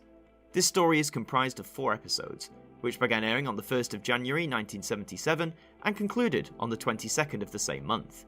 You'll notice quite a gap in transmission dates between this story and the last, and we'll come to the details of that gap in a moment. Here are the individual viewing figures for all 4 episodes, and whilst not as high as The Deadly Assassin, you can hardly complain at these numbers. All 4 parts still brought in over 10 million viewers, a strong achievement for any programme of the day, and Part 4 saw the story's peak, with 11.7 million households tuning in. For the programme's chart, all parts settled into the top 20 except Part 1, which placed 23rd. Parts 2 and 4 drawing for peak position, both of which finished at 19th. So even though these viewing figures are still very good, what happened with The Face of Evil to see numbers drop from before? Well, remember how a moment ago I mentioned that there was a gap in transmission dates? I would argue that probably had something to do with the slight ratings drop. After The Deadly Assassin concluded on the 20th of November, the next 2 Saturdays would see compilation repeats of Doctor Who hit the airwaves. The 27th of November saw the phenomenally successful repeat of The Pyramids of Mars, which drew in the series' highest viewing figure at that point at 13.7 million. The following week, on the 4th of December, The Brain of Morbius pulled in another strong showing, with 10.9 million tuning in. The Seeds of Doom was then considered to be repeated in a compilation form the next week, on the 11th of December, but this was then replaced with Jerry Anderson's film Into Infinity. So, not including the repeats, this was the longest mid-season break Doctor Who had endured so far, with 6 weeks passing without a new episode. I would argue it's reasonable to assume that with this break, some viewers may not have been as alert to the show coming back. After all, you were either scanning the Radio Times each week, or you were looking for a promotional trailer on BBC One. However, the build-up to The Face of Evil was once again highlighted consistently in the media, focusing primarily on the arrival of new companion, Leela, a warrior of the Sever team, played by Louise Jameson. Several interviews were featured with the new lead, and she and Tom Baker appeared on various television programmes of the day to further promote her debut, and the return of the series itself on New Year's Day. Competition during The Face of Evil's broadcast was relatively weak. Now going out at a slightly later time of 6:20 PM, most ITV regions were deciding to air lighter programmes, such as quiz show Celebrity Squares and long-standing talent show New Faces. And whilst the popularity of these programmes cannot be shrugged off, they were hardly doing major damage to Doctor Who. Not when numbers continue to grow and surpass 11 million with each passing week. And indeed, the rising numbers with each episode arguably shows that this new companion was in some way clicking with audiences, and beginning to fill the major shoes left by her incredibly popular predecessor, Sarah Jane Smith. And yes, I know her costume was partly chosen for the dads, as it were, and her use of a knife certainly irked Mary Whitehouse, who was continually watching Doctor Who with an eagle eye, but in retrospect, I would argue it's Leela's character that made her the most endearing to the viewers who tuned in. For her debut, The Face of Evil is, I find, an often overlooked adventure. Leela's introduction to the Doctor and the customs of her Severtine tribe are wonderfully handled. The revelations concerning the Doctor's involvement are so engaging, and the story overall has had some wonderful standout moments. It may not be everyone's favourite from Season 14, but I would argue it's one that certainly still deserves your time and attention. For the very least, it gave us a new friend for the Doctor, one who had an interesting character and would go on to be loved and respected in generations to come. Overall, this story attracted an average of 11.2 million viewers, a 1 million drop from the previous story. And that may seem like a bit of a sharp drop, but an average of over 11 million in 1977 is hardly a sign of a failure. Doctor Who came back from a 6-week break and still was managing to bring in numbers that echoed the early successes of the 60s, and indeed carrying on the success achieved in Tom Baker's run so far. The introduction of a new companion, a later time slot, and a Christmas break clearly couldn't break the stride that Doctor Who had been riding on for the past few years. By this point, its status as a national British institution was undisputed. If you wish to revisit The Face of Evil today, you can read the Target book from 1978, but there's no audio adaptation yet at the time of this recording. To watch it, however, you have the VHS release from 1999 or a DVD release from 2012. And let's not forget you can enjoy The Face of Evil on Blu-ray, thanks to the Season 14 collection set released in 2020. I know many fans view several stories from the Tom Baker era as near masterpieces, and when this story is sandwiched between two of them, I can understand why it often doesn't get many reappraisals. But go back and give The Face of Evil another look. I know I enjoyed it considerably more when I did. With a fast-paced story, some great character work, and some notable effects for the time, it's one that just fits as well in Season 14 as all the other tales we've looked at so far do.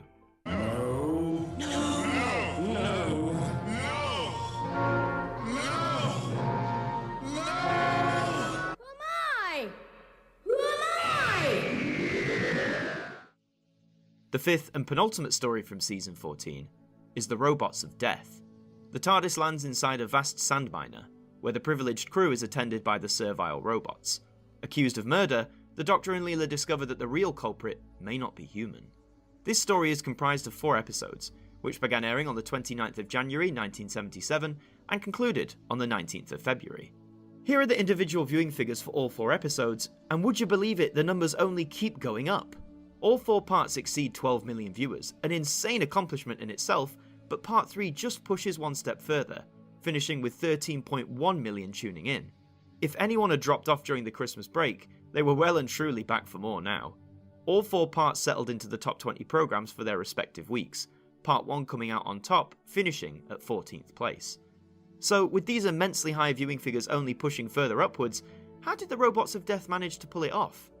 The promotional arm for this story was just as strong as it had been for the previous adventures. Louise Jameson was still receiving a lot of coverage for playing Leela, even appearing on the multicoloured swap shop on the morning of Part 3's broadcast. They say any press is good press, and that certainly seems to have been the case here. Some parents were still writing into the BBC, claiming that Doctor Who had now become too frightening for their young children. It was a line that members of the production team had now become accustomed to, and they did their utmost to justify the show and its content. To say that these negative articles could have spurred some people to tune in and see what all the fuss was about, I would argue that's quite reasonable. For the competition, it was relatively the same as what had gone up against The Face of Evil. Celebrity squares, new faces, and also the new addition of Larry Grayson, who was airing in the London region. But with Doctor Who consistently gaining millions of viewers with each story, the popularity of such competition hardly mattered much.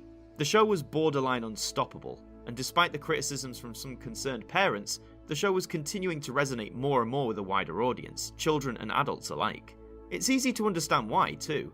When you sit down to watch The Robots of Death, right from the word go you're introduced to this alien world, life aboard the sand miner, and the characters that inhabit it, all of whom deliver excellent performances.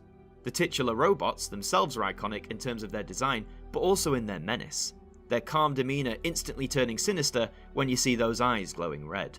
It's a wonderful story through and through, and will have you gripped and entertained from start to finish. Overall, this story attracted an average of 12.7 million viewers, a 1.5 increase from the previous story. So not only did The Robots of Death gain back the viewers lost over Christmas, but it even exceeded the Deadly Assassin's 12.2 average. In fact, this story sets a new record, now being the most viewed story on average based off first transmission, and not being a repeat. That's right, after 12 seasons, the Web Planet has finally been dethroned. But what a worthy story to lose that crown to. We also have some repeat data for you. The Robots of Death was selected to be repeated over the New Year period, leading into 1978. This was within the mid-series gap for Season 15, and aired in 2 compilation episodes on Saturday the 31st of December 1977 and Sunday the 1st of January 1978. Here are the viewing figures for this repeat, and whilst they are nowhere near as strong as the story's initial transmission, they are still pretty healthy. Plus, an 8.5 million average is still very respectable, and this airing helped get viewers prepared for Season 15 to continue the following Saturday. The Robots of Death stands up as one of Doctor Who's greatest stories, not just of the Tom Baker era, not even of just the classic series, but of all the programme's near 60-year history. Its writing is tight and sharp, its characters are memorable and likeable, the seemingly helpful robots make for suspenseful villains, and it's one of those stories that despite its age, it continues to hold up in almost every category. If you wish to enjoy The Robots of Death today, you can read the Target book from 1979, or its audio adaptation from 2018. There are many ways to watch the story. You can as a compilation edit, thanks to a 1986 VHS release, which was reissued in 1988. Or, in its original 4-episode form, thanks to a revised release in 1995. On DVD, we also have multiple different versions.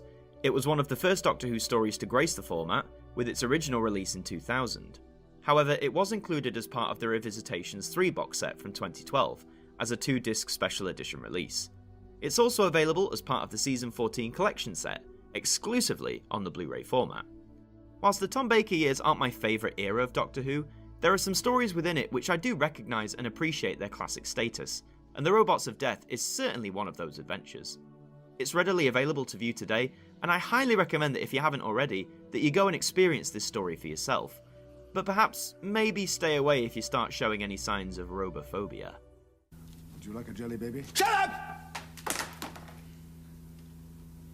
Well, simple no thank you would have been sufficient.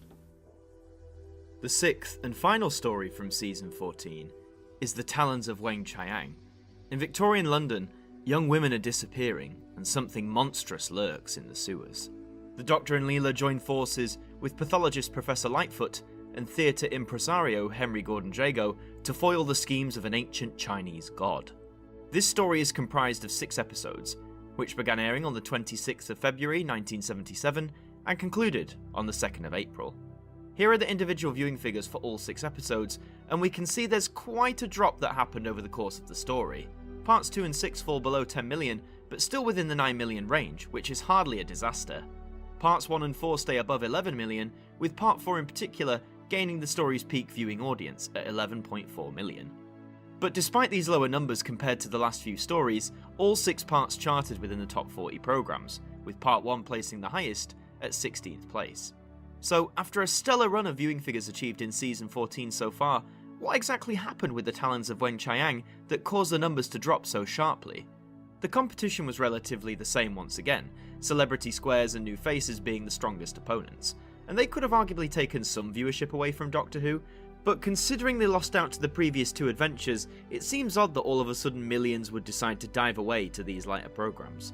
For promotion, Doctor Who was still a regular presence with the print world. Promotional appearances on TV and radio kept the show firmly in the public eye, and the announcement of producer Philip Hinchcliffe and script editor Robert Holmes' departure from the series was discussed. These 2 had been essential for once again revitalising Doctor Who for the first 3 years of Tom Baker's reign, and it had proven to be a roaring success. However, despite said success, the comments of the show being too scary for children were still present, with Robert Holmes stressing that the programme was no longer for children. And when you watch The Talons of Weng-Chiang, you can kind of understand what he means. It's certainly an atmospheric story, the period London streets and settings looking rather striking. The moments of horror are great too, featuring giant rats amongst other things, which certainly got Navala and concerned parents riled up. The guest stars are a joy too, particularly Henry Gordon Jago and Professor Lightfoot, played by Christopher Benjamin and Trevor Baxter respectively.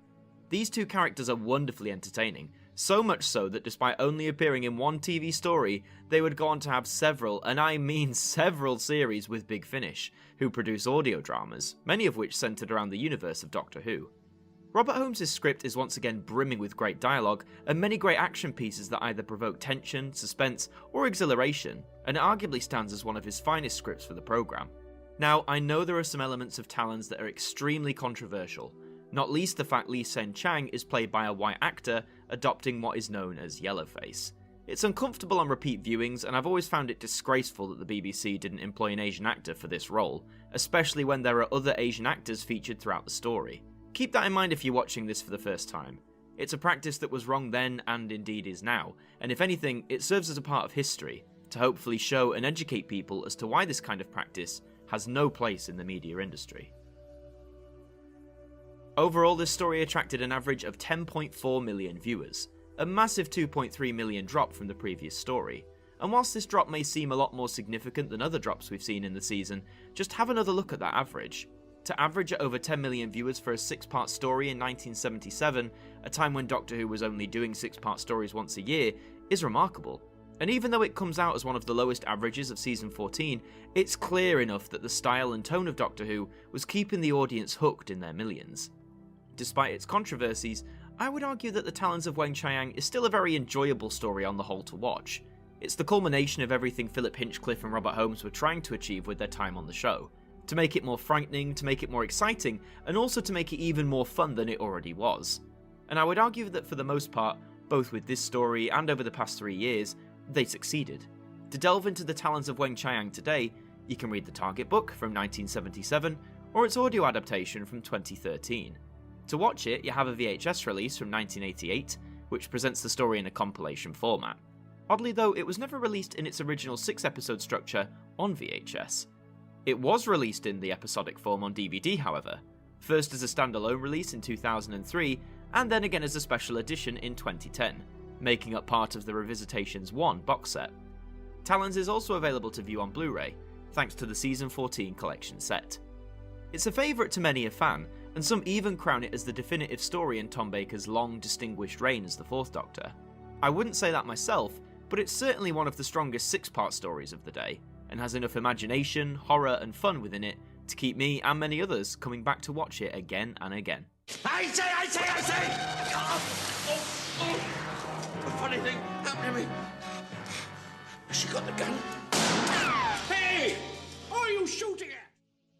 So that's Season 14, the 6 stories that comprise it, and the ratings that they garnered. With the transmission of Episode 6 of The Talons of Weng-Chiang, Season 14 was brought to an end, concluding a 7-month run comprised of 26 episodes across 6 stories. Now let's have a look at the story averages for this season, and this certainly is one of the strongest runs we've had on our journey so far. Every story bar the season opener averaged at over 10 million viewers, an incredible achievement for any long-running programme. The peak comes with The Robots of Death, which attained a 12.7 million average, now becoming, as mentioned, the most viewed Doctor Who story on average, based on first broadcast. Now, as we always do, let's work out the overall average for this season. By combining the average ratings of each story, we can calculate that the average for Season 14 of Doctor Who stands at around roughly 11.2 million viewers. That's a massive 1.1 increase from the averages of Seasons 12 and 13, and now actually takes the top spot as being the most watched season of the show on our journey thus far, dethroning Season 2's total of 10.4 million. So Season 14 has actually set 2 records, gaining the new most viewed individual story title, and also most viewed season on average as well. Like Season 13 before it, many fans considered this run of stories to be part of Doctor Who's golden age, a time where audiences were tuning in their millions and the quality of the stories was unparalleled. With the numbers we've seen achieved in Season 14, it's hard to denounce that theory. Certainly, it's provided us with some of the strongest viewing figures we've seen thus far. Audiences got to see the departure of Sarah Jane, the return of the Master, the arrival of Leela, and see the Doctor face off against the rebellious robots, the illustrious Eldrad, and in some ways, even himself. It's a jam-packed season to say the least, and a lot of that again has to be put down to Philip Hinchcliffe and Robert Holmes, whose partnership and focus on these kinds of stories helped propel the show to heights it could have never have dreamed of. By the spring of 1977, Doctor Who was arguably at a new peak in its popularity. Season 14 had recently concluded, with audience averages skyrocketing over the preceding 6 months. Stories were averaging over 10, 11, even over 12 million viewers in some cases, and despite the criticisms of violence and content that was too frightening for children, audience interest had arguably never been higher. A day after the season wrapped up, a lively arts documentary, Who's Doctor Who, aired on BBC Two, celebrating the history of the programme thus far, and with host Melvin Bragg even saying, Doctor Who's now been on the air for 13 years, and it's become a national institution. However, nothing of that magnitude lasts forever, certainly not in the realm of TV. A change-up was occurring within the Doctor Who production team. After 3 very successful years, producer Philip Hinchcliffe and script editor Robert Holmes decided to call time and head on to pastures new.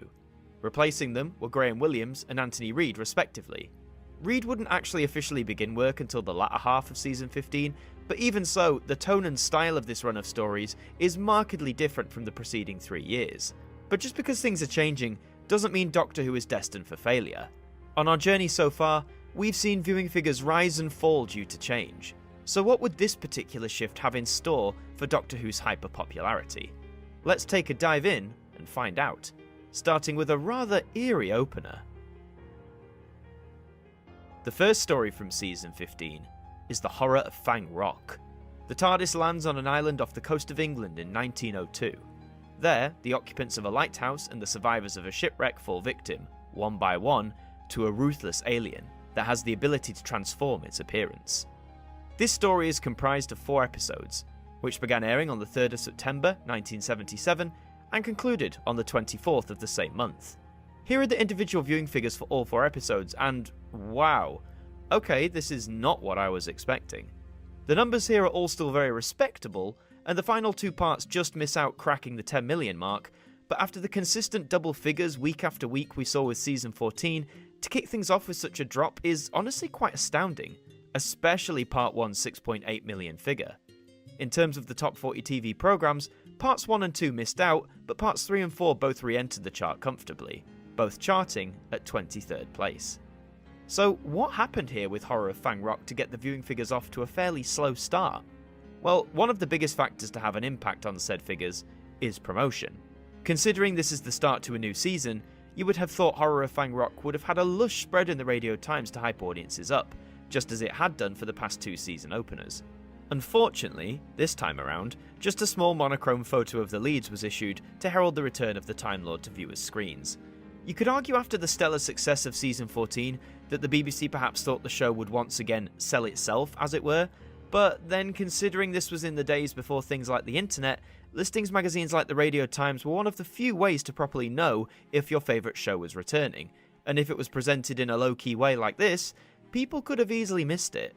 However, whereas promotion in the print world wasn't too strong, it was considerably better in the TV world. On the morning of Part 1's broadcast, a special trailer for Horror of Fang Rock was broadcast, setting up the gloomy lighthouse setting for viewers at home. These trailers often could have had quite a positive impact on Doctor Who, and I'm sure it made some audience members aware that morning that the show was returning merely hours later. But what about the other main factor we look at, competition? Did any offerings from the other side finally begin to take some of the wind out of Doctor Who's sails? Well, for Part 1, the competition was certainly diverse across the regions. You had imported emergency adventure series, Code R, quiz show, Mr. and Mrs., animation with the Jetsons, and a staple of old films. From Part 2 onwards, though, most regions adopted the schedule of spy-themed game show, The Master Spy, followed by popular talent show, New Faces, a programme that had been challenging Doctor Who for the past few years, with mixed results. But, as mentioned before, the viewing figures built up over Horror of Fang Rock's 4-week run, and when you look at the story itself, it's clear to see why. It's an adventure that feels both classic and timeless, but also brimming with menace and the science fiction threat of the alien Rutan.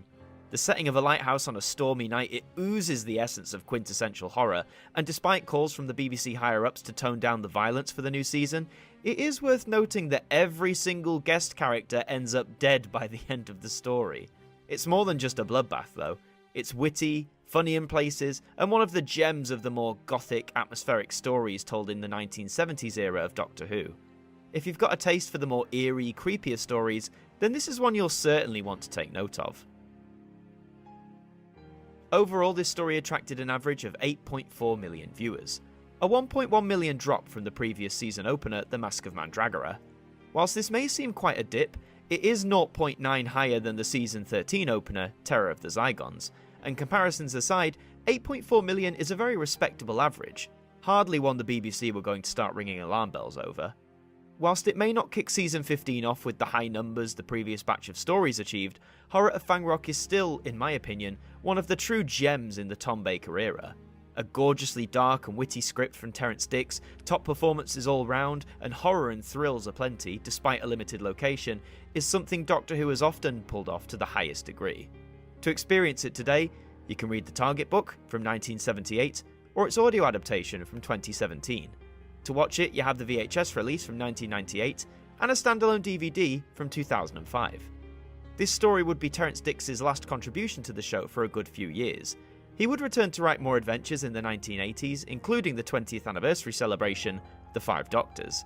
I highly recommend you revisit Fang Rock today.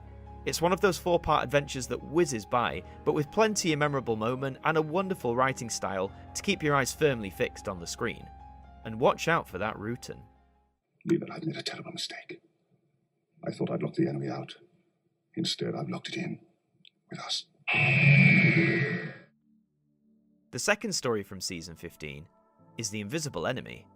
In the year 5000, mankind has ventured beyond the Earth, but out in space, a sentient virus, the Swarm, is waiting. With the Doctor contaminated by the nucleus of the Swarm, clones of himself and Leela must journey into his own brain to confront the enemy. This story is comprised of 4 episodes, which began airing on the 1st of October 1977 and concluded on the 22nd of the same month. Here are the individual viewing figures for all 4 episodes, and these are a bit more consistent across the 4 weeks, but there is a noticeable drop. The last 2 parts of the previous story just missed out on 10 million viewers, whereas here, the part that achieved the highest viewership was Part 1 with 8.6 million. And whilst the remaining figures are definitely decent, unlike seasons 13 and 14, whose second stories all received a noticeable increase from the opener, that same boost hasn't happened here. in terms of the top 40 programmes, only Part 1 made the chart, just, finishing at the very bottom at 40th place. So what's going on here? Why aren't the numbers picking up like they had been doing across the past few seasons? Well, let's start off with the competition this time, and see what ITV had to combat the Invisible Enemy with. Some regions retained the same shows, such as New Faces and The Master Spy, but many regions began airing a new American sci-fi series, Man from Atlantis.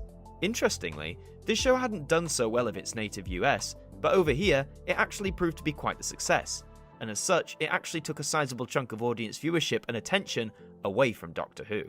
The first real threat to the show's dominance of the Saturday time slot for quite some time. To have any real chance of standing up against this new challenger's success, the promotional arm would have to be working overtime in order to try and win back viewers' attention.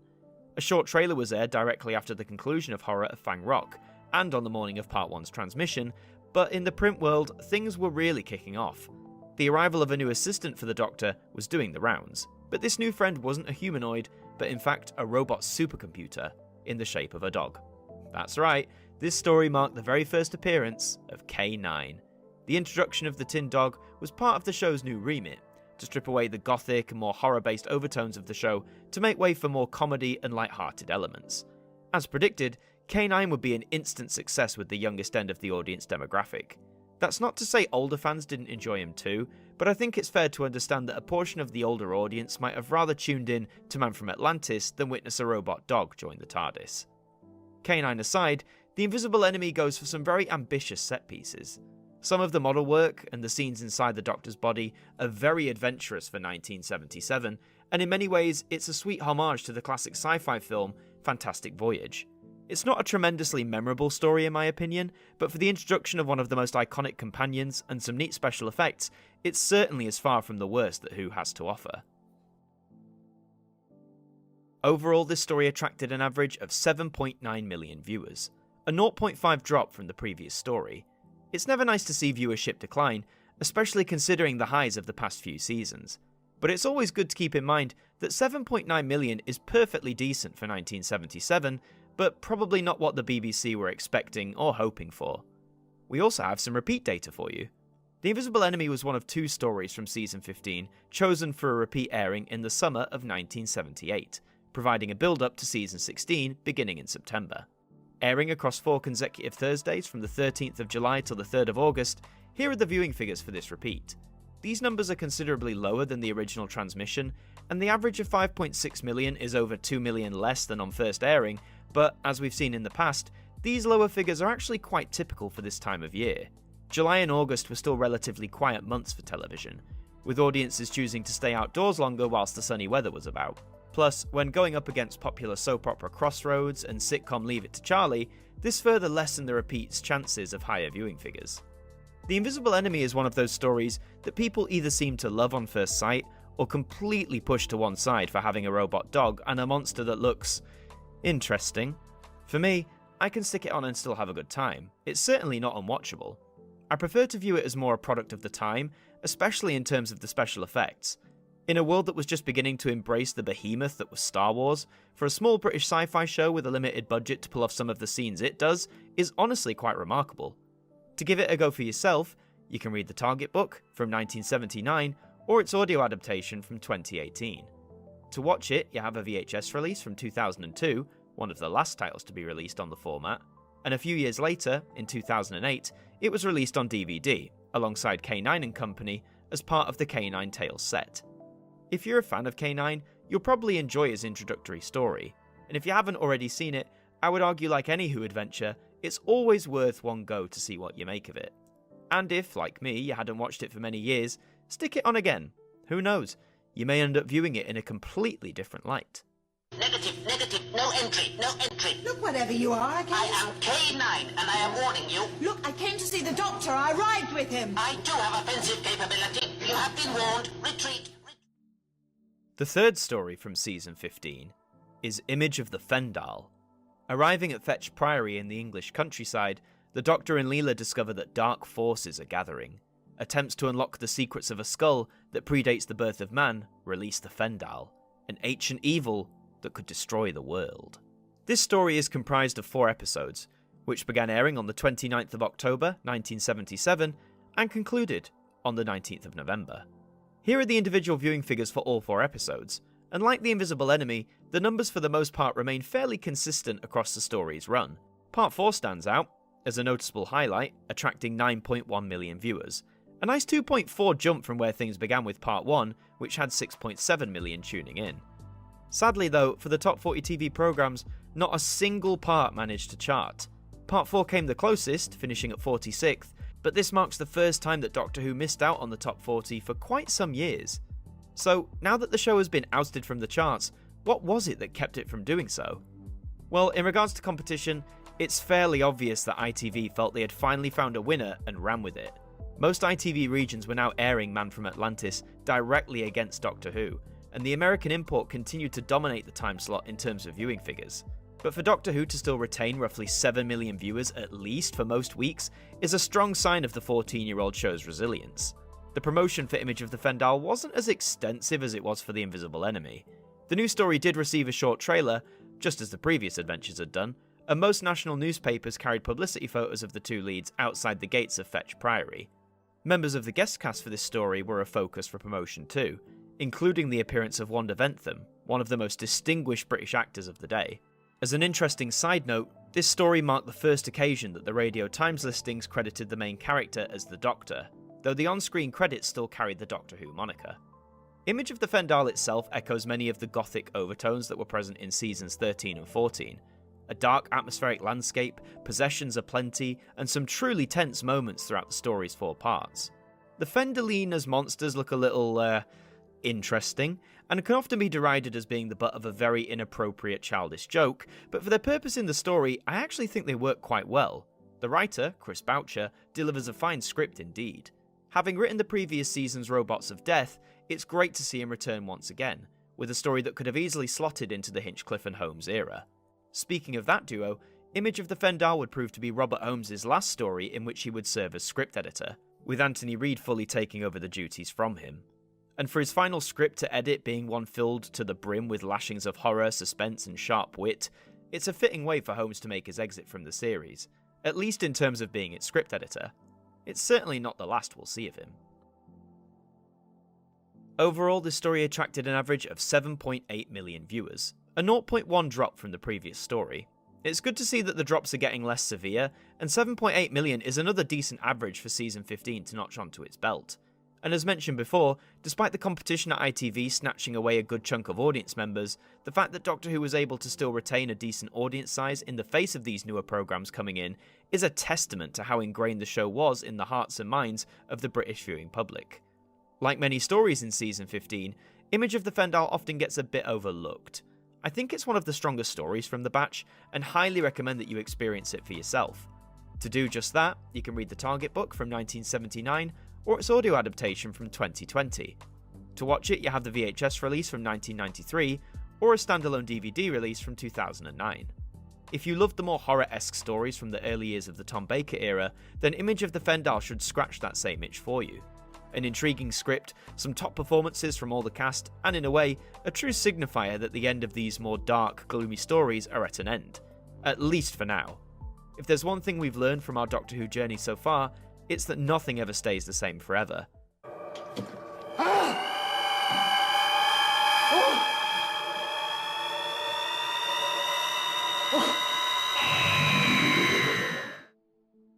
The 4th story from season 15 is the Sunmakers. Landing on Pluto in the far future, the Doctor is surprised to discover it is inhabited. The human population is subjugated by extortionate taxation imposed upon them by the ruling company, so the Doctor and Leela lend their hands to the rebellion. This story is comprised of 4 episodes, which began airing on the 26th of November 1977 and concluded on the 17th of December. Here are the individual viewing figures for all 4 episodes, and this is quite a nice little boost. Every part pulled in more than 8 million viewers, the first story of season 15 to do so. The peak also comes with part 2, which had 9.5 million households tuning in, and thanks to this boost in numbers overall, the show made a triumphant return into the top 40 programmes chart. Parts 2 and 3 both charted in the lower sections, with part 3 placing highest at 35th. So it seems like the Sunmakers had roughly 1 million extra viewers watching them before. What factors played in its favour? On the promotional front, the story received a short trailer immediately after the conclusion of Image of the Fendal. This trend of having promotional trailers immediately after an adventure's end isn't something Doctor Who had never done before, but for them to have them for every story for the season thus far is quite refreshing. Plus, it helps keep the viewers watching excited and intrigued about the next adventure. Aside from that though, promotion for the Sunmakers was arguably a little lackluster compared to, say, a story like The Invisible Enemy. Aside from a black and white photo of Tom Baker to promote Part 1, the Radio Times didn't go out of its way to give Doctor Who any more space within its magazine.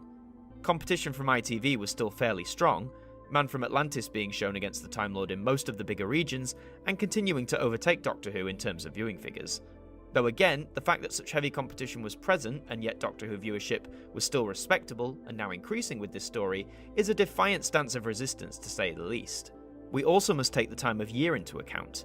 Airing across November and December, British nights would have been getting darker and colder, resulting in more people being inside to watch the telly at 6:05 on a Saturday evening.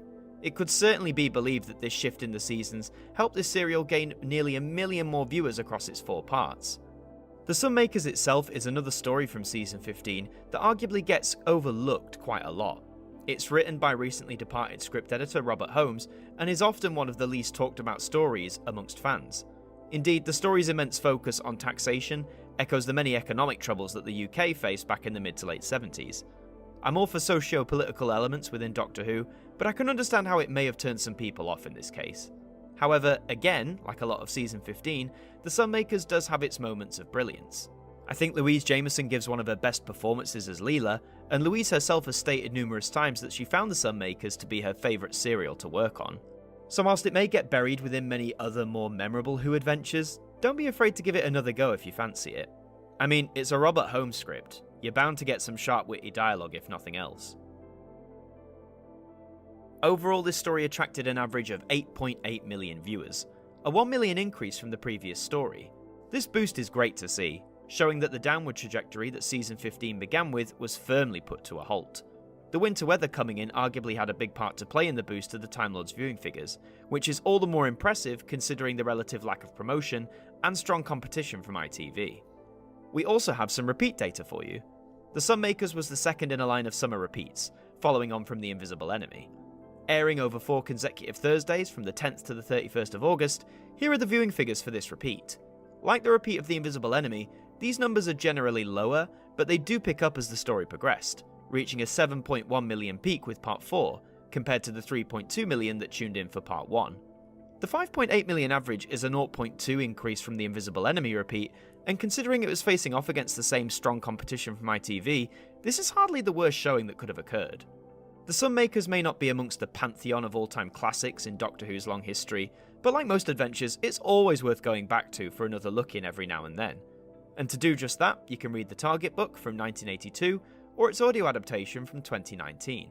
To watch it, you have the VHS release from 2001, with a DVD release following 10 years later in 2011. Robert Holmes would go on to contribute a couple more scripts for the Tom Baker era, before taking several years away from the programme. It's pretty undisputed as to the quality of work that Holmes produced, and even if The Sunmakers isn't near the top of that highly regarded list, if you're a completionist, it's one you'll have to watch eventually. It's fun in places, has some great moments, but ultimately for me, it's a Season 15 story that I don't revisit all that often. And speaking of stories I don't revisit too often...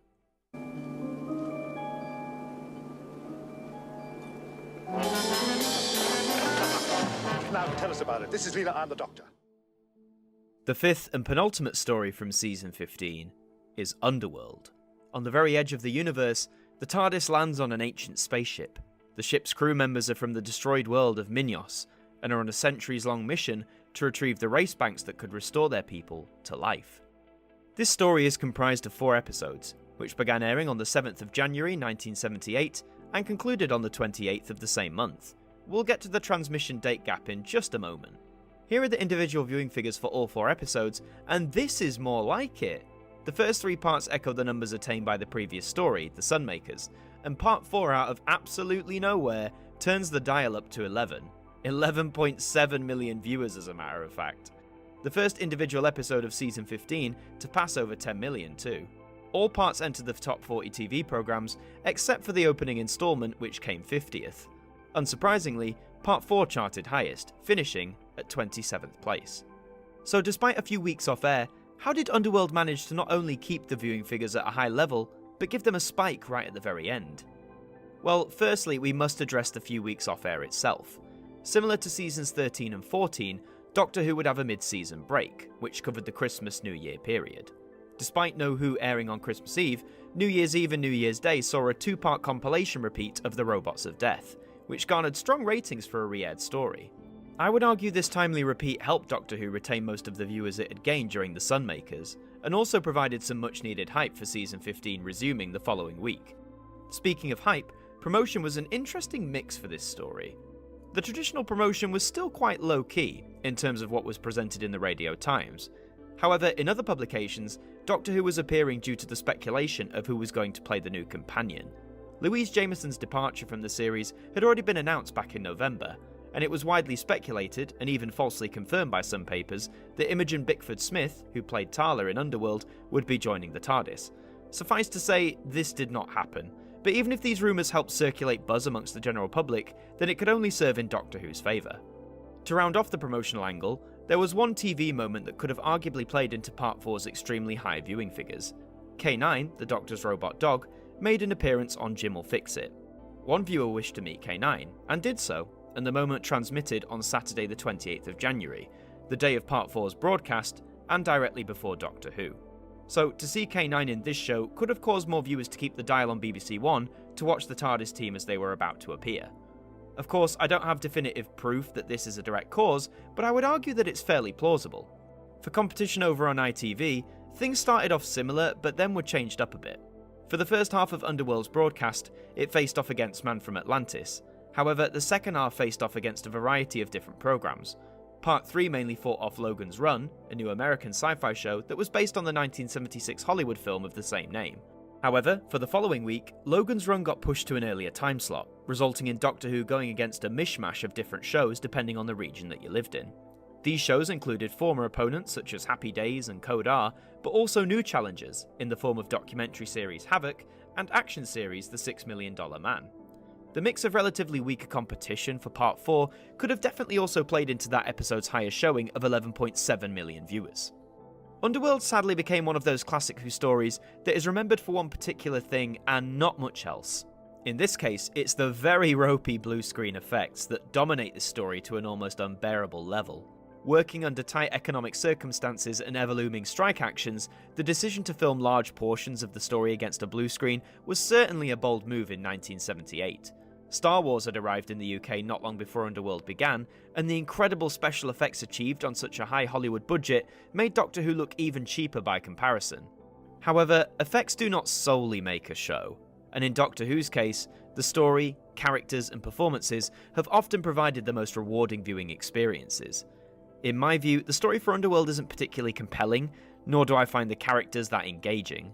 Though I do recognise the immense pressures both the actors and the production team must have been placed under, especially when working with the extensive and complex and often sporadic special effects. As an example of how far they were willing to push the boundaries, it's an admirable example, for sure, but one of the all-time classics of Who history? Unfortunately, it's gonna have to be a no from me. Overall, this story attracted an average of 9.7 million viewers, a 0.9 increase from the previous story. The boost is welcomed, as we are now on an upward trajectory for Season 15, as opposed to a downward one. The Christmas break didn't seem to hinder viewership, and Part 4's double-figure results helped immensely. It's also nice to see that despite the arrival of Star Wars, alongside the slew of glossy, high-budget American sci-fi shows arriving on British TV, the audiences in their millions were still ready and waiting to tune into the Doctor's newest adventures, regardless of how they looked or told their stories in comparison. If you wish to see Underworld in action for yourself, you can read the Target book from 1980 or its audio adaptation from 2021. To watch it, it was another late release on VHS, finally reaching buyers in 2002. It arrived on DVD in 2010, packaged with the Time Monster and the Horns of Nimon as part of the Myths and Legends box set. It's not perfect, far from it, but I see Underworld as being one of those examples of old TV that you stick on after a few drinks with a bunch of friends and you can still get some sort of entertainment out of it. Perhaps not the entertainment that was intended, but a fun time nonetheless. Like the Sunmakers, it's one I don't go back to often, but I'm sure next time I do, I'll give it as much another chance as any Doctor Who story in its near 60-year history.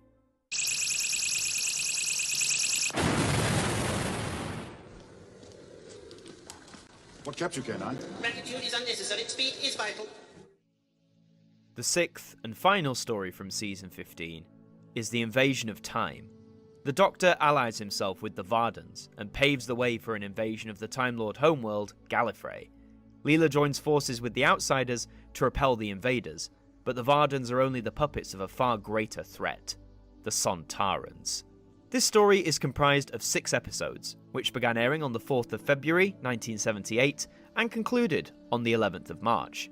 Here are the individual viewing figures for all 6 episodes, and what a way to close out the season. These numbers are a fantastic boost from many previous stories in Season 15, with 4 of the 6 parts crossing over the 10 million mark. Part 2 providing the peak, with 11.4 million households tuning in. And even the lowest figure, Part 3's 9.5 million, is a strong showing in its own right. For the top 40 TV programmes, 5 out of the story's 6 parts charted, all except Part 3, which just missed out at 47th place. Parts 1 and 4 take joint first place here, as they both finished up at 28th. After a season that for the most part didn't replicate the exceptionally high viewing figures of its predecessor, how did the Invasion of Time manage to pull it out of the bag right at the end of the run? Competition over on ITV remained largely unchanged during the Invasion of Time's 6 weeks. A mixture of programmes depending on the region, none of which necessarily carrying the same impact that Man from Atlantis had done just a few months prior.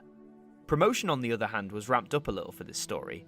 Like all the others from Season 15, a short trailer was aired before Part 1 hit the air, alerting viewers that the new adventure would be set on the Doctor's home planet of Gallifrey. I mentioned this when we took a look at last year's Deadly Assassin, and it still rings true here, that Gallifrey still held a lot of mystery and intrigue back in the 1970s, and any chance to see it on screen would have undoubtedly increased the excitement and buzz amongst regular viewers. In the print medium, the press were making a big focus on Leela's departure from the series. Some claimed that the 17 Warriors' presence within the show had helped boost the adult viewership to around 60%. Where they got that statistic from and whether that was categorically true is a bit beyond me, but I'm sure you can guess as to what they're alluding at. Nevertheless, like before, this sort of press could only have served as positive for Doctor Who, as those who were fans of Leela, regardless of their age, would have had more of an inclination to tune in to see how she would depart from the Doctor. During the Invasion of Time's run, Doctor Who was back in the papers, this time promoting the sale of all Tom Baker episodes thus far to the American TV market. This wasn't the first time Doctor Who had been aired in the States. Several Jon Pertwee episodes had gone out in the early 70s, but had attracted little attention. This time, however, Doctor Who would begin to gain a following in the States, partly due to the success of Star Wars in the cinema, which almost single-handedly rejuvenated science fiction stateside. The other factor of the story that was amped up was the return of the Sontarans, the clone warrior race who only after 2 prior appearances had gone on to become quite a hit amongst fans. Saying that, they may only appear in the latter half of the adventure, as they were preceded by the Vardans, who look, questionable, but the Sontarans' return is just as fun as it had been before, and the idea that one of the Doctor's most recognisable foes could feasibly conquer his home planet must have been quite alarming back in 1978. The Invasion of Time isn't necessarily a fan favourite, though I have learnt that many, myself included, find it somewhat of a guilty pleasure. Similar to Underworld, this story suffered the effects of strike action within the TV industry, with many of the TARDIS interior sets being filmed in a disused hospital. That, combined with some hokey dialogue and some questionable performances and plot points in places, it all doesn't help in regard to the Invasion of Time's wider reputation amongst fans. However, after all of that, I find this story a great time to watch through. It's a 6-part story, which I know immediately turns some people off from giving it a go, but I think it has many a memorable moment, and for me at least, it feels like a proper comfort food story, and a nice way to close off a season that has certainly been up and down in terms of the stories I've enjoyed. Out of all of Season 15, I would single out this story as the one you should give a second chance to above all the others. Have another watch of it, and I would hope you can see many of the elements of fun and excitement that it provides. Overall, this story attracted an average of 10.5 million viewers, a 0.8 increase from the previous story. To finish on an increase rather than a drop is certainly a positive, and this actually makes the Invasion of Time the most watched story of the season when based on viewing figure averages. Sure, it may have had 2 extra parts to gain that extra viewership, but it so easily could have swung the other way. The Invasion of Time may not be anyone's particular favourite Doctor Who story, but when we're talking guilty pleasures, this is always the first story that I jump to. And if you want to check it out, you can read the Target book from 1980 or its audio adaptation from 2016. To watch it, you have a double tape release on VHS from the year 2000 or a standalone DVD release from 2008. After a change in production team and shaky ground in terms of viewing figures, The Invasion of Time allows Season 15 to close out on a high. Returning villains, the Doctor's home planet, Time Lords aplenty, and the departure of Leela and K9, this all must have been an overload for a viewer watching on broadcast. But as mentioned before, this is a proper comfort food story to me. I enjoy it for its wackiness, its silliness in places, and its stellar moments too. Grab your drinks and your snacks, and just relax and enjoy the madness. Surprise. In the name of liberty and honor, I sentence you to death, traitor. So that's Season 15, the 6 stories that comprise it, and the ratings that they garnered. With the transmission of Episode 6 of The Invasion of Time, Season 15 was brought to an end, concluding a 6-month run comprised of 26 episodes across 6 stories. Now, let's have a look at the story averages for this season. We can see that overall, viewing figures were noticeably lower than those achieved over the previous 3 seasons. The most viewed story, and indeed the only one to average over 10 million, is the finale, The Invasion of Time, which averaged out at 10.5 million viewers. The least viewed story is The Image of the Fendal, which had 7.8 million households on average tuning in. The first half of the season is very much on a downward trajectory, but it's reassuring to see the second half pick it up and keep it rising right until the very end. When looking at all 6 averages, these numbers are far from being considered a failure or a disaster, but I can understand when immediately seeing these set against the incredible highs of Tom Baker's first 3 years, that they may have been seen as a disappointment of some kind, particularly by BBC higher-ups. Now, as we always do, let's work out the overall average for this season. By combining the average ratings of each story, we can calculate that the average for Season 15 of Doctor Who stands at around roughly 8.9 million viewers. This is a staggering 2.3 million drop from the previous season average, and becomes the first season of the Tom Baker era to average out at under 10 million. This may sound like a major negative, but when compared with the rest of the seasons we've covered so far, this is still one of the strongest performers. It actually ranks in 5th place as the most viewed season on average when compared to its predecessors. But again, where the BBC is concerned, this overall average must have come as quite a shock. When we look at the 4 Tom Baker seasons thus far, the difference is obvious. However, as we've discussed, this was down to a whole manner of factors, including strong competition and not the strongest bout of promotion. Season 15 in many ways, I feel, was up against it from the start. The change in production team, and indeed the change in the whole style and tone of the programme, was bound to alienate some viewers.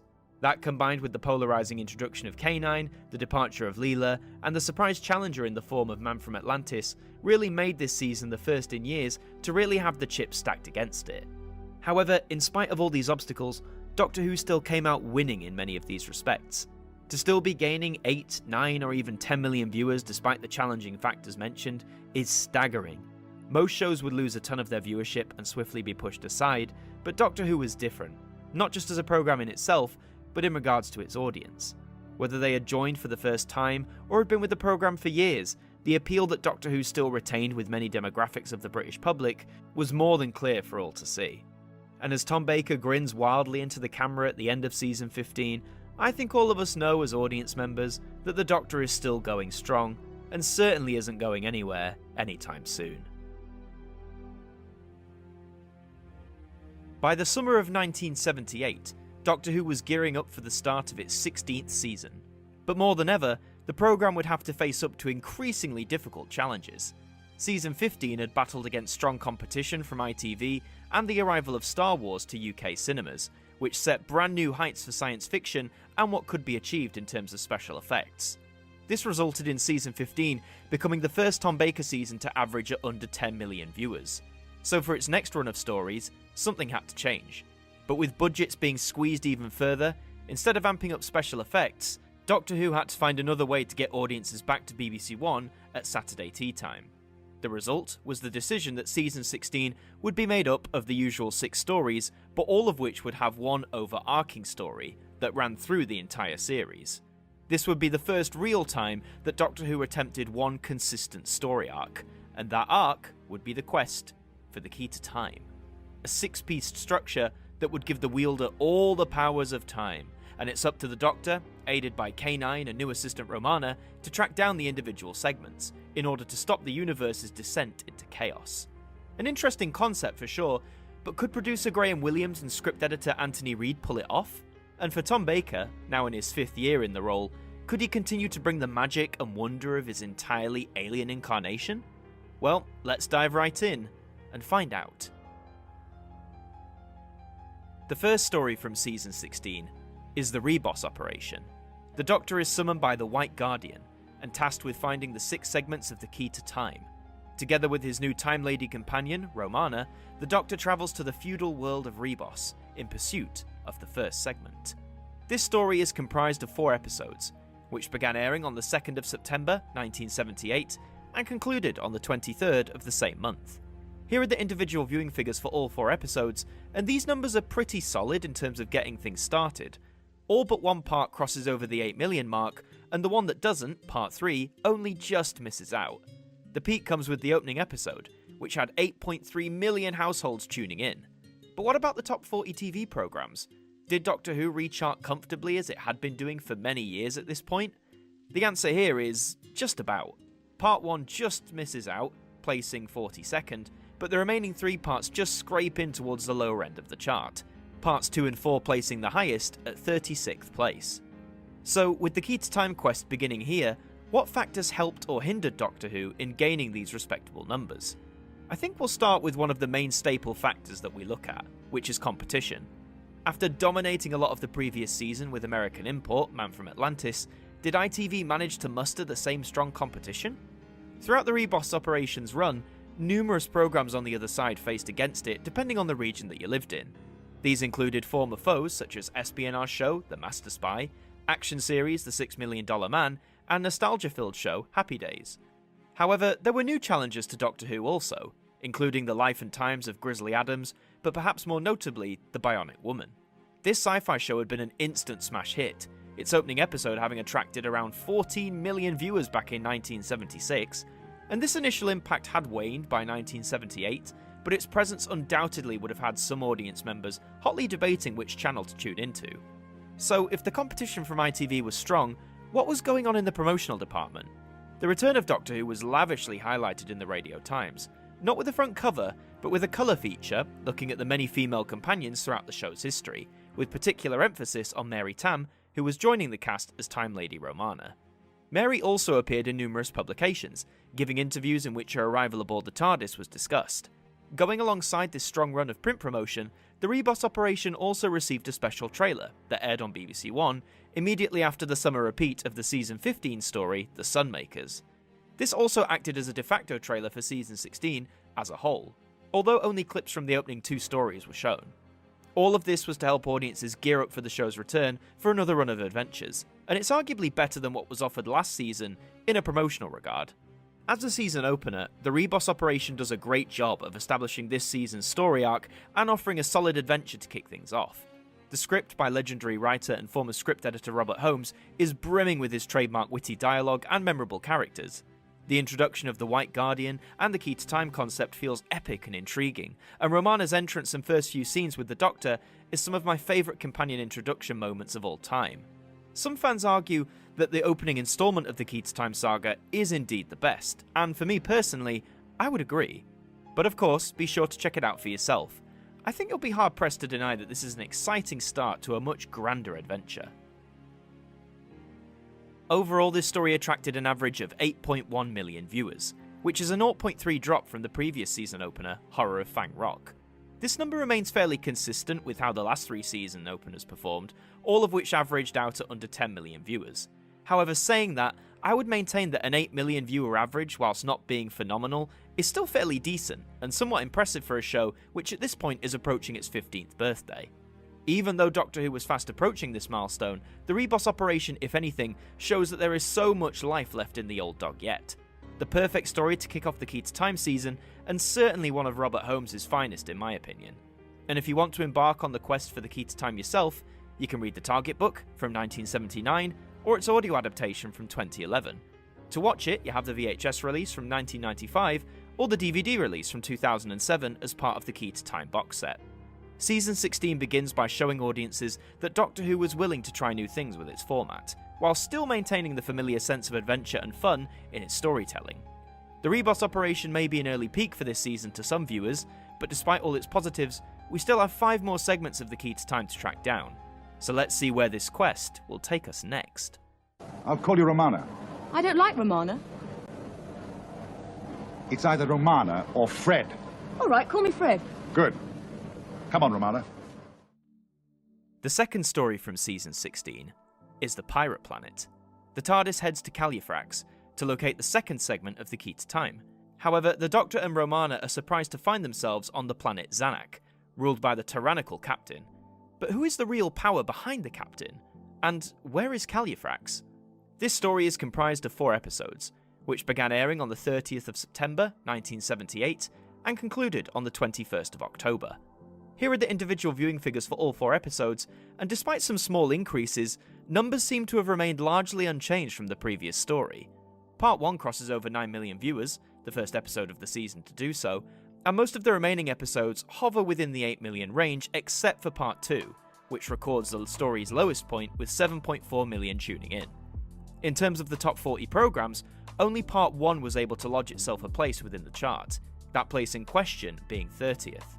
Parts 2, 3 and 4 all sadly miss out, Part 2 being the furthest behind, charting 52nd. So despite missing out mostly on the top 40, audiences seem to remain pretty loyal to Doctor Who. So what did the Pirate Planet offer to them to keep them watching? Well, promotion for this story was a bit more low-key compared to what was seen for the Reboss operation.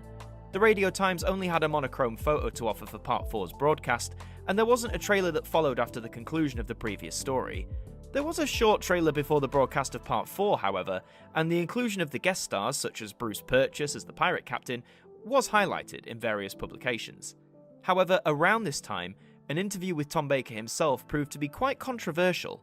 Entitled A Life in the Day of Tom Baker, this interview had the star discuss his day-to-day life, including rehearsing Doctor Who, going to his evening haunts for a drink, and, rather alarmingly, entering a strange room in Soho in which he claimed he considered suicide. Also discussed was his living arrangements, for he was living with designer Marianne Ford and her daughter at the time. However, after giving this interview, he feared this would upset her. If anything, this showed Tom at his most candid, and in hindsight, he sees this interview as an indicator as to how unreasonable he was starting to become. And this issue is something that we will turn to again in later seasons. On the competition side of things, ITV again was changing up its offerings for different regions. Facing off against the Pirate Planet was some of the same shows as before, but also some newcomers, including Doctor on the Go, How the West Was Won, and The Incredible Hulk. Many of these programs proved popular with viewers, which arguably helped prevent Doctor Who from reaching heights of 10 million or more at this time. It's a shame in a way, because the Pirate Planet is a lot of fun to dive into. The script was written by Douglas Adams. Yes, that Douglas Adams. Prior to his explosive success with The Hitchhiker's Guide to the Galaxy, Adams was a jobbing writer, and The Pirate Planet would prove to be his first engagement with Doctor Who. If you're a fan of his work, you'll notice his style laced all over this story. From the dialogue, the way certain characters are written and performed, and his certain brand of humour that is instantly recognisable to a long-time consumer of his projects. Bruce Pertwee especially, who plays the pirate captain, I believe walks a perfect line of being both menacing and threatening, but also hilarious and almost pantomime when needed. It's a marked change from the darker frivolities of the Reboss operation, but a welcomed one nonetheless. Arguably one of the most fun installments of the Key to Time saga, and one I'm sure you're bound to get a chuckle out of somewhere down the line. Overall, this story attracted an average of 8.3 million viewers, a 0.2 increase from the previous story. It's reassuring to see the averages are increasing, rather than head on a downward trajectory like the first half of Season 15 did. But I do think it's a shame that despite all of the effort placed into promoting the show's return, the emphasis on Romana joining and the overall Key to Time story, that viewers were still being kept away, either by strong competition from ITV, or from the fact that after Star Wars arrived, many began to view shows like Doctor Who as being tired and cheap. We also have some repeat data for you. Continuing the tradition of summer repeats leading into a new season, The Pirate Planet was one of 2 stories chosen to be re-aired, to help promote the upcoming Season 17. Airing over 4 consecutive Thursdays from the 12th of July to the 2nd of August 1979, here are the viewing figures for this repeat, which average out at 3.5 million viewers. This is obviously a much lower average than on their original broadcast, but like the summer repeats before it, there are some standout reasons for this. One being that the summer season was in full swing, the hot weather and lighter evenings keeping people out and about rather than cooped up indoors watching television. Furthermore, the repeats were placed against a new sci-fi series on ITV, Sapphire and Steel, whose opening episode drew in nearly 12 million viewers. And when accounting for all of this, a Doctor Who repeat didn't stand that much of a chance. Despite some audience members turning away from Doctor Who for more glossy offerings in both the cinema and over on ITV, if you watch The Pirate Planet, I would argue that those people definitely missed out on a fun story. To get in on the fun for yourself, you can read the BBC Books novelisation from 2017, the Target novelisation from 2021, or listen to the soundtrack via a 2012 audio release. To watch it, you have the VHS release from 1995, or the DVD release from 2007 as part of the Key to Time box set. The Pirate Planet may have its flaws, but I was genuinely surprised at how much fun I had with it upon a rewatch. If you're a Douglas Adams fan, then it's one you should definitely check out, and keep in mind, this won't be the last time we see Adams' name pop up. But with the villains defeated, another segment of the Key to Time is acquired. 2 down, 4 to go. So where will we find the third piece? By the great pallet of Hades, you shall pay with the last drop of your blood every corpuscle. Do you hear? The third story from Season 16 is The Stones of Blood. The hunt for the third segment of the Key to Time leads to modern-day Earth and an ancient stone circle. There, an ancient goddess, the Kaliak, is worshipped by druids. But who is the Kaliak really? This story is comprised of 4 episodes, which began airing on the 28th of October 1978 and concluded on the 18th of November. Here are the individual viewing figures for all 4 episodes, and again, to some extent, these numbers remain consistent, but they're also much more sporadic than the previous 2 stories. The peak comes with Part 3, which crosses the 9 million barrier once again, finishing with 9.3 million tuning in. The lowest point came the week before, with Part 2, which had nearly a third less watching, having 6.6 million households switched on. For the top 40 programmes, only Parts 1 and 3 were able to gain a place within the chart, but both falling at the same place near the bottom of the listings at 38th place. So with viewing figures appearing to jump up and down a bit more wildly, was there a direct cause as to why this was happening? Well, promotion-wise, The Stones of Blood presented a massive opportunity, as it was in fact the 100th Doctor Who adventure to go out on TV. It also aired close to the programme's 15th anniversary, so a double whammy of celebration should have been a ripe opportunity for the BBC to promote the show like never before. However, rather surprisingly, this didn't happen. The 100th story achievement was only mentioned by the continuity announcer immediately before Part 1 began, so you can't help but feel there was a major missed chance to capitalise on the milestone. Here on BBC One, the start of the 100th adventure for Doctor Who. Tom Baker stars in The Stones of Blood. There was very little promotion for The Stones of Blood itself, but various Doctor Who alumni were popping up in different ways. Tom Baker made a visit to schools in Belfast at the height of the Troubles in Ireland, which was covered in local news programmes and publications. Mary Tam visited a school in Edinburgh to help promote safety around fireworks, and former Doctor Jon Pertwee made an appearance on Nationwide to promote his new book, The Jon Pertwee Book of Monsters, where he was also joined by a Dalek, played by operator John Scott Martin. All of these separate appearances could have helped raise the profile of Doctor Who amongst the everyday viewer, but again, it's a travesty that the 100th Doctor Who story to air didn't receive any specialist promotion. Meanwhile, on the other side, at ITV, competition remained mostly the same as what went up against The Pirate Planet, however, Part 4 would go out against Bruce Forsyth's Big Night, a variety show that had proved somewhat of a disaster for the ITV network. Initially planned to win the ratings war with the BBC by pinching Brucey away from them, this didn't go to plan, but the recent move to an earlier time slot, one that competed with Doctor Who, did put a slight dent in Part 4's ratings. The third story in the Key to Time saga is full of ups and downs for me. Whilst I think the guest cast are great, particularly Beatrix Leman as Professor Rumford, I find this story bogged down by far too many scenes of people just talking. And don't get me wrong, I love a good talker, but in this case I find a lot of it doesn't compel me, and I found myself easily distracted by other things rather than giving my full focus to the screen. The Ogre, or Ogre, the monsters of the piece, are a very interesting idea and concept, but I feel they don't necessarily work the best in their execution. Having said that, despite it not working the best for me, I can completely understand why many people love this one. And for the 100th Doctor Who story, it's far from the worst that could have achieved said milestone. Overall, this story attracted an average of 8 million viewers, a 0.3 drop from the previous story. A small drop for sure, but with this 8 million average, it's arguably one of the most consistent runs for a season so far. 100 stories in and 8 million people still want to see what all the fuss is about? That's not a bad innings if you ask me. The Stones of Blood may not be the most engaging adventure for myself, but there are plenty who see it as one of the best that Season 16 has to offer. To experience it for yourself, you can read the Target book from 1980 or its audio adaptation from 2011. To watch it, you have the VHS release from 1995 or the DVD release from 2007 as part of the Key to Time box set. It has some of the best guest casting and some truly interesting ideas, and from those things alone, I would argue that The Stones of Blood is worth a watch. And besides, if you want the full complete story of the Key to Time, you'll have to give it the time of day to begin with. And with the third segment in hand, the Doctor, Romana and K9 are halfway to completing their most important mission. Are you from outer space? No. Oh. I'm more from what you call inner time. Ah. Yes, well, never mind about that now. K9! The fourth story from Season 16 is the Androids of Tara. In their quest for the Key to Time, the Doctor and Romana arrive on the planet Tara. There they discover that the ruthless Count Grendel intends to usurp the rightful heir to the Terran throne by utilising android duplicates.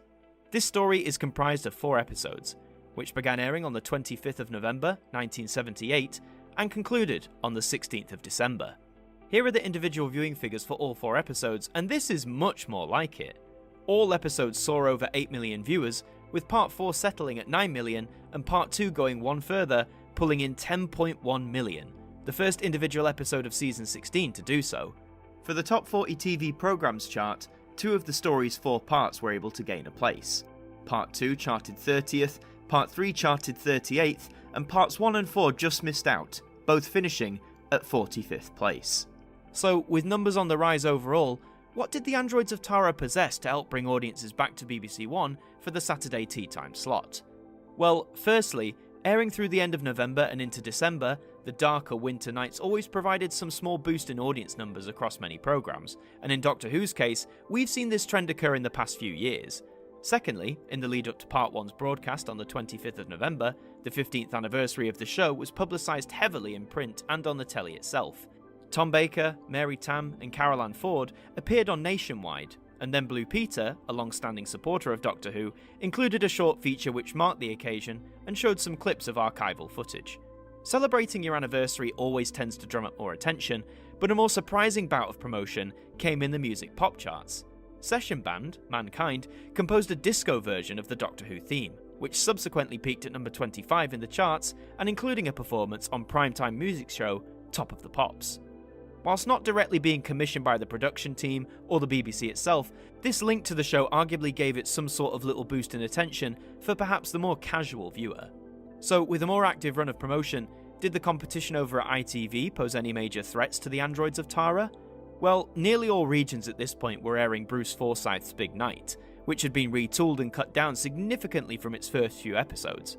But despite these changes, Brucey still couldn't bring in the numbers ITV had hoped for, giving Doctor Who a chance to grab some of those disenchanted viewers away. It would have been a good time too, as the Androids of Tara is the complete opposite of disenchanting. It's a wonderfully fun story that, despite being set on the alien world of Tara, has a medieval feel about it that will make any fantasy adventure lover happy.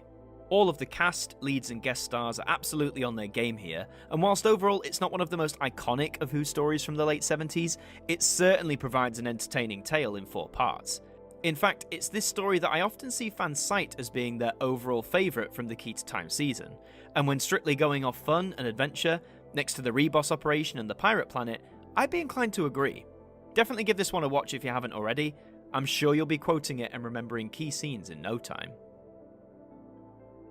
Overall, this story attracted an average of 9.1 million viewers, a 1.1 million increase from the previous story.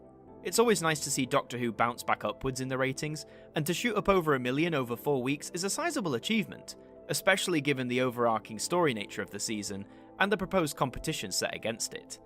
We also have some repeat data for you. Alongside the Pirate Planet, the Androids of Tara became the second story chosen to get a re-airing in the summer of 1979 in the lead up to the start of Season 17's transmission. Airing over 4 consecutive Thursdays from the 9th to the 30th of August, here are the viewing figures for this repeat, which averaged out at 9.2 million viewers. This is quite a surprising result, as the repeat technically averaged slightly better than the original broadcast and having more episodes average over 10 million. With it being the heart of summer, how did this happen? Well, on Friday the 10th of August, the day after Part 1 re-aired, ITV went off the air completely due to a huge strike that blacked out all but one region of the entire network. This would last until late October of 1979, and with no competition to combat Doctor Who or any BBC programme, audiences had little choice than to tune into the repeat, unless they wanted to check out whatever was on BBC Two. I reckon if the ITV blackout had occurred on the original broadcast in the winter, that the viewing figures would have been even higher than they are here, but as it stands, the strike was a major aid in the success for the programme, and it won't be the last time we see the strike's impact on Doctor Who, but more on that when we get there. The Androids of Tara to some may seem like a generic, run-of-the-mill fantasy tale, but I honestly find it to be one of the most entertaining and fun stories that the late 70s era of the show had to offer. And if you want to bask in the fun this story holds, you can read the Target book from 1980, or its audio adaptation from 2012. To watch it, you have the VHS release from 1995, or the DVD release from 2007 as part of the Key to Time box set. Whether it's the medieval vibes, the continuing quest for the Key to Time, or the superb guest cast that hook you in, I would hope that you'd find something enjoyable to take away from the Androids of Tara. It may not be the peak of the season for me, but it is for many, and as they say, a story that may not be your favourite often can be another fan's absolute must-watch.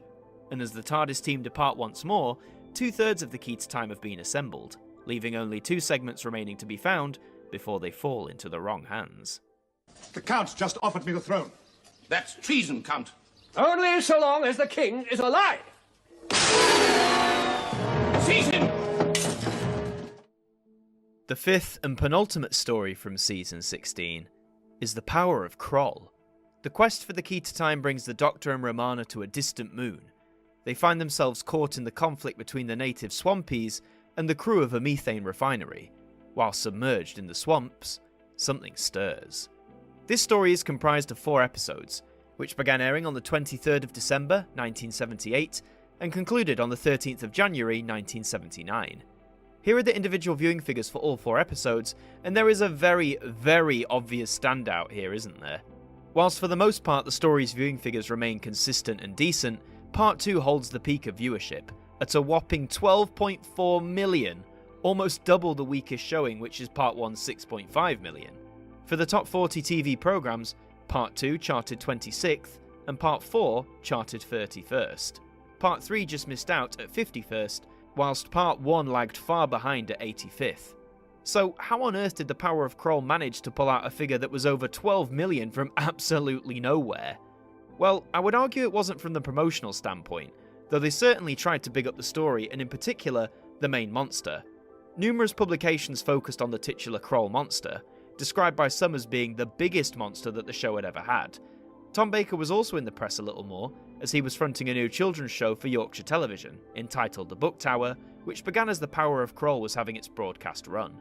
Speaking of the other side, let's turn to the competition. Were ITV just showing some really weak programming that helped Part 2 soar over 12 million? Well, it's a little more complicated than that. Between the conclusion of the Androids of Tara and the beginning of the Power of Kroll, industrial action had blacked out both BBC channels as well as the ITV network. In fact, it was only the day before Part 1 was due to air, on Friday the 22nd of December, that the production team had direct confirmation that the opening instalment would in fact be transmitted. So, with the 3 main channels back on air, there was a mad dash to get the important Christmas time slots filled out with some stellar programming, as by the late 70s, TV had become a staple part of seasonal entertainment amongst families. Most ITV regions chose The Incredible Hulk to face down the Time Lord, whilst others opted for shows such as Chips, and in London, for Part 2, a repeat of Emu's Christmas Adventure. Yeah, maybe Londoners looked at this and thought that the funny man with the long scarf might have been the more entertaining option. With London being one of the biggest regions in the ITV network, this could arguably have played a part into how Part 2 of The Power of Kroll was able to gain the viewers that it did. Lastly, we have to take into account the time of year that this aired. Part 2 in particular went out on the 30th of December, and this story actually marked the first time Doctor Who didn't go for a mid-season break around Christmas since Season 12. With audiences tuning in their mass millions to catch the festive programming, going out so close to New Year's Day may have potentially helped The Power of Kroll gain its massive viewing figures for Part 2, though I still maintain it was Emu who helped the most there. I'm glad that more viewers did tune into this story, but for me, sadly it falls as one of the lower points of Season 16 as a whole. Whilst the script is written by Robert Holmes, a writer who has contributed some of the most legendary stories in Doctor Who's history, I would argue that this isn't one of his most engaging works. The story itself I think is okay, and it is a shame that many of the guest cast who are all painted green, both back then and now, still get comparisons to the Jolly Green Giant. It's far from the worst examples of Doctor Who, but I do think it's a case where the ambition was perhaps set a bit too high when aligned with what was technically feasible back in 1979. Especially with industrial action happening across the TV industry left, right and centre. Obviously, if you're journeying through the full Key to Time saga, you're going to have to tune in here, but for me, it sadly serves as one of the least satisfying adventures of the season. Overall, this story attracted an average of 9.4 million viewers, a 0.3 increase from the previous story. I think it's no secret to say that the insane figure for Part 2 really did help The Power of Kroll soar over 9 million for its overall average. And I'm not saying the story doesn't deserve it. If anything, I'm glad that more people were tuning in as the Key to Time saga progressed, but it makes you wonder how many will stick around for the grand finale. It may be a bit ropey around the edges, it may have tons of shirtless green men running about, and in my opinion, one of the weaker scripts of the season, but The Power of Kroll is certainly endearing to some degree, and entertaining to many. To find out where you stand on it, you can read the Target book from 1980, or its audio adaptation from 2021. To watch it, you have the VHS release from 1995, or the DVD release from 2007, as part of the Key to Time box set. The Power of Kroll, if anything, shows that Doctor Who doesn't turn away in the face of challenges, and whilst it may not always knock those challenges right out of the park, you can be sure that the cast, crew and everyone involved is giving it the best that they've got. Like many of the stories that get a less than stellar rap, give it another chance, see if anything changes for you on a rewatch. But now we move on to the final adventure of Season 16, where the last segment of the Key to Time awaits.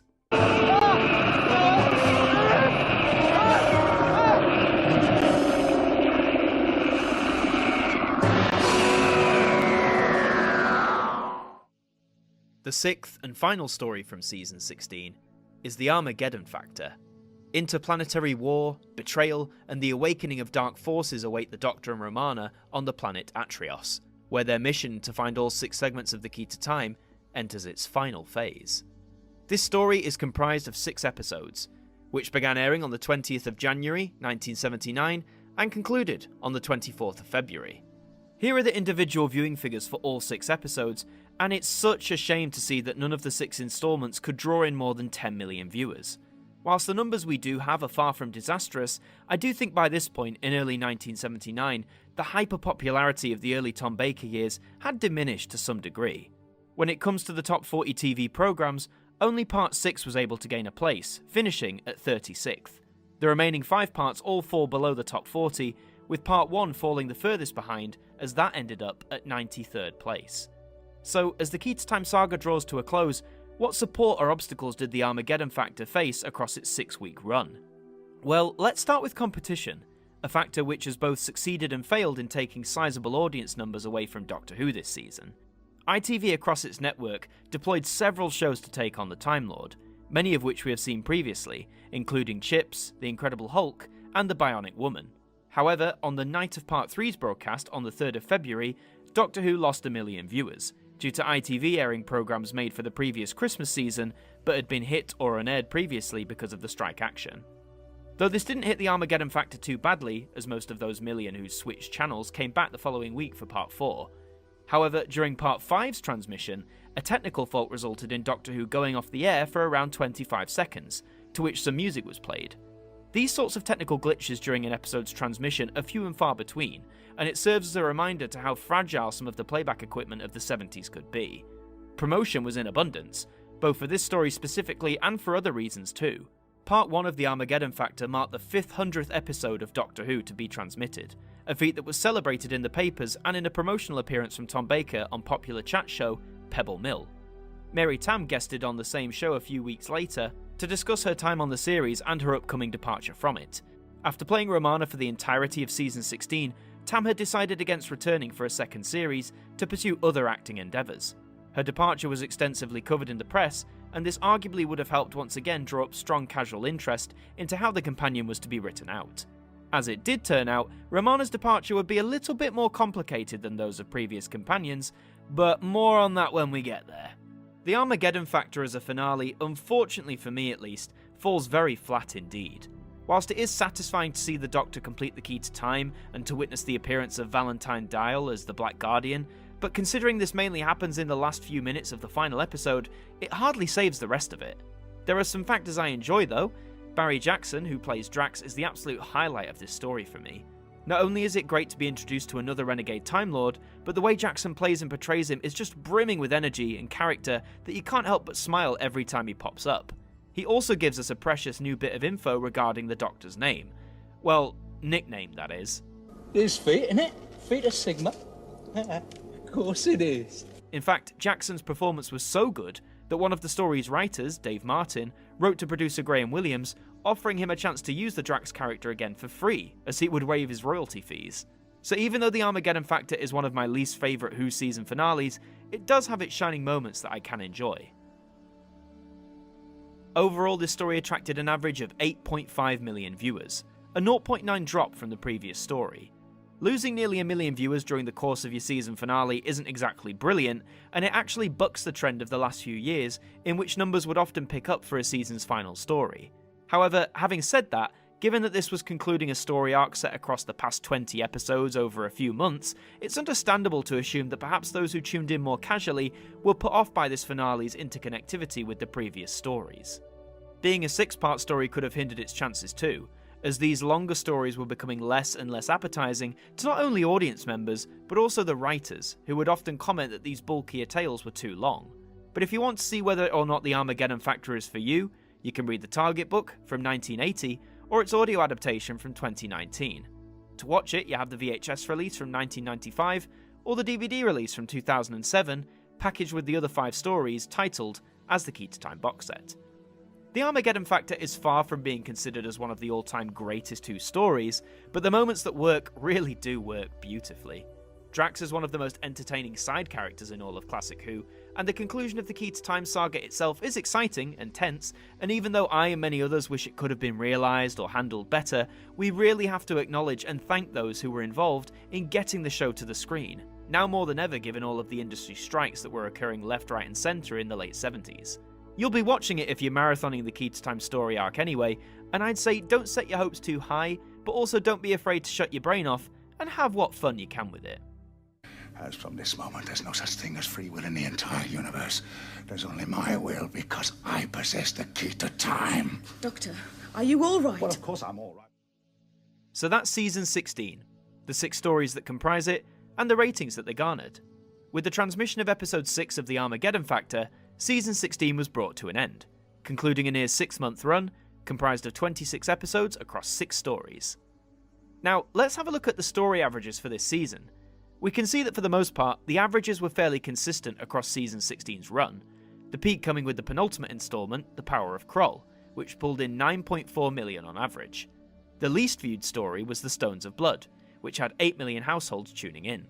Not a disastrous average by any stretch, even by 1970 standards, but it is important to note that this is the first Tom Baker season that didn't have any stories average over 10 million viewers. Again, another sign that perhaps the insane heights the show had reached in those first few years had begun to ebb away. Now, as we always do, let's work out the overall average for this season. By combining the average ratings for each story, we can calculate that the average viewing figures for Season 16 of Doctor Who stands at around roughly 8.6 million viewers. This is a 0.3 drop from the previous season average, and it becomes the least viewed Tom Baker season on average thus far. I have to stress again, for 8.6 million people to be tuning in over the course of 6 months for a show that had just celebrated its 15th birthday is remarkably impressive. A more positive sign that Doctor Who was indeed the national institution that it had become to be branded as by both the newspapers and interviewers on television. It may have taken last place so far when looking at Tom Baker's season averages, but again, to put it in the grander Doctor Who perspective, this is still a higher season average than any of Patrick Troughton's 3 seasons, and also Jon Pertwee's first 3 seasons too. At this point in our journey, it actually places 7th in terms of the most viewed Doctor Who seasons on average. Season 16 on the whole represents a time when Doctor Who was willing to experiment and try new things. The concept of one overarching story was one which works well for the programme and is an idea that has been used countless times since its revival in 2005. And to respond to criticisms that the show was old and tired in the face of new sci-fi properties like Star Wars, the production team doubled down more than ever to give audiences adventures that felt large in scope, offered some impressive models and effects for the time, and most importantly, stories that would entice the imagination. Did they succeed on all fronts this season? I would argue that they didn't. Some of the later stories, such as The Power of Kroll and The Armageddon Factor, feel a bit flat, and there are moments in the entire season when the budget is clearly being stretched to its limit. But after all of that, Season 16 still delights and entertains millions of fans, both old and new. It's all personal preference at the end of the day, and whilst the Key to Time saga remains one that I don't revisit often, I can appreciate all of the things it did right for so many viewers. And with the segments scattered in time and space once again, the Doctor, Romana and K9 head back into the universe on a randomised course to avoid the Black Guardian to seek out new adventures. By the summer of 1979, Doctor Who was once again gearing up for its now traditional return in September. The programme was doing well, with the previous year's season 16 averaging well over 8 million viewers across its run. However, keen observers noted that this was a marked decrease when looking at how the first few seasons of the Tom Baker era performed. But not to be outdone by history, producer Graham Williams and brand new script editor Douglas Adams were looking to provide the Doctor with more adventures comprised of strong science fiction, whimsical fantasy, and ultimately, engaging characters and storylines to keep audiences coming back in their millions. Whilst this all may sound promising on paper, things were not necessarily all well behind the scenes. Tom Baker, who was entering his 6th year playing the titular Time Lord, was becoming more and more eccentric in both his portrayal of the Doctor, but also just in his manner with members of the production team. Tom himself has said that beginning around this time through to the end of his tenure, that he could be very unreasonable, believing he knew the programme better than anyone else. And to be fair to him, he was one of the longest standing members of the team, but even he now admits that in retrospect, he very easily overstepped the mark on multiple occasions. So, how did this affect the stories that went out on screen? Would the quality suffer from all the goings-on behind the scenes, or would they rejuvenate the programme and push audiences to new heights? Let's dive right in and find out. The first story from Season 17 is Destiny of the Daleks. The Doctor and the newly regenerated Romana land on a barren world that seems strangely familiar. The Daleks are searching for a long-buried weapon in their war with the Movellans. Deep beneath Skaro, Davros waits. This story is comprised of 4 episodes, which began airing on the 1st of September 1979 and concluded on the 22nd of the same month. Here are the individual viewing figures for all 4 episodes, and no, your eyes are not deceiving you, those are the correct numbers. They are staggering to say the least, with every episode soaring over not just 10 or 11, but over 12 million viewers. Part 3 set a new record for a most viewed individual episode, only to be instantly outdone the following week by Part 4, which drew in 14.4 million viewers. It's hardly no surprise then that when looking at the top 40 programmes chart, all 4 parts gained a place. The peak position for the story came with Part 4, which settled at 27th. However, it is odd that in previous years, when Doctor Who has climbed to such astronomical heights, that would make it easily gain a spot in the top 10, but not this time. So, despite these wonderful numbers, how on earth did Destiny of the Daleks manage to pull it off in the first place? Well, whilst I would love to say that millions of people were taken with the fact that the show and the Daleks were coming back, thus prompting the big boost, this is arguably not the case. The main factor into the show's astronomical viewing figures here comes from the distinct lack of competition. That's right, ITV was not on the air at all. On the 10th of August 1979, a technicians' dispute prompted the biggest and most impactful strike to hit the other side yet. The ITV network went off the air in 14 of its 15 regions. The only exception was Channel Television, which continued to broadcast in Guernsey and Jersey, albeit on a reduced schedule, but back on the mainland there was no ITV programming for viewers to tune into. This strike would last for 11 weeks, in which time if you switched channels to ITV, you'd be greeted with this caption card, informing you that there was indeed nothing to watch. So, with the BBC's main rival effectively wiped off the airwaves, viewers on a Saturday night had only one major option if they wanted to watch something on television. Of course, BBC Two existed as well, but being as that was a channel ran by the corporation, it was a win-win either way. Competition being non-existent helped Destiny of the Daleks tremendously. But to be fair, the promotion for the season opener was some of the strongest in years. A week before Part 1 aired, a specially shot 2-minute trailer was aired on BBC One. This was original material, showing the Doctor being woken up by an ominous voice informing him that he would be facing the Daleks again very soon. The trailer is a great bit of fun, and Baker's on top form. It harks back to the specially shot trailers of old, seen for stories like The Web of Fear or The Ambassadors of Death. Another trailer was shown after the previous season's Androids of Tara finished its repeat screening. This one was a montage of clips from the first 2 episodes, but combined with the specially shot material from a few days prior, it's the most promotional hype Doctor Who was attempting to put out for some time. Another factor to take into account is the Daleks themselves. The sinister Pepperpots hadn't been seen on screen for over 4 years, and despite that absence, the appearance and sound of the creatures had not been forgotten by both the children in the school playground, the adults who'd grown up with them, or indeed the licensees who were merchandising them. The Daleks were still very much the Doctor Who monster, so to have them return and have them kick off the new season, I reckon would have definitely boosted numbers somewhat, even if ITV hadn't been off the air. Lastly, the arrival of a new companion also pipped the interest of the more casual viewer, who perhaps didn't tune in every single week. However, this time, things were a bit more complicated. Mary Tam left the part of Romana at the end of the previous season, but with the character being a Time Lord, she also shared the Doctor's ability to regenerate. Thus she did, in Talala Ward, who had previously appeared as Princess Astra in the Season 16 finale, The Armageddon Factor. This was addressed at the start of Destiny, but after a few random regenerations, assuming Romana isn't just burning up her remaining lives, the Doctor concludes that it'll be okay for his friend to wear the face of someone else. I mean, it's not like he wouldn't do that himself in years to come. Confront me this face. Why this one? Why did I choose this face? Destiny of the Daleks is one of those stories that sounds really good when you explain the premise to someone, and then when you watch it, to some degree, it may feel a little flat. For me though, despite the chiding it gets, I love Destiny of the Daleks in the same way I adore The Invasion of Time. Both are stories that are a bit ropey. I mean, some of the Dalek props look like they're about to collapse apart, but in that ropiness is where the charm lies for me. The actors are giving it their all, despite the circumstances, and the return of Davros, when we see him revive, is genuinely chilling. The Daleks themselves are at their most shouty, at least when compared to previous serials, and despite screaming "do not move" at Romana about 15 times, they still have excellent moments within the story that remind you why they became so iconic a threat to the Doctor and his friends. It may not be the best, far from it, but sit down with a few drinks, a couple of snacks, and just allow yourself to bask in the ridiculous fun that is this story. Overall, the story attracted an average of 13.5 million viewers, a staggering 5.4 million increase from the previous season opener, The Reboss Operation. This is the biggest boost between stories that we've seen on our journey thus far, and even though a lot of this increase can be put down to the lack of competition from ITV, to see Doctor Who be so successful in the viewing figures department again is fantastic.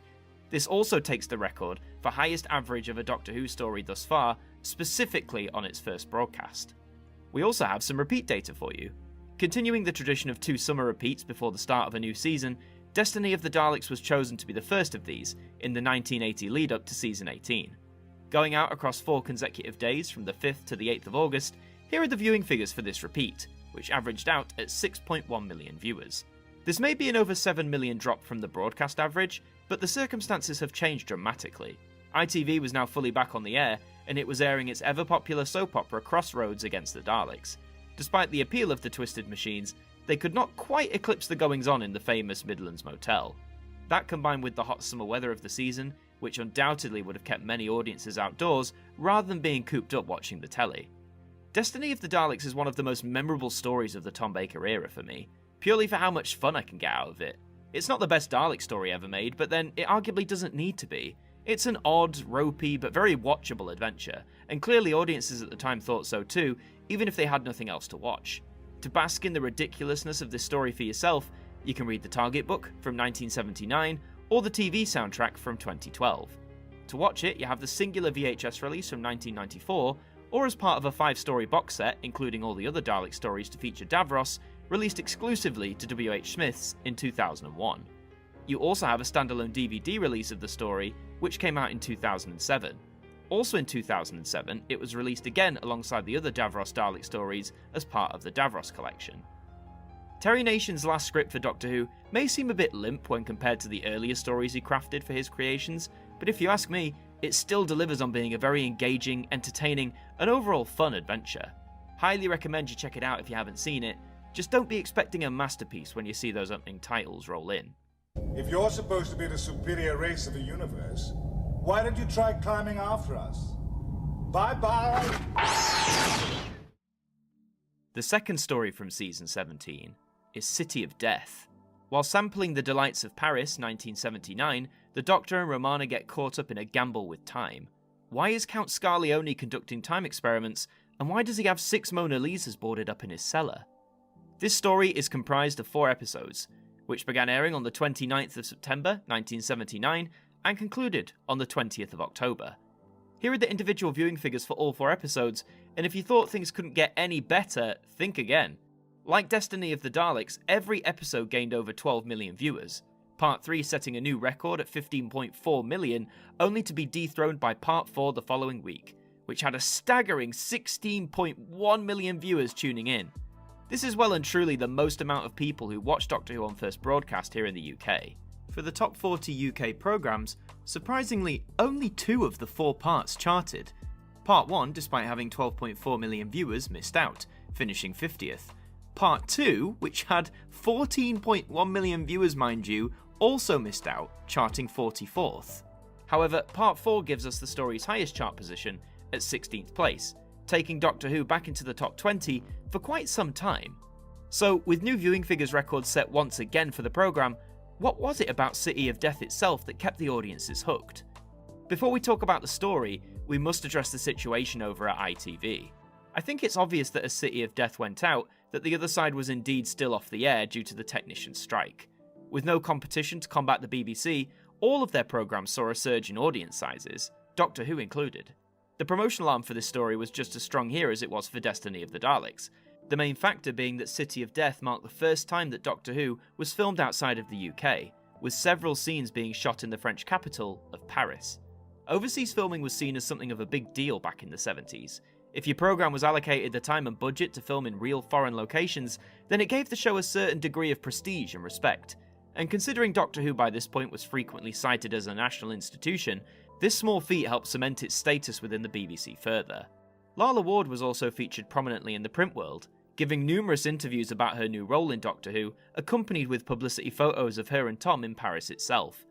Another promotional boost came from the launch of a new weekly magazine, one that would be solely catered to the programme. 2 days before Part 3, on the 11th of October 1979, the very first issue of Doctor Who magazine, then known as Doctor Who Weekly, hit shelves in shops all across the country. Costing just 12 pence, the magazine gave readers original comic strips, features about upcoming stories, and also delved into the show's past, allowing younger readers to learn about the adventures of the 1960s and early 70s. The launch of the mag was boosted by a promotional tour, in which Tom Baker, in costume as the Doctor, visited numerous places around the UK to greet readers who had picked up the new mag. Doctor Who Weekly continues to live a long and successful life, changing its name to Doctor Who Monthly in 1982, and then Doctor Who Magazine in 1984, a title which it still holds today, over 40 years since its initial launch. City of Death is a story that is widely celebrated amongst fans, a story that embodies so many things that people love about the programme, and with a script largely penned by Douglas Adams of Hitchhiker's Guide to the Galaxy fame, it all seems obvious why this story is so beloved. The location work in Paris looks fantastic, and the guest characters such as Julian Glover as Scaroth and Tom Chadbon as Duggan gel so well with the established leads. I must admit I do enjoy the story, but I personally don't hold it in the same high regard as many others do. Definitely give it a watch, it's one that I'd argue most viewers will definitely get some joy out of, and for me, the most joy I get is seeing a lead cast having the time of their lives, and a witty script that leaves you laughing and in some cases, hoping for more. Overall, this story attracted an average of 14.5 million viewers, a 1 million increase from the previous story. The increase from Destiny of the Daleks now puts City of Death as the #1 most viewed Doctor Who story on average, both in terms of first broadcast and also eclipsing repeat viewing figures, which had been held by a 1976 repeat of Pyramids of Mars, which had 13.7 million viewers tuning in. This humongous new average may largely be down to the lack of competition on ITV, but even so, the fact that Doctor Who, a near 16-year-old sci-fi show, could pull in numbers of that magnitude only strengthens the notion that the appeal the programme held was truly timeless.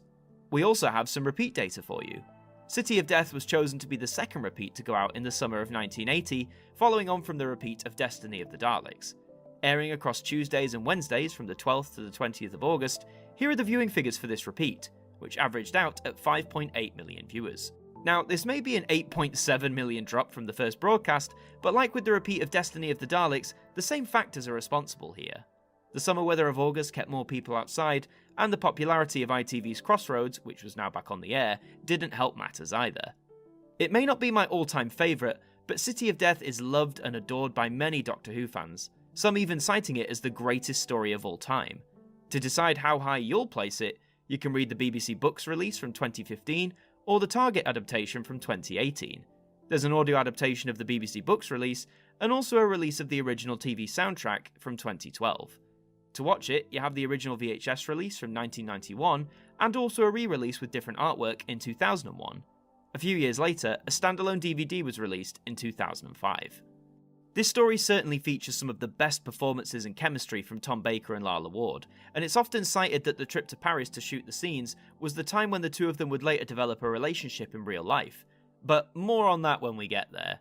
Filled with delicious comedy, some really neat cameos, an interesting story and some superb guest casting, City of Death certainly does have a lot going for it. It's not the greatest story of all time in my opinion, but it certainly has a lot of merit to it. Check it out, and remember to look for some fakes the next time you visit your local art museum. Oh! I say, what a wonderful butler. He's so violent. Hello. The third story from Season 17 is The Creature from the Pit. A distress signal brings the TARDIS to Chloris, a jungle world ruled by Lady Adrasta. Adrasta controls the planet's scarce supplies of metal, throwing anybody who defies her into the pit. What horror will the Doctor discover there? This story is comprised of 4 episodes, which began airing on the 27th of October 1979 and concluded on the 17th of November. Here are the individual viewing figures for all 4 episodes, and this is certainly quite the marked decline. Despite not achieving the mega heights of Destiny of the Daleks or City of Death, half of Creature from the Pit manages to cross the 10 million mark, Part 2 providing the story's peak at 10.8 million viewers. And with the lowest viewed episode being Part 1 with 9.3 million, despite the huge drop, these are still very strong results. For the top 40 TV programmes, all but Part 1 were able to gain a place on the chart. Part 2 just missing out on the top 20, as that finished up at 23rd place. So, why did Creature from the Pit receive far less of an audience than the preceding stories? Well, it may seem like the obvious candidate, but on the 24th of October, 3 days before this adventure began, ITV returned triumphantly to the screens after being off air for nearly 3 months.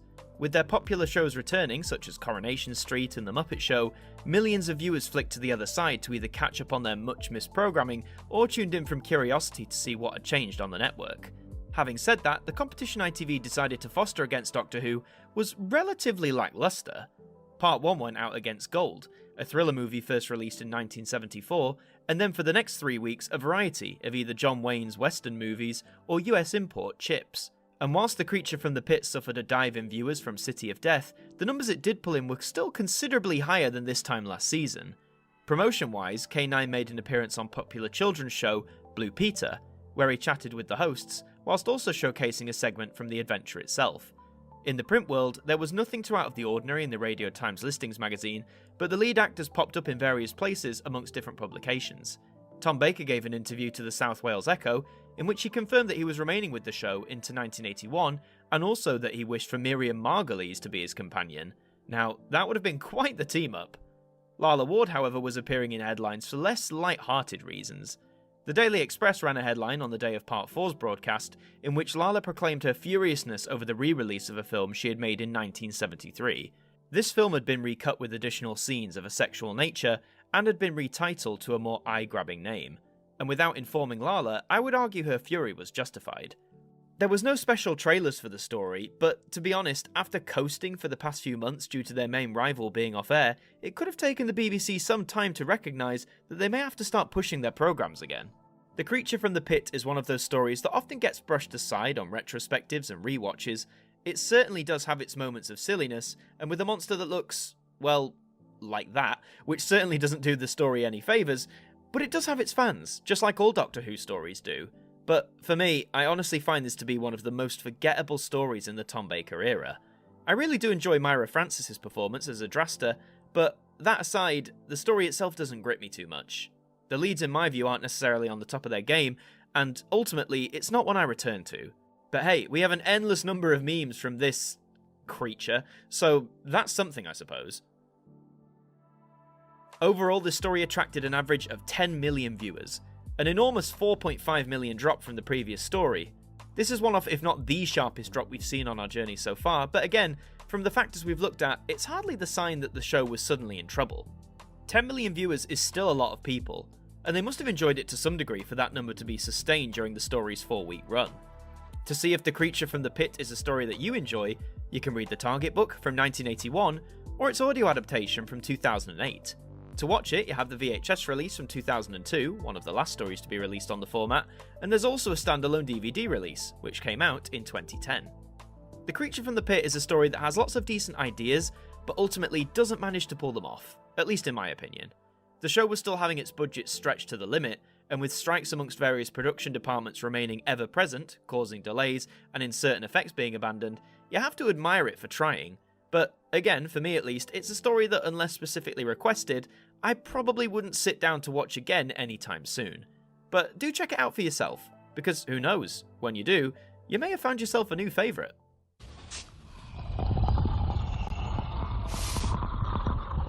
Hello, I am the Doctor. Friend.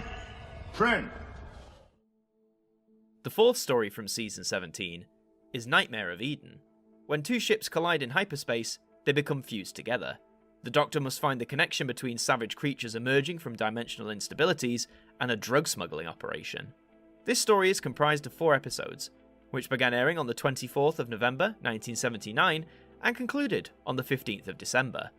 Here are the individual viewing figures for all 4 episodes, and whilst the numbers seem to remain consistent, there's another noticeable difference from before.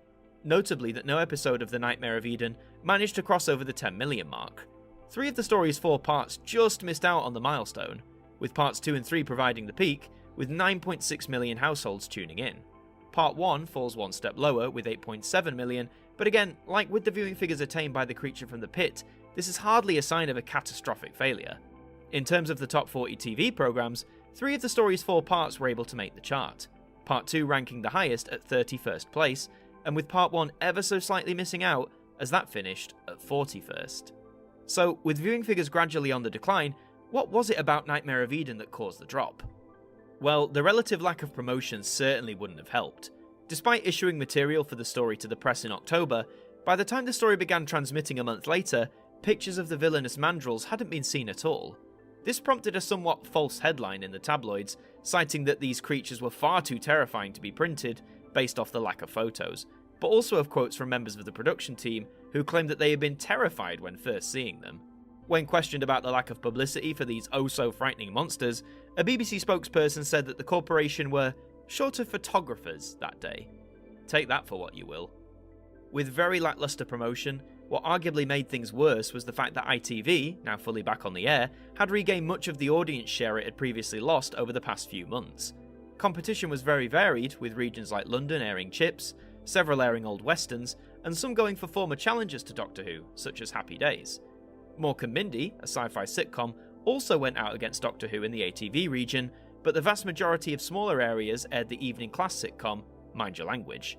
As the other side continued to resume normal operation, the increase in competition meant that Doctor Who really needed to stand up and not rest on its laurels. And, in the BBC's behalf, especially in regards to promotion, they arguably did. It is a shame, really, because Nightmare of Eden is a story that I think deserves a bit more attention, both back in 1979 and today too. The story's central concept deals with drug addiction, a very real topic that was in many ways bold territory for the show. The mandrels themselves, whilst perhaps not being as frightening as hyped up by the tabloids, still remain an effective monster in certain scenes. I say certain because there are others where they feel a bit too cuddly. Like Creature from the Pit, Nightmare of Eden is often overlooked for the overabundance of humour and whimsy, and some definite overacting going on by certain cast members. So, whilst for me it may not be a personal favourite, I can see the shining factors within it, and I'm glad that it's slowly but surely getting the reappraisal that it deserves. Overall, this story attracted an average of 9.3 million viewers, a 0.7 drop from the previous story. Whilst it is a shame to see things decline again as we get further into Season 17, it is important to keep in mind that for Doctor Who's age at the time, and the return of the ITV competition, a 9.3 million average is certainly not to be sniffed at. Nightmare of Eden is the most redeemable story from Season 17, I think. As in a story that for a long time has been ignored and pushed to the sidelines in the shadow of other stories from this run, such as City of Death. There's a lot of good hidden within there, and if you want to see if you can find it for yourself, you can read the Target book from 1980, but there's no audio adaptation as of yet. To watch it, you have the VHS release from 1999, or a standalone DVD release from 2012. With an engaging storyline, Nightmare of Eden is certainly worth your time, even if it's just the once. Whilst I don't warm to some of the performances, and the comedic element continuing to grow ever dominant within the show's fabric, there is a lot I do enjoy about Nightmare of Eden. I do have a soft spot for those big old mandrels, whether they're looking like overgrown teddy bears, or in the few moments where their sinister intent and impact is fully carried over. Oh, my fingers, my arms, my legs, my everything! Oh! The fifth and penultimate story from Season 17 is The Horns of Naimon. The glory days of the Skonon Empire are long past, but the Naimon has promised a return to greatness. The Doctor is determined to discover the monstrous truth behind the Naimon's plan. This story is comprised of 4 episodes, which began airing on the 22nd of December 1979 and concluded on the 12th of January 1980. Here are the individual viewing figures for all 4 episodes, and I must say, we really do have a mishmash of numbers here, don't we? Whilst Part 4 does manage to once again cross the 10 million barrier, providing the story's peak at 10.4 million viewers, it's the figure for Part 1 that proves the most alarming. The opening instalment drew in just 6 million viewers, making it the lowest viewed individual episode of the season by far, and also the lowest viewed individual episode since Part 5 of The Time Monster, from all the way back in 1972. For the top 40 TV programmes, Part 3 just scraped in at 40th place, and Part 4 climbed significantly higher, finishing at 26th. Part 2 charted 56th, and Part 1 had the rare distinction of falling into triple digits, as it ended up at 100th place. So, with a rather shocking start to Part 1, did The Horns of Naimon warrant the viewing figures that it received? Well, in terms of promotion, the story didn't receive a great deal, just like Creature from the Pit and Nightmare of Eden before it. The only major piece outside of the usual listings in the Radio Times was an appearance from Lala Ward on the Multicoloured Swap Shop, a popular Saturday morning children's show in which she chatted with younger viewers, and also gave away some bits and pieces of Doctor Who merchandise. Clips from Part 1 of the story were shown, which combined with a photo of Lala in that week's Radio Times could have helped boost Part 2's figure, up by 2.8 million. However, the day Part 2 aired, on the 29th of December, that fell within the festive schedules of the BBC, and with Christmas time TV becoming much more of a family staple by the late 70s, it's reassuring that the increase in viewers watching TV were mainly focused in on Doctor Who when it came to Saturday tea time.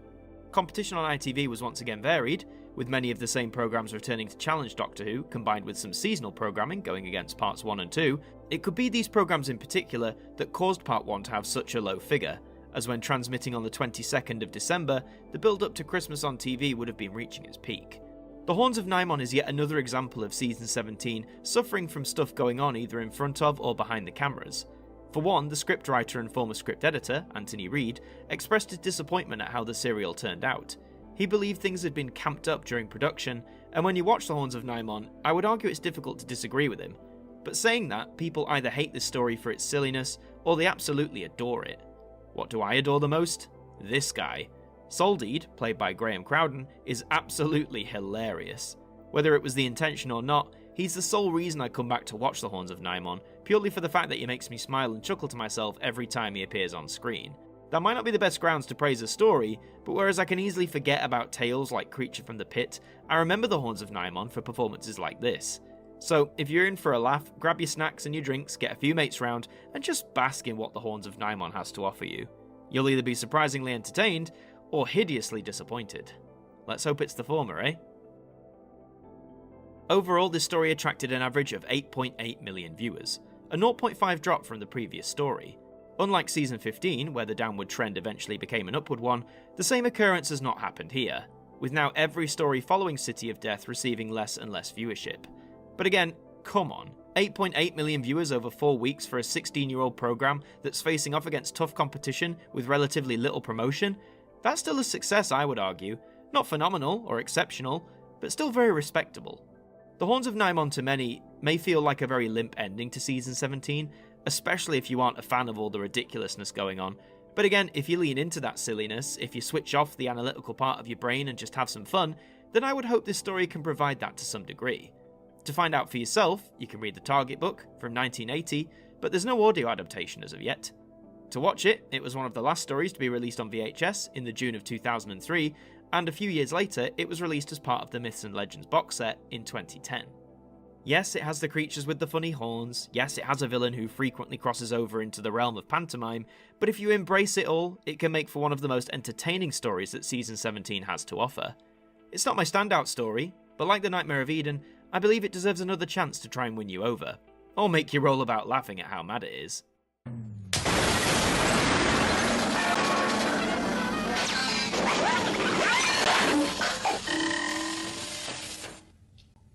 That's very odd. The sixth and final, yet unaired story from Season 17 is Sharda.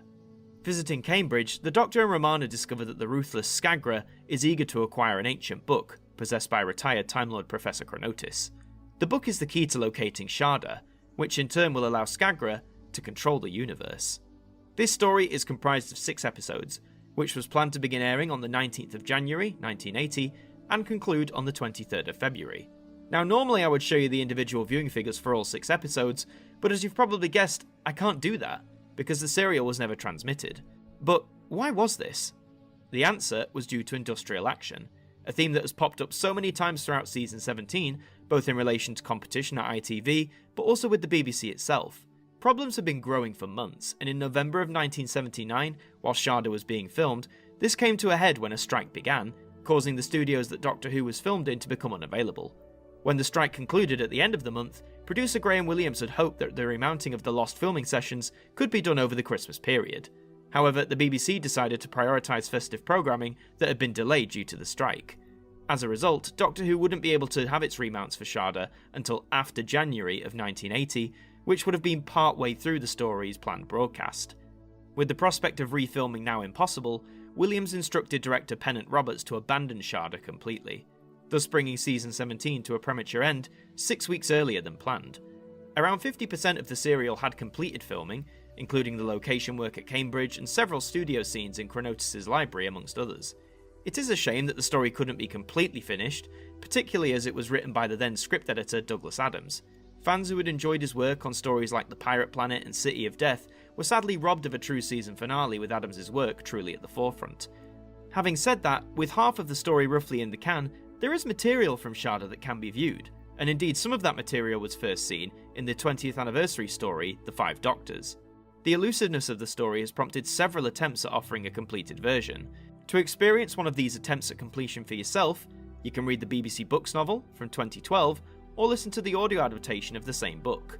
To watch it, you have a VHS release from 1992, where missing segments were filled by newly filmed links performed by Tom Baker, and in 2003, Big Finish teamed up with BBC to create an animated webcast of Sharda to help celebrate Doctor Who's 40th anniversary.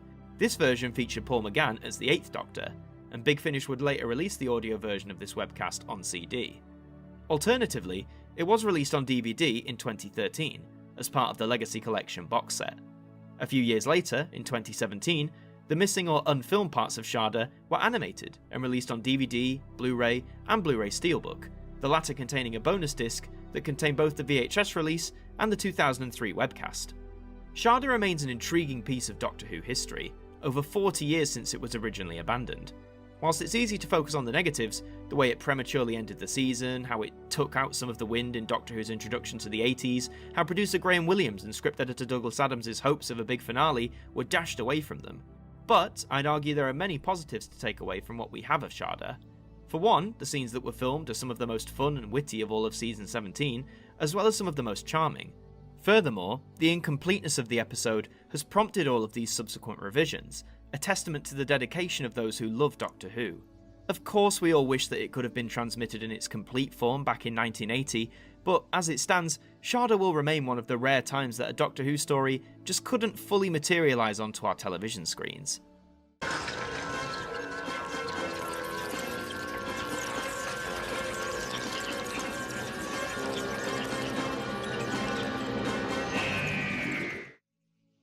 So that's Season 17, the 6 stories that comprise it, and the ratings that 5 of them garnered. With the transmission of Episode 6 of The Horns of Nimon, Season 17 was brought to an end, concluding a shorter 5-month run comprised of 20 episodes across 5 stories. Now, let's have a look at the story averages for this season.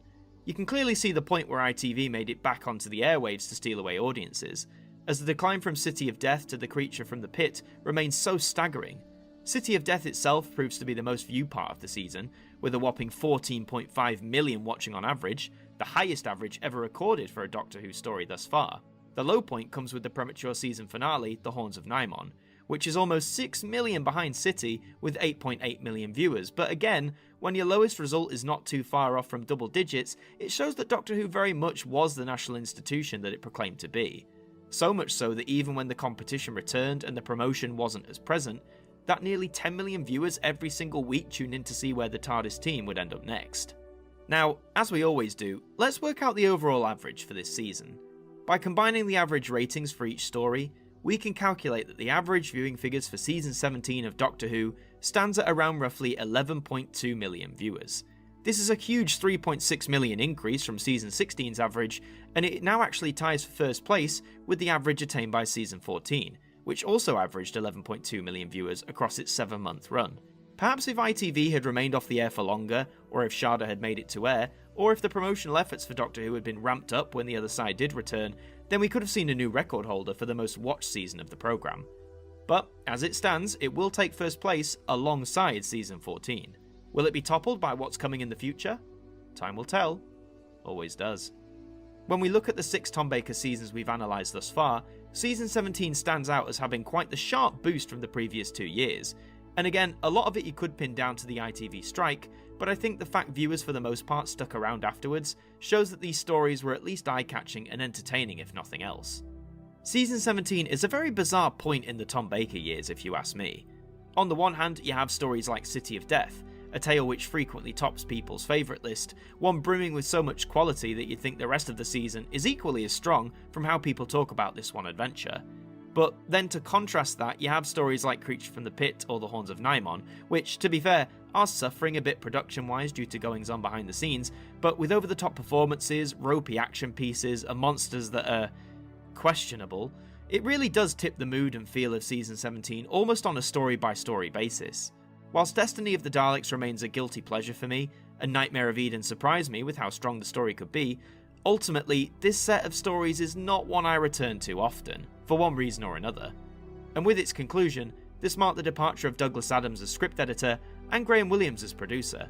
The latter, in his 3-year tenure, had helped shift the tone of the programme from a more horror-based style to one focused on fantasy and the spirit of adventure, with lots of comedy and lightheartedness thrown in.